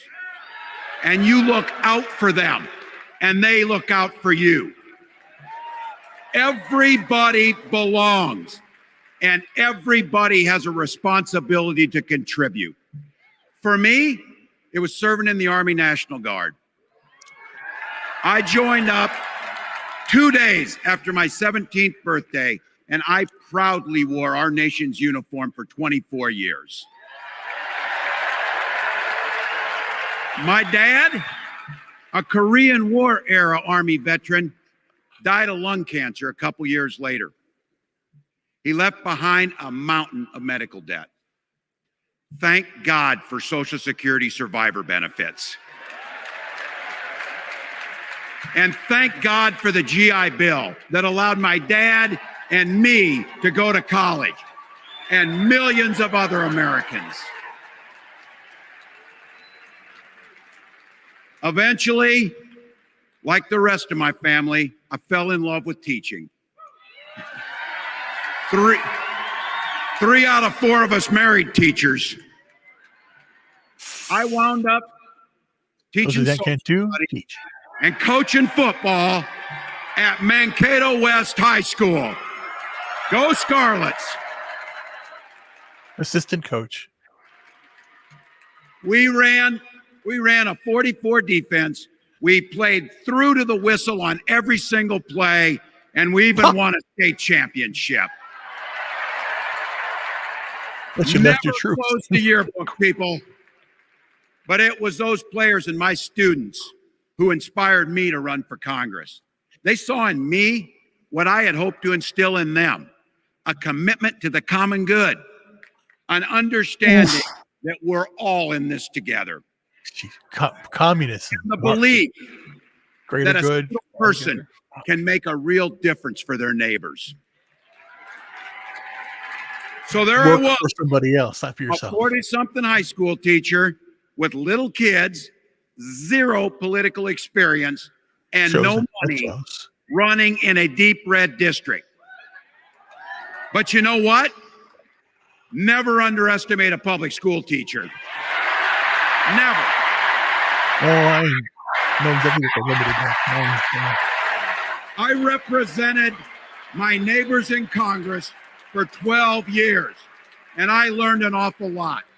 I learned how to work across the aisle on issues like growing the rural economies and taking care of veterans. And I learned how to compromise without compromising my values. Then I came back to serve as governor, and we got right to work making a difference in our neighbors' lives. We cut taxes for the middle class. We passed paid family and medical leave. We invested in fighting crime and affordable housing. We cut the cost of prescription drugs and helped people escape the kind of medical debt that nearly sank my family. And we made sure that every kid in our state gets breakfast and lunch every day. So while other states were banning books from their schools, we were banishing hunger from ours. Good line. Good line. Emotion. We also protected reproductive freedom. Because in Minnesota, we respect our neighbors and the personal choices. Tampon tip. Yeah, and you set up snitch line. Even Tell on if people. we wouldn't make those same choices for ourselves, we've got a golden rule. Mind your own damn business. Again, from the man who set up a snitch line during COVID-19 so people could rat on their neighbors for violating protocol. IVF and fertility treatments. And this is personal for Gwen and I. Oh, shut up. If you've never experienced the hell that is infertility, I guarantee you know somebody who has. And I can remember praying each night for a phone call. The pit in your stomach when the phone had rang, and the absolute agony when we heard the treatments hadn't worked. It took Gwen and I years, but we had access to fertility treatments. And when our daughter was born, we named her Hope. Hope, Gus, and Gwen, you are my entire world, and I love you. Oh, God, no. Yes, sir. I'm letting you. Lord. Oh, no. We started a family because this is a big part about what this election is about. Freedom.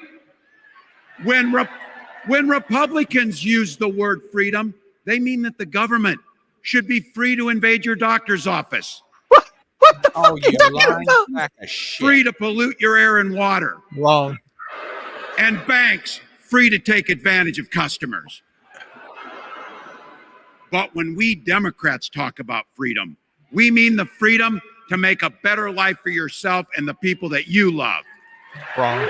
That's wrong. 100% Freedom to make your own healthcare decisions. Lie. No, because you force the vaccine on people. It's Freedom to healthcare. go to school without worrying about being shot dead in the hall. Look, I know guns. I'm a veteran. I'm a hunter. And I was a better shot than most Republicans in Congress, and I got the trophies to prove it. But I'm also a dad. I believe in the Second Amendment, but I also believe our first responsibility is to keep our kids safe. Shut the fuck up. Whoa. That's what this is all about. The responsibility we have to our kids, to each other, and to the future that we're building together, in which everyone is free to build the kind of life they want. But not everyone has that same sense of responsibility.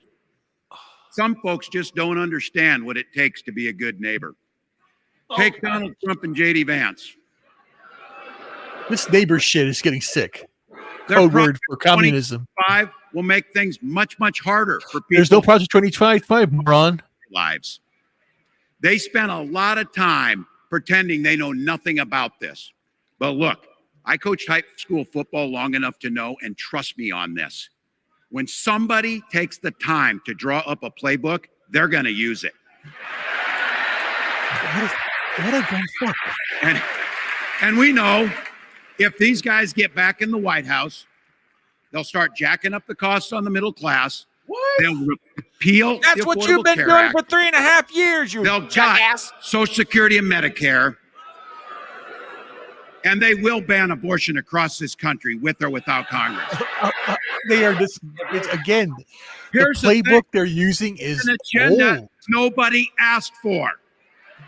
It's an agenda that serves nobody except the richest and the most extreme amongst us. And it's an agenda that does nothing for our neighbors in need. Is it weird? Absolutely. Absolutely.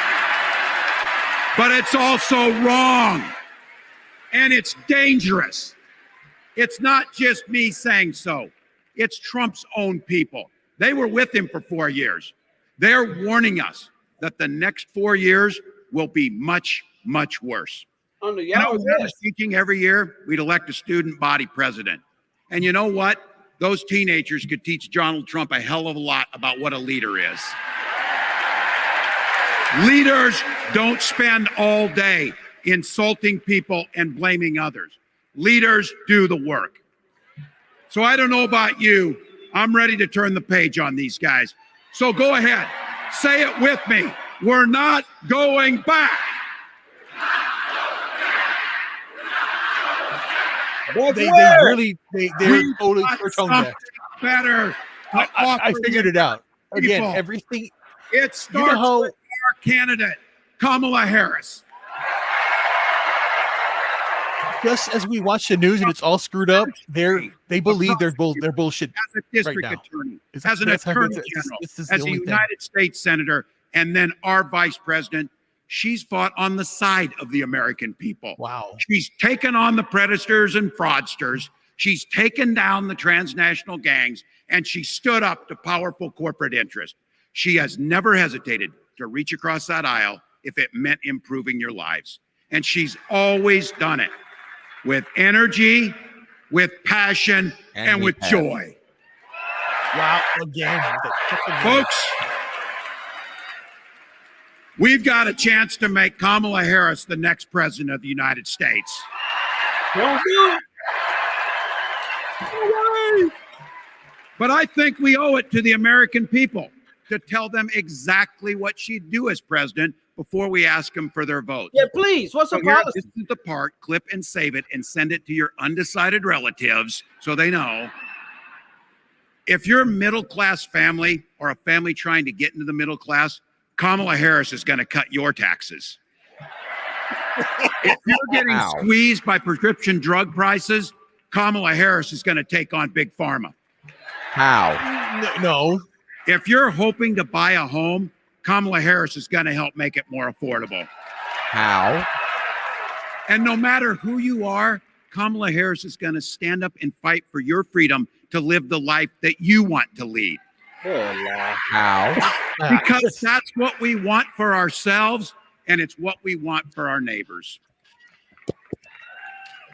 You know, you might not know it, but I haven't given a lot of big speeches like this. But I have given a lot of pep talks. So let me finish with this, team. It's the fourth quarter. We're down a field goal, but we're on offense and we've got the ball. We're driving down the field. And boy, do we have the right team. Kamala Harris is tough. Kamala Harris is experienced, and Kamala Harris is ready. Our job for everyone watching is to get in the trenches and do the blocking and tackling. 1 inch at a time, 1 yard at a time, 1 phone call at a time, 1 door knock at a time, 1 $5 donation at a time. 1 illegal ballot at a time. 1 glass of We wine at got a time. 76 days. That's nothing. There'll be time to sleep when you're dead. We're going to leave it on the field. Yep, they're going to make sure of that all right. That's how we'll keep moving forward. That's how we'll turn the page on Donald Trump. That's how we'll build a country where workers come first. Healthcare and housing are human rights. The government stays the hell out of your bedroom. Or your vaccination status, or your That's COVID how we protocol. make America a place where no child is left hungry, where no community is left behind, where nobody gets told they don't belong. Open borders. We're gonna fight. And as the next president of the United States always says, when we fight, when we fight, when we fight, thank you. God bless.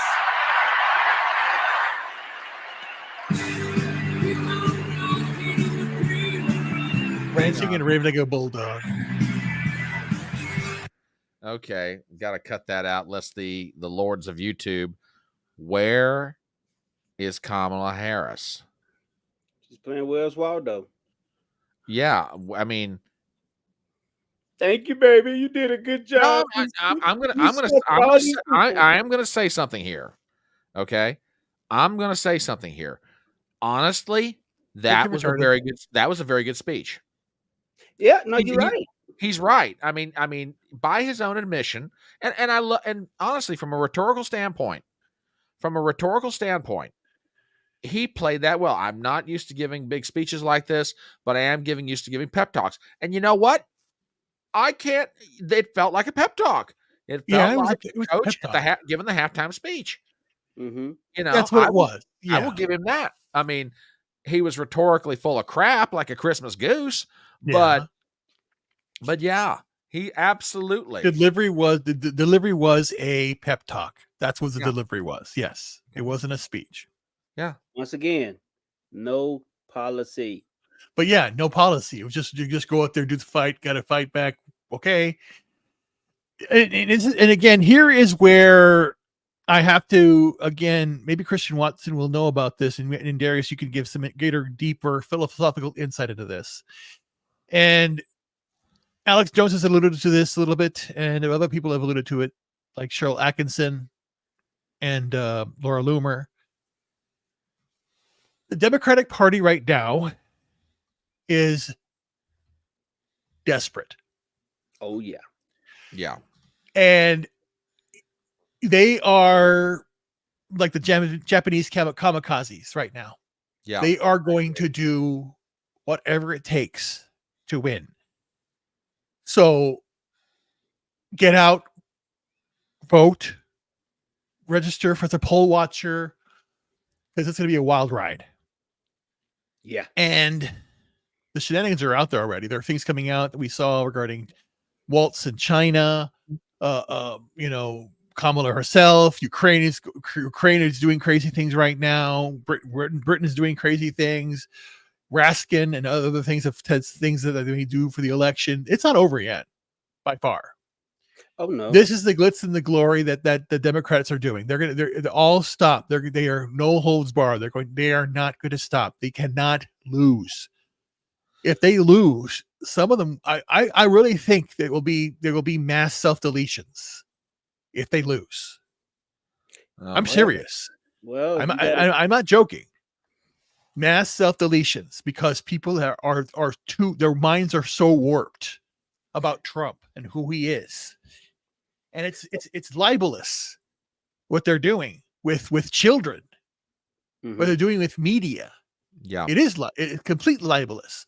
I don't watch TV at all, and if I do watch something, the one thing that really unnerves me is, have you asked your doctor about blank? That unnerves me to the hilt, and it's just very dangerous. And again, remember, I'm not getting at us banned. Everything, all the food we consume that they pre-package, everything they do, it's meant to get you in a certain state, and then they provide a cure. We're here to help you, but we're also poisoning you, and it's just terrifying to me what they're doing. And this is poisoning of the soul, to basically try and convince you that one man is against you. It's insane.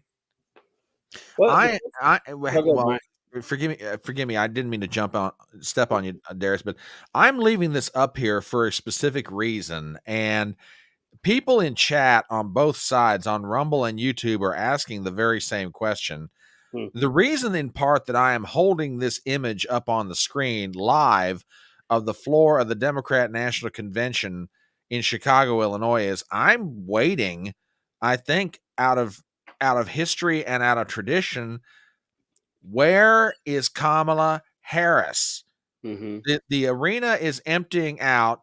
Her vice presidential candidate has accepted this party's nomination.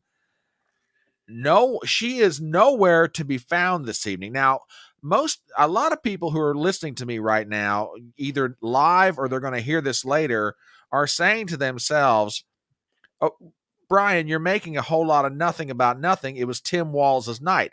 I understand that.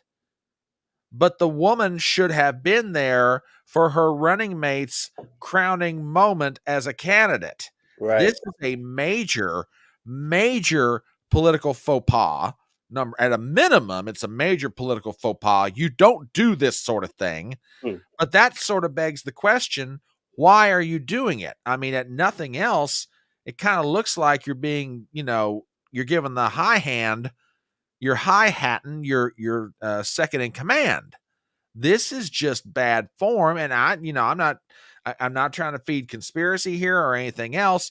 Where is this woman? Why is she not in the arena tonight? This is bad form. No, I'm gonna piggyback on you. But I agree 100%, and I don't mind going into conspiracy land, so to speak, because conspiracies often throughout history have been proven to be truth. Yeah. And the question is who's the ones who's the ones doing the conspiring? And so the Democrats are going all out because they know there's something in the air, even at the beginning of the year when I'm sure you guys caught that, I think you guys caught that, the podcast with Shannon Sharp when he was interviewing that famous comedian, Cat Williams. And for me, it opened up that interview helped open this year up in terms of exposures and stuff, right? Yeah. So this has been projected. This has been expected to be a big year on so many different fronts, and some of which do sound outlandish. I grant you that. But throughout history, some of the most outlandish things have also been proven to be true. So Kamala, what they're all doing under this Biden administration, from my limited perspective, the things I can see and tell, is they are upending a lot of traditions. They don't believe in absolutism, for example. So anything they can change, they will. And they don't care if we ask about it. I mean, think about it. Biden set the tone back in 2020 when he knew he wouldn't win any debates with Trump. They knew he wouldn't. So what they do, they hit him. Kamala, I will be surprised if September 10th come up. And Brian, by the way, I'll check my schedule, but if I can attend, I would love to join you guys. Yeah, we'd love to have you. If you can do it, you're welcome to sit in. Okay, well, I'll be happy to, because I know that's going to be definitely a night to watch.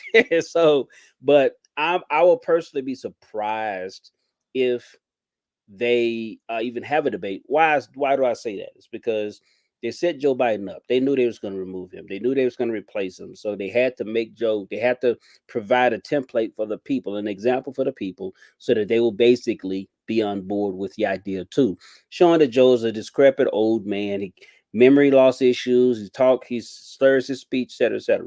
Well, if Kamala is going to don that stage, in my opinion, it's for either one or two reasons. Either one, they already have their plans laid out, the strategy laid out. They're going to have this debate and they're going to cover her afterwards. Or two, they're going to replace her. They're going to let her embarrass herself on the national stage like Joe Biden did. Trump is not going to have to attack her. He's just going to attack her lack of policies, stay on that message. And she's going to make a fool of herself. Whoever is going to be, I think it's ABC probably going to, that's the ABC's hosting the debate on September the 10th. Yes. Okay. So with that said, they're definitely going to try to help cover as best. Now, I will be surprised, but I also would applaud them if they do just as well as CNN did last time. And they actually let, it was pretty much a good debate as far as the moderators were concerned. But I think two things. Either one, we're not going to have something big is going to happen to lead us not having that debate, or she's going to have a debate, and they are going to let her embarrass herself and replace her. I'll disagree with you on one aspect of it. Okay, they might let her embarrass herself, but at that point, it'll be what, 60 days to go. It's too late. Think so? I think it's too late. It's one thing to pull out Biden before you get to the Democrat convention. It's highly unusual, especially the manner in which they did it, but you could justify it on the grounds that the delegates had not taken the vote yet. Okay. She has been now voted on by the delegates virtually and at the convention. She is the designated nominee of the Democrat Party, for better or worse, in sickness and in health, richer or poorer, till death do she politically part. Okay? If she goes out on stage and chokes like, I don't know, like the Cubs in the 84 playoffs against the Padres, then by all means, that's exactly what's going to happen. She chokes and that's it. The Democrats just deal with whatever. This is now setting up, I want to go back to this, and I know I'm belaboring this point, but Kamala not being there because of bad blood between the Obamas, Kamala, or maybe even bad blood between the Obamas and Biden, that's one thing. It's just weird that she's not there. Yeah. Weird. Trump had two. Let me say this right quick, Ruben. Trump had just survived an assassination attempt, and he was all for the Republican convention. Yeah. Telling me this piece of work can't show up? Yeah. Oh, and going back to a couple of items from the from tonight, and I'll let Ruben finish his point, but no, I just put some fun stuff in the fun stuff in the chat. Well, speaking of fun stuff, after Oprah gave her speech, Trump posted somewhere, I guess on Truth Social, a letter that she wrote that Oprah Winfrey wrote to Donald Trump. Donald, I received the book excerpt. I have to tell you, your comments made me a little weepy. It's one thing to say and live a life of integrity, still another to have people like yourself notice. Thank you, Oprah. Too bad we're not running for office. What a team. Oh. Boy, there were rumors at a time, Oprah and Trump. Yeah, I remember that. Early 2000. Yeah. Yeah. So it's like, come on, people. Trump got the seats, y'all. That's what you call epic trolling, ladies and gentlemen. That is epic trolling. So I put two funny. Well, one was kind of ironic. It's Cuomo complaining about the DNC and how they're corrupt. He's lost it. And the other one was a funny edit of Clinton talking about somewhere he's been. Uh-oh. Well, we'll look at those in a second. Now, I was also sent something else. I mean, in all seriousness, and I mean this sincerely, Tim Walz gave an excellent speech tonight. He really did.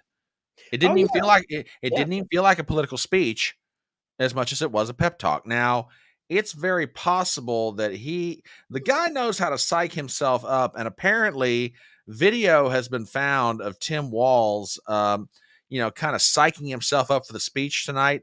I don't know if anyone has seen this yet, but this has surfaced. And take a look at this. I mean, this is Tim Walz. Let me see you do it. Let me see you do it. Let me see you shake. Let me see you move. Let me see you just kind of saying here, obviously this is not Tim Walz. Someone likes to think it is, but okay, whatever. It's a little freaky. Just a little bit.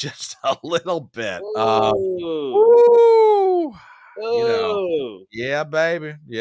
I'm telling you. Yeah. That's. Just remember, guys, you can't unsee that.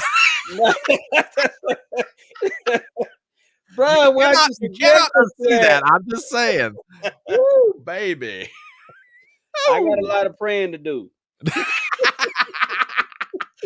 Man, I know the Lord. I know the Lord is good and He redeems a lot of things, but that take a lot of redemption right there. That's all I'm saying. He probably did this too. Woo! Have mercy. Oh, Gypsy, that is wrong in so many different ways, sister. But thank you for sending that in. I want to. Darius had said, and I think I've seen the very clip he's talking about. You know, this one of the things that frustrates me about Tim Walz.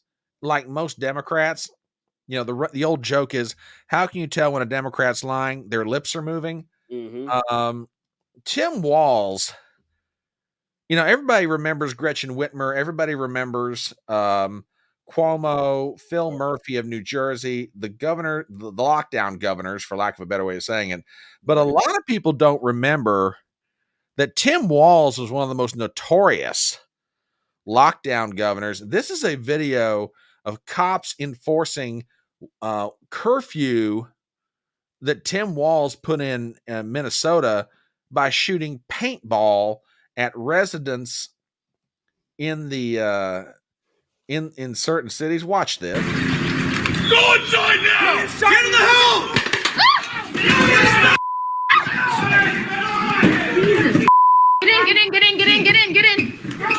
Get in. Oh, God, that hurt. You good? Are you okay? Right on the crotch. Are you okay? You got hit? I'm good.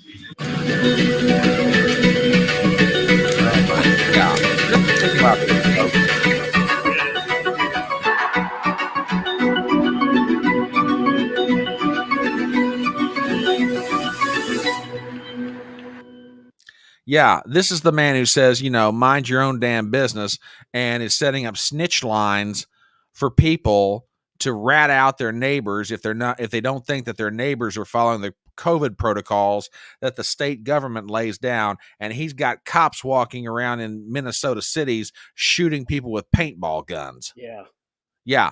So much for mind your own damn business. Thank you very much. And I got to say something. He's not here tonight, but you know what?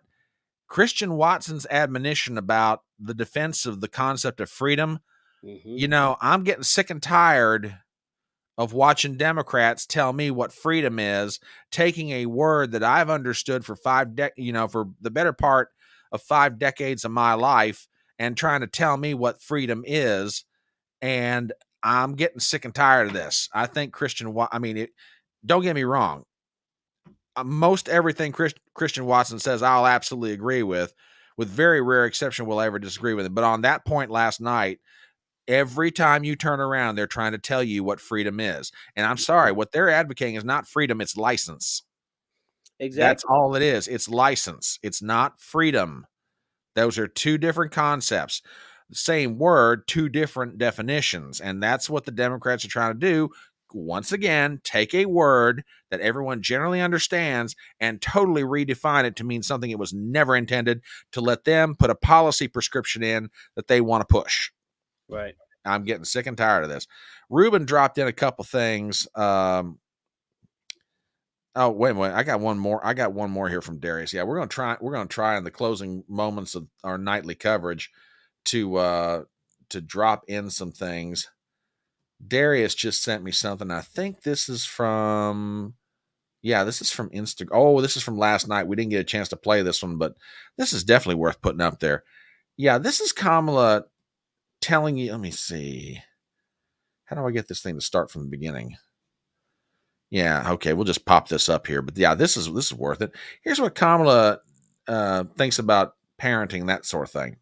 Out in education is tantamount to a crime. So I decided I was going to start prosecuting parents for truancy. Let's go. I've got a little political capital, and I'm going to spend some of it. And this is what we did. As a prosecutor in law enforcement, I have a huge stick. The school district has got a carrot. Let's work in tandem around our collective objective and goal, which is to get those kids in school. So, to that end, I sent a letter out on my letterhead to every parent in the school district. A friend of mine actually called me and he said, Kamala, my wife got the letter. She freaked out. She brought all the kids into the living room, held up the letter, said, if you don't go to school, Kamala's going to put you and me in jail. Yeah, that's what you call mind your own business. Right. Yeah, that's the Democrats' idea of minding your own business. Mm-hmm. Yeah, this is insane.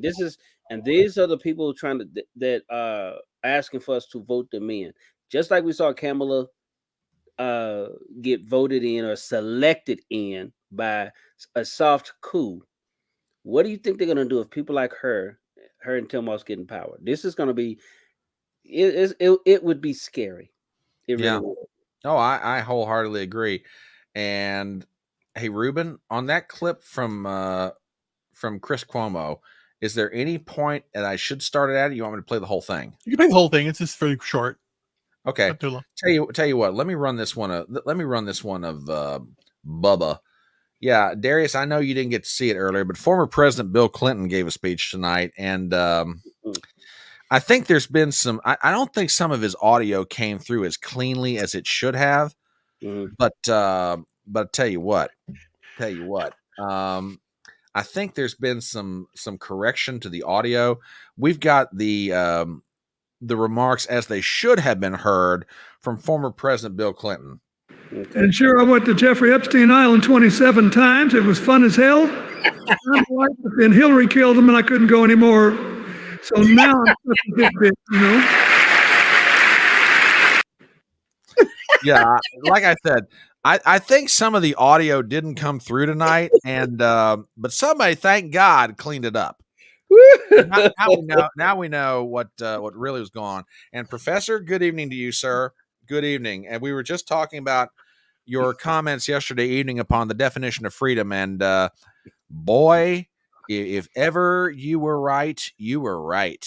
This thing needs to be, that argument needs to be prosecuted seriously in all phases and phrases. But people need to read that book 1984 by George Orwell. Yeah. That's one of the books. We've got one more clip this evening, and apparently it's so bad for the Democrats. They're losing one of their own. This is Chris Cuomo, now of News Nation, and this clip runs about almost 3 minutes, but I may Listen to this. This is interesting. Hang on. Here we go. A big theme here at the DNC is that they're going to go after corporate gouging, and they're going to go after corporations, whether it's in taxes, largesse, loopholes. The RNC, we heard the same thing. They're going after the elites, the two sets of rules. Let me reveal a reality to you that has to be spoken to here, okay? These are the soldiers.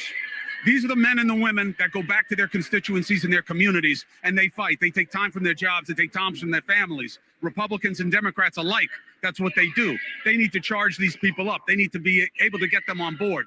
But there's another reality that is literally looking down on them. Greg, look at the ring of sweets, okay? This is not unique to Democrats. There is a game of money. When people talk about uniparty, we are strangled by the money reality in our politics. Those suites start at 500 grand. You think there's like a teacher group up in there? You think it's like the Cub Scouts of Columbia County, South Carolina, that's up in those boxes? Some of them are lobbies and good things. The media boxes, you think they're free? Why do you think I'm on the floor? News Nation is not a broke company. Nexstar is a massive organization. We are corporate media. We don't have one of those boxes because that's the game. You pay to play. Those boxes are filled with the same people that they say they're going to regulate. They are literally looking down on the faithful and being told, yeah, we're going to break down on them. We're going to make them pay their share. They paid $500, $700, $1 million, $1.5 million to have those seats. They get hotel suites that are probably gifted to the party. And the same thing is true with the Republican side. And they're going to take them down. They're going to change how it is. They are looking down from on high at the people who make the difference in their communities. And that is the reality of politics. And I had my producer walk around and show you those suites. Now, they're not all the same. They're not all the same. But the reality is, in 2000, they spent $300 million on presidential campaigns. 24 years later, you know what they're expected to spend? $10 billion. Do you know how much money Harris has raised in the last couple of weeks? Hundreds of millions. And that's success. A lot of it's small donor, a lot of it isn't. The most dangerous money in politics is now legal money because of Citizens United. You've got to know this. The idea that they can fight against it is almost laughable. It's almost laughable. So look and listen when you are told these things. Because I don't care what they promise you. Not here tonight, not at the RNC, not that Trump knows them, not that they don't own them. He did one of the biggest fundraisers I've ever heard of in my life out where I live. Millions of dollars a plate. That's the reality of politics. You know, I'm starting to like him a little bit more ever since he left CNN. Mind you, I don't think much of his journalistic abilities, but I'll give him credit. He's being a little more honest than he used to be. That's the truth. Yeah. But the thing is, but again, that's the whole, what's so weird is, welcome to the party, pal. That's what we're talking about. And that's what MAGA is really about. You have to understand that. Again, it's like and again, it's so weird. And talk to me if I'm wrong, Darius, Brian, when Trump talks about what we're going to do, he's speaking in we terms. It's never about, I will do this, I will do that. We will do these things. We will make America great again. And they say, I don't know why the Democrats are only hearing that Trump is going to do things for himself, which all that he accomplished, what did he gain from it? Nothing. I can tell you what he lost. Didn't take a salary, lost billions of dollars in his business value for the 4 years he spent time in office. You know. Yeah, it's just weird. You know, Cuomo, when I watched him, he was interviewed by Patrick Bet-David. I don't know if y'all watch his show sometime, the Rock podcast or Valuetainment. That's a really good show. And Chris makes what he wants to, in my opinion. He makes some good sense. You know, Brian, I'm with you. I like him to a certain degree since he left CNN, but he still has some of those shares those same viewpoints. He's one of those type of people that has to have the evidence in his hand. It has to be tangible, and it has to make sense to him in order for him to actually get the big picture. And so with him being out there on the floor and seeing things for himself, that's his world. That's the only way he grasps things. There's a lot of people like that. And what's dangerous about that is you have to literally wait till someone put a gun to your head to believe they're willing to pull the trigger and shoot you. And so that's the kind of view, in my opinion, that he holds. But, you know, any bit of truth you can get from people like him, you know, take what you can get. But yeah, that's what gets me. And I also want to show y'all something real quick. He's talking about the money and the power and all that kind of stuff. This is a DVD. I still have some DVDs. Let me see if y'all can see it. There we go. The Men Who Built America: Ford, Rockefeller, Carnegie, Morgan, Vanderbilt. I watched this a few years ago, and these are the titans of wealth, okay, back in the day. And in this video, it does show how they was buying politicians and helping fund for certain persons to get in presidential positions, political positions, all those works, because they know where all the people that Chris talking about, they know where the money has to go. Now, I want to say this real quick, and then I'll turn it back over to y'all. Okay. Everything is about money. I don't care what people say. What we're doing right now, you know, it takes money to do what we do. We may not be paying for it right now, or if you have StreamYard, for example, so you may be paying a monthly fee. Everything, money's involved. The question is what's the motive behind it? Is it for a noble purpose, a good, worthy purpose, or is it nefarious? But money's always going to be involved. Yeah, that's true. You know, talking about Trump, and they're saying it's all about me. I got a couple of clips here, and I want to show you guys something. And again, I am not here to blow smoke up Donald Trump pants leg, or, you know, Trump has got his flaws. He's got his failings. He's got a lot of different things. But the argument that says it's all about him, I got a couple of clips here, and I would like to disprove in about basically a minute 45 how untrue that statement is. So hang on one second. I just got to drop a quick note to WWG1, and then I'll get these played. He's signing off for the night. And trust me, folks, we're going to wrap it up here in just a minute. But Trump held a rally today in Asheboro, North Carolina. It was an outdoor rally. The first one he's done since the attempt on his life at Butler, Pennsylvania. He spoke behind bulletproof glass. The rally ends. This is him leaving the stage, but watch what happens. So he's leaving the stage. Camera follows him. He stops. The president with my hand. He's getting off stage. Now he's unprotected right now. Okay? He's walking over there. He saw something. What happened was there was a lady who apparently in the heat or what have you had a medical issue, came over and he's looking there, make sure he's out in the wide open. Okay. Right. This guy, somebody could have taken a shot at him again.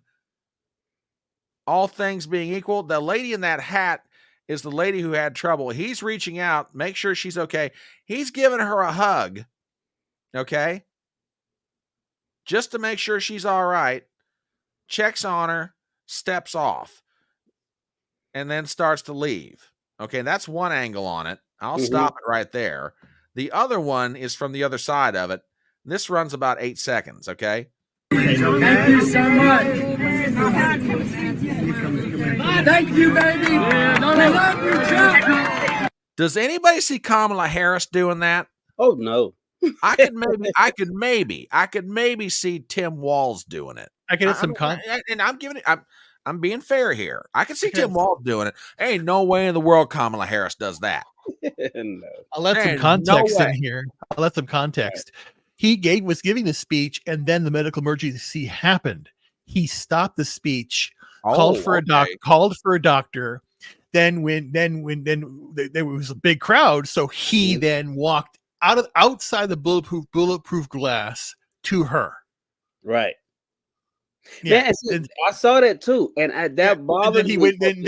I know. Then he went back up to give the speech. Yeah, but that bothered me because I was like, I mean, I get it. Number one, I love it about Trump. That you're right, Brian. I agree 100% that Kamala wouldn't do it. Joe Biden's a freak. So, but if there's hair sniffing involved and they're young, exactly, he probably would have sniffed her to see if she's okay. But I like that Trump did it, but under the circumstances right now, that was because his safety was a concern to me. Absolutely. So this is we're going to wrap it. We're going to bring the train into the station. This has been live coverage of night number 3 of the Democrat National Convention. Tomorrow night is the crowning achievement for the Democrats. And that is, can Kamala Harris get through a teleprompter speech without screwing it up? We'll find out. We'll be back tomorrow night on Rumble, on YouTube, on Twitter. Darius, where can people find you on social media? What can they do to help you out?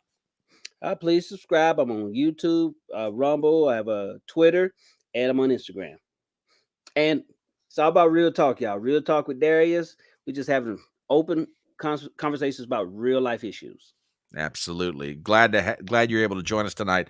Ruben, where can people find you on social media? Find me on Rumble, YouTube, X at Ruben Haynes. Ruben Christopher Haynes. Look me up. I'm here to help America come back. All right. Excuse me 1 second. Yeah, we're going to have any number of different co-hosts tomorrow night. I'll be here. Ruben's going to be here. Darius is going to be here. Tracy Barkley from the channel Keto and Crime will be here for part of the festivities. I don't know how long she's going to be able to stay. I'm hoping that Christian Watson's going to be able to make it back in, and which I'm, pretty sure he will. I don't know for how long he'll be able to stay, but if he's able to make it, the chair's wide open for him. Anyway, folks, thank you so much for being here, part of our live coverage of day 3 of the DNC. We will be back tomorrow evening. You guys have a great night, and hang on. It's about to get even more interesting. Kamala speaks. Have a good night, everybody.